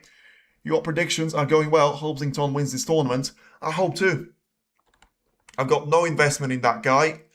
I always said, you know, I was watching that World Championship campaign of his, saying that he's not that good, and only when he beat Ronnie, I was like, he is that good, and ever since I'm not really in love with the guy, but I'm in love with the way that he plays the game, and yeah, just such a pleasure when I know that I'm going to see him for at least 10 frames against Wilson. It brings a smile to the face, because I'm like, that's when, I'm like, you may live in the past and you hope for O'Sullivan, Higgins and Williams to carry on forever, but, you know, Zington could well be the reason for you to be watching snooker, even when the likes of Ronnie, Higgins and Williams retire, which is why I prefer him to Yize, because my preference has always been the Ronnie style, just trying to get around the reds, you know, playing as if you've got the cue ball like a yo-yo on a string, you know, and just taking full control of the position rather than, you know, it's still very satisfying when you see those power shots getting your way out of trouble, but I just feel like that pure control, calmness, and precision when it comes down to Ronnie and Zington, it's just, you know, it feels very, very natural to me, and it's a lot more enjoyable for me to be watching. I'm getting my revenge as a Murphy fan. Well, I'm not sure you are in this frame. And one thing we know about a decider in between Yize and Sean Murphy, something that you would probably want to forget as a Murphy fan, what's that all about? It's nothing to be too concerned about, but that was absolutely unnecessary there from Yize. Overrunning massively for that red. And yeah, the weird thing about this position though is that even though you don't have many colours, the further you get in the frame, the more dangerous the position becomes, because you're not going to sort out the colour situation unless you go for the pink, which is not going to do that. But the further you go into the frame, the less reds you're going to have ahead of yourself. Therefore, one mistake and your opponent could be all over this one. But now, very clinical, recovered with the previous shot. Now, nicely lines up for the red after the good blue. So ahead by 43 points, still 91 at the table, which is very surprising actually. I mean, with him losing so many points of using the blue, I suppose he didn't really have to use the bold colours to be fair, so I suppose that makes sense. And it's now down to 83. So he's in what I call the 50% zone, where your gap is more than 50% of what's left at the table. So that means he only has to score, you know, half of the points that he has scored beforehand. Almost urging that blue to drop, although it was within, you know, reasonable margin away from that jaw of the middle pocket. And now finally, for the first time in a while, he's about to have a choice of two reds to be played, and I think he's going to take the one closer towards the blue with a more natural angle, try and position himself towards the blue there. Had to make sure he missed that red closer to the left side, and he has done. So then, a break of 38 points, and it does seem like, well, one thing that I said actually is that Murphy was going to win this one in a decider. I'll tell you what, I take no credit for it, but I may as well. Because I thought I was getting it all wrong after the domination of the first 2 frames from Yize. But, you know, there was actually a stage in this frame where I thought, well, maybe I was being a little bit actually conservative with Murphy, and he was actually going to win it in 6 frames to 4. But now, you know, every single shot that Yize takes gets him closer. And, well, that one didn't, because he caught the red in the way, but he's still marginally on the blue here, which would be the shot penultimate to the frame ball. The next red would be the frame ball here for Yize, and with the black to be covered up, it's a frame ball that leaves no chance. Well, it's probably a position which leaves no chance him anyway, if he gets the blue in with 61 ahead and 67 at the table. So needs to get the blue in, and ideally, of course, would like to get the red in. But if he gets the red in, even though it's going to be only a couple of points, there will be no chance for Murphy to return within. Of course, Yize are doing all the reasonable things that he should, but it's a good comeback. It's now, once again, just one more shot for him. And it'll be another break of 50 plus, which I'm pretty sure I'm going to aim back. Yeah, look at that. One break of 50 plus thing, the entire match for Murphy. And yet he's leading Yize by 5 frames to 4, which is about to become 5 frames to 5. The red is in, and so is the 5th break of 50 plus. And so far, every single time he's made one of those, he's been able to win the frame. Now ahead by 52, ahead by 62, I should say, as he absolutely thrashes that blue in towards the green pocket. You know, still looking for a way to try and continue the break, but even though he will be a little bit of a drag here, which I'm pretty sure Murphy is going to try and come back to the table, but I don't know if he will actually. 8 points behind. 3 reds to beat. Yeah, he's gone for the double, which, once again, he knows that Murphy is probably likely to come back to the table here, but yeah, I'm not actually sure him getting that red available is advantage to him, as the break is going to end there for Yize on 55 points of a value. Because if you take this red, he's going to have to take a colour with it, and the black certainly being covered up. The pink, I'm pretty sure, is covered up too. So he's going to have to lose at least 2 points, which I'm not really sure he can. He can't lose any points, to be fair, because he's going to have to need 3 snookers at that stage, if you exclude the free ball. So, not too sure what the carrying on is all about. It's understandable, but I don't really think it's going to do anyone any good, to be fair, including himself, as he now absolutely thrashes the pink in to the right middle. That shot will give him a little bit of confidence. So puts the pink back into its own spot, and now that will sort out the issue to an extent of not having the black available, though I think he's going to try and sort it out anyway by taking the red away from the black, but he's put the black into a horrible position, probably even worse than what he was. So same thing goes for the yellow. So then 60 points behind, 51 at the table. You can tell that this match has been going on for pretty much 4 hours now, for a while. Tell you that for free. And look at that. Look at that. That is poetry in motion. And even though there was absolutely no pressure on it, you can never get tired of watching shots like this unless it's against a player that you support, because that's going to be a very different feeling. And it's a feeling of, I want to smash my fist at the table, but that was brilliant from Yize. Just no pace at all, just waiting for that rate to reach the inevitable, to reach the back end of the pocket. And I have to say, I'm a little bit glad that we're not going to see this unnecessary drag for the 10 frame. Bring on the decider, and just like it was 3 months ago, on the 4th of May, it is now going to be, what's it called, 30th of July? Yes, it is 30th of July today. He will be, once again, a decider in between Yize and Sean Murphy. Well, somebody had to tell them that, you know, you're supposed to only have a decider once in a while in between yourselves.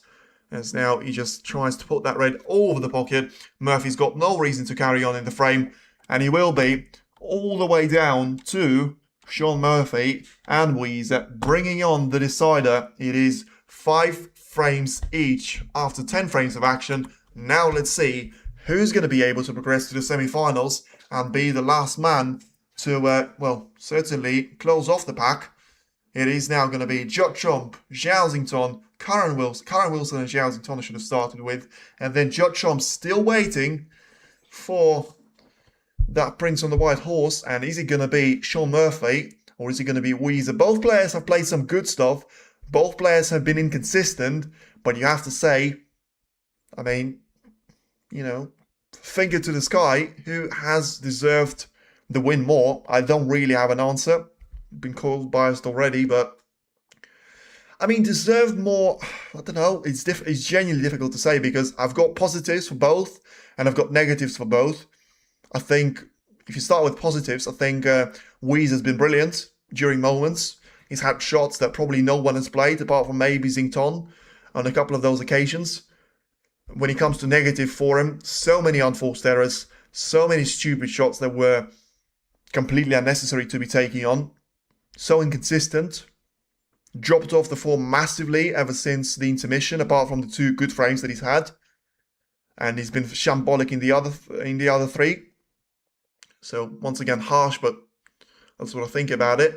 Then when you talk about Murphy, consistent, been very patient. I think he's been unlucky when you talk about the whole thing, but still some silly mistakes. I think the grade of them probably is going to be the same. I think it's probably going to be the same. I think the volume of them is going to be different, and he probably was attempting those reckless shots on the same number of occasions, but I think the accuracy and the success for him was a little bit better than Yize, but I think the volume was less, and I think he was a little bit less fortunate. And you have to give credit to him for trying to stay in there, being patient, and sticking there until the end. But I'm also going to say, he's had more than enough opportunities to close out the match by now, as has Yize. Well, I mean, he hasn't technically on the scoreline because the previous frame that he won, he was able to force a decider, but let's be honest with you, he should have easily cleared the frame match away before the decider.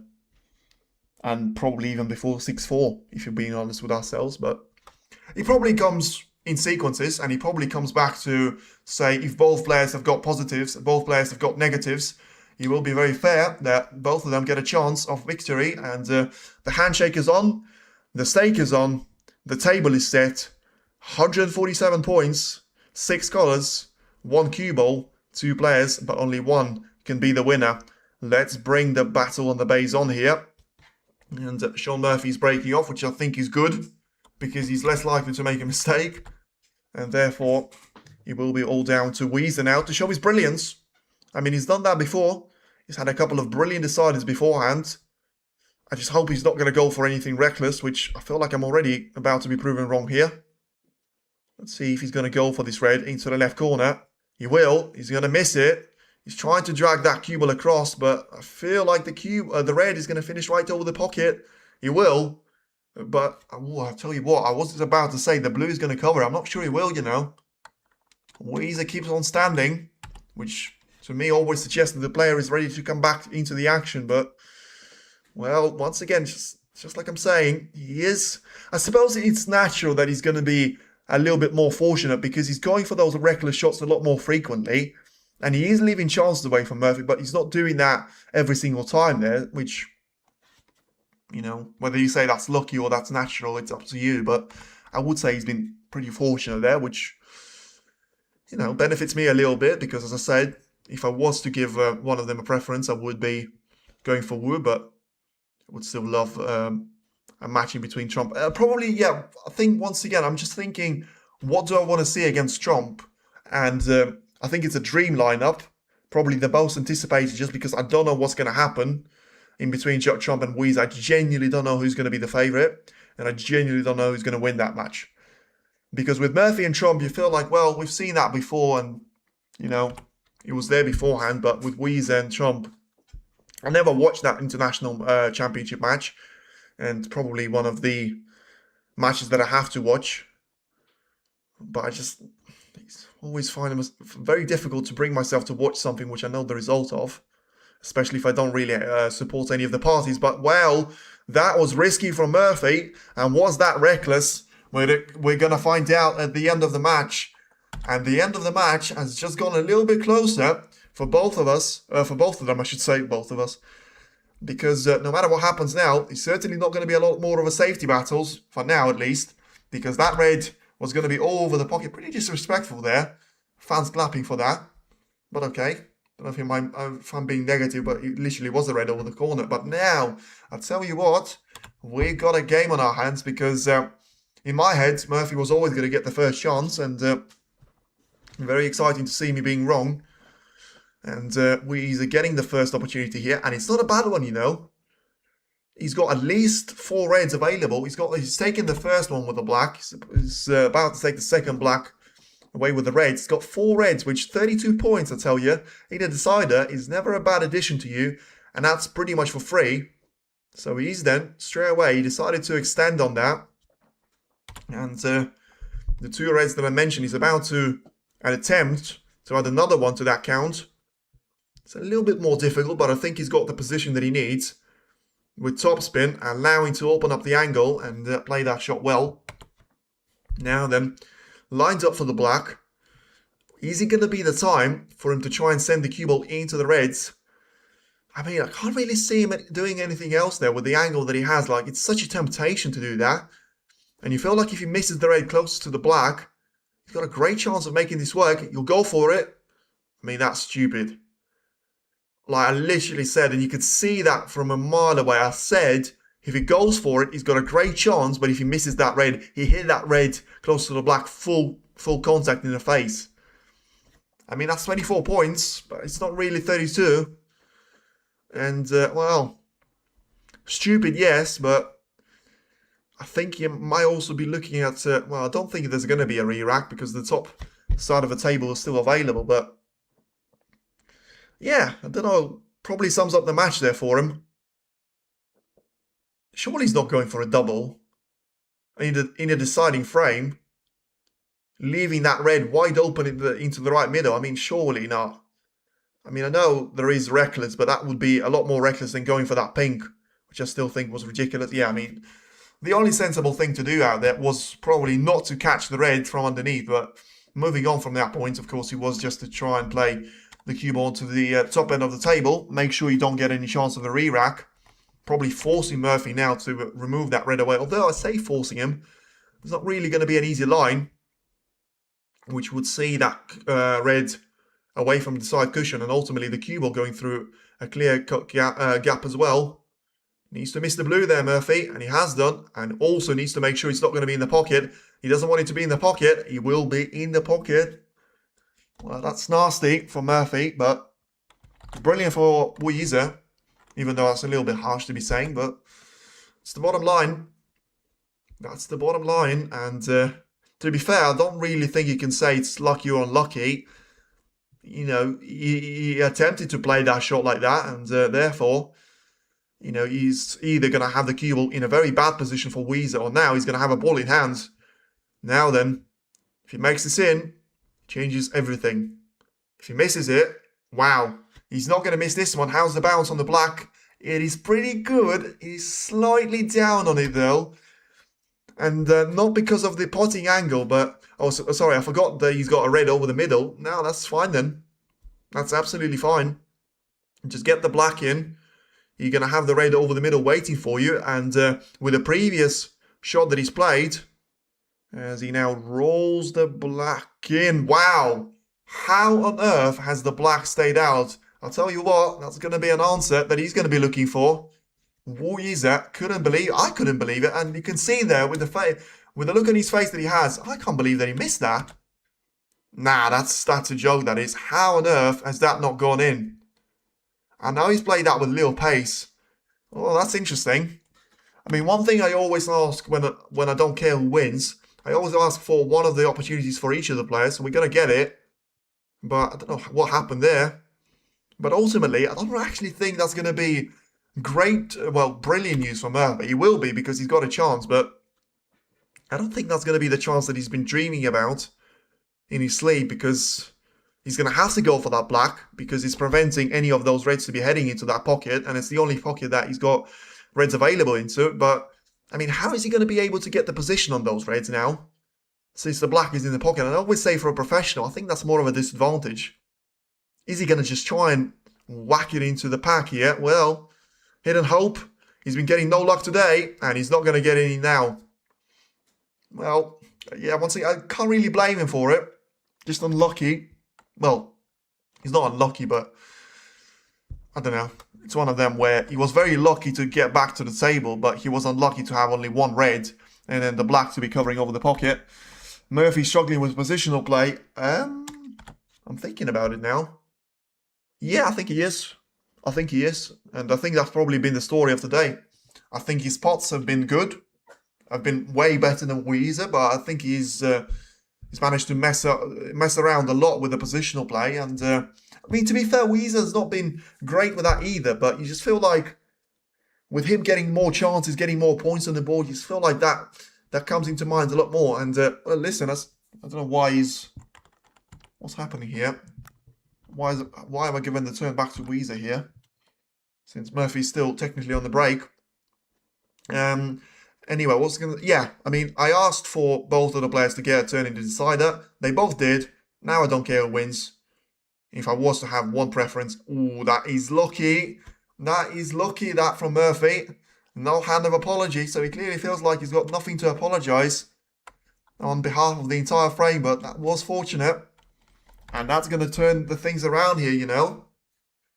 Because he's just managed to have an absolute... he just played an absolute blinder there because he had so many reds all to be a pack, well, a part of a huge pack there. He's managed to spread them all out and he's just snookered Yize. Oh, I'll tell you what, this is where he comes back there. And the snooker gods very much tiptoe in terms of, well, I genuinely am baffled to say what is he going to have to do. I mean, he doesn't even have one of those reckless shots to go for just to send it. He's got the red over the corner in the right part of the table. The black is available, the pink available, blue available. I mean, call Houdini someone because I think you need a trick shot here. I mean, the only thing that I can think of, and it is about as risky as it's ever going to get, I think you have to go for that only red that he can see next to the pink. So if he goes past the pink and green, he's going to catch one of those reds, but I'm not sure if he can see enough of it and just have to just play that cue ball as if it was an attempt of going off there, but in behind of that red, if he gets that shot in, there's nothing which is going to be a danger for him, but it's just the question is, how do you do that? But I think he's going to do that, you know. He's going to have to play this shot with no pace, which makes it even more difficult. Now just hidden hope. He was the reds, which was the only one that he could see, but that was purely hidden hope. And that's unfortunate, because you feel like that's probably going to be the way that it ends. But I'm actually thinking about it, you know. Has he left anything? I mean, that would be the most ridiculous thing ever. Because he's got like 3 shots to be taken. Yeah, I think he has. Okay. Because he's got 2 reds, but for a second I thought they were going to be in the way of each other. Well, yeah, I think that's cruel if it ends like this, but I think it will end like this. But, well, listen, he can't win them all, young man. And, yeah, he's the youngest world champion. He is second youngest. I think someone called Stephen Hendry was the young... I'm not sure, actually, you know. I think he was, because I remember checking 3 months ago. I think it was Stephen Hendry. He's the youngest overseas world champion, which, of course, excludes Scotland. So outside the UK, he is the youngest world champion, but Stephen Hendry is from the UK, and that all makes sense. But yeah, I mean, that's cruel, but as I said, all you can ask in a decider is to get a chance, and I can't remember if he got a second chance, actually. I'm thinking about it. No, I don't think he did. But the first, yeah, I mean, that was stupid. To be fair, he deserves to lose for that waste of a chance in the first chance, in the first opportunity that he had in the frame. Whether he will or not, I guess we'll find out soon, but I just feel like I don't really see a problem here for Murphy, apart from pressure. But even with the pressure, I mean, he can't miss a sitter. And there's going to be way too many of those reds in such an open position. You know, he's got sometimes he's got a brilliant cue ball control. Sometimes you feel like he's going to be able to get himself out of trouble with pot success. Murphy into the quarters, into the semis, but I wouldn't celebrate that one just yet. As I say, never know what's going to happen. There could be a twitch. There could be a pigeon flying into the arena. Or there could be a sudden lack of, I don't know, lack of power on the shot, and one thing could lead into another. But, oh, I mean, that was a little bit too close, but I probably wasn't imagining that one. Just used a little bit of the front jaw. Nothing too concerning. And, yeah, just thinking about it, I mean, he's going to have a really hard time to find a shot which is going to be seen as a massive problem. I think he's got 2 raids, which are not going to be quite as easy, but I'm not even sure he'll need any one of those 2 raids. He's already 11 points clear. Murphy, kindly win, please. Well, doesn't seem like he's going to get a better chance of this. Rather than WST play, we can watch live snooker in Asia. Yes, I know that, because I don't actually know why that is, because surely it would have had a, like they've got in Europe, or at least like they've got in football and some of the things. I suppose it all comes down to money, where you've got different countries have different channels and you can just watch them. But I suppose it all comes down to money, which, you know, clearly can't be agreed with WST, which they can in the UK and in Europe when it comes down to Eurosport. But for now, Murphy's certainly going to try and make his way through those semi-difficult raids, as he now gets one of them into the left middle and tries to get himself lined up nicely on the pink to be taken into the left part of the table now. Little bit of backspin, just trying to take that raid finally away from the right corner of the table. And 6-5 Murphy. Oh, I'll tell you what, I'll take no credit for that one either, but I did say before the match has started, I've got the receipt for it, that Murphy is going to win 6 frames to 5. So actually, of the 4 matches that I've seen, I've got all 4 winners right. Well, if Murphy wins. Getting ahead of myself slightly, but I mean, we are getting to the point where it would be the blunder of the season, even though it's only just started, but it would be the biggest blunder of the recent couple of seasons, based on the stage, based on the decider, and based on the position and the opportunity that he has got ahead of himself. Who's your favourite for the Triple Crown this season? Wow. Talk about the jinx. That is an absolute jinx and a half from me there. I literally just said it would be a blunder for the last couple of seasons. What is Murphy doing there? He's missed the red and he's left it on the plate. And that was one of the reds that I said is going to be difficult. And you know what? The second red that's going to be difficult is about to be played now by Yize. Well, it's all there for him. And I tell you what, this is going to be, well, that's on Murphy, that is. You just need to get your nerves in the right position. I thought he would have had all the experience. He didn't come across as he was panicking at all. He wasn't rushing. He wasn't trying to do anything extra. But now, it's all there for you, young man. And I said, it's cruel for him to lose like that, because Murphy was a little bit fortunate. Well, there's nothing cruel about Murphy losing this one now, because he did have all the opportunity that you could possibly imagine. The best type of opportunity that you could possibly imagine. But in the end, you know, he is going to give another opportunity away to Yize, and now he's only 9 shots away from punishing Murphy for that. Now then, being on the yellow, he does have a bit of a stretch now in terms of the gap in between the colour and the red. How many reds left? Only 1. I still think that was not difficult. Well, it was. It wasn't, I should say. I don't really understand why he had to use that red first, by the way. I mean, he had the reds at the top edge of the table, but wait for this one. I mean, we can analyse this after the match, which you will, absolutely. But Yize still needs 8 shots to get himself in towards the semis. He got the first one in, probably one of the most difficult ones. Let's see how the cue ball is going to finish. Oh, he does look sweet. He does look very, very sweet. It's not perfectly sweet, though. It's got a little bit of sour taste in it, which means that he's going to have to take this blue and bounce that cue ball off the ball cushion, which always leaves a little bit of room for the mistake, but there wasn't any. Played that shot about as well as he could have.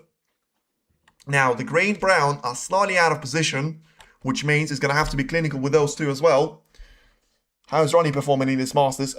Horrible. Despite making 3 centuries in a row, he already lost to Karen Wilson. Way too inconsistent, and yeah, just not good enough to win that match is the bottom line, and that comes from a Ronnie fan, so no bias there. A little bit on the run here, you know. I did say he needs to be careful with that green, because one thing could cause a chain reaction here. I'll tell you what, he doesn't want to be straight here, because he'll have to force this one through the right side cushion, and he's done that. Oh, just about. I think he's played that about as well as he could have. Now, he's close enough to the brown for it to be a comfortable shot, but also he's got enough angle not to force that one with 100 miles an hour and still be on the blue. You got the brown in. How's the blue? Well, I tell you what. Pressure, pressure, pressure, pressure. And Murphy is going to be watching this one. I nearly said something else. Murphy's going to be watching this one with all the interest in the world. 2 shots left then. The blue is in. How's the bounce? It's perfect. He's on the pink. He hasn't been ahead pretty much for the entirety of this decider. He's never been, well, he has been behind in this match only once.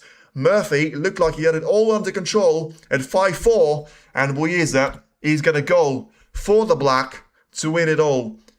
Well, could not have been straighter on this one, and it could not have been a better ending for Yize. And well, there's not going to be a fist bump. He knows the thing about 2 winning now, but Murphy has only got himself to blame. How has he missed that red?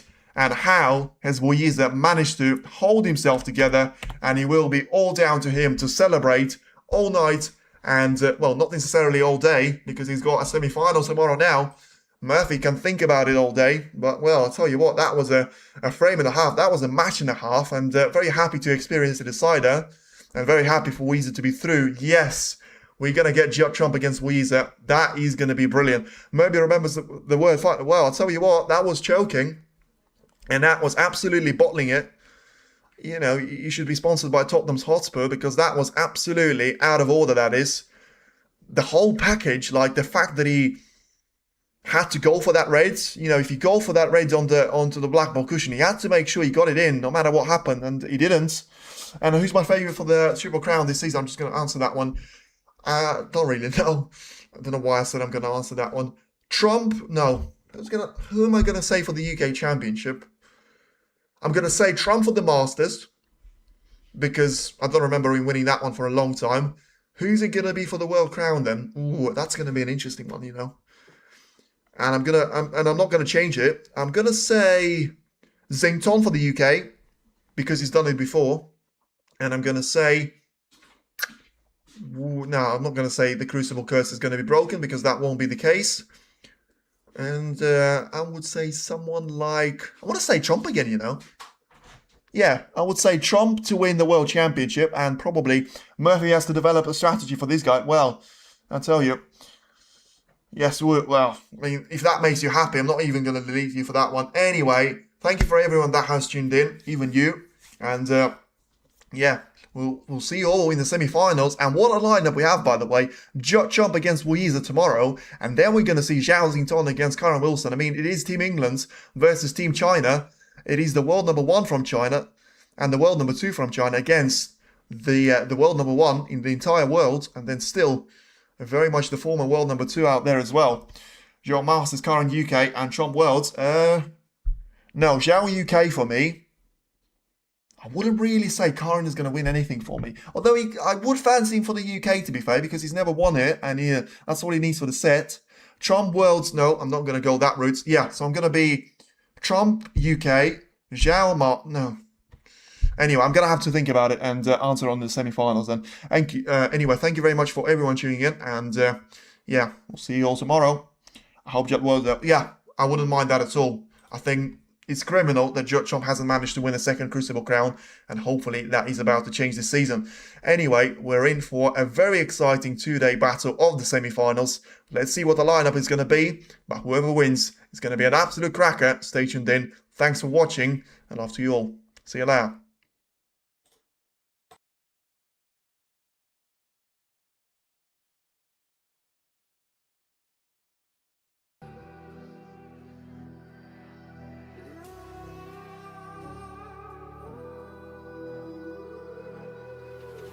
There's a distance between us. It's getting hard to reach out. Haven't seen you in seasons, but all I hear is your voice. I know my limits. You can break me down, but I'll stay till the finish line. And I've been counting minutes for quite some time now, just to see you again.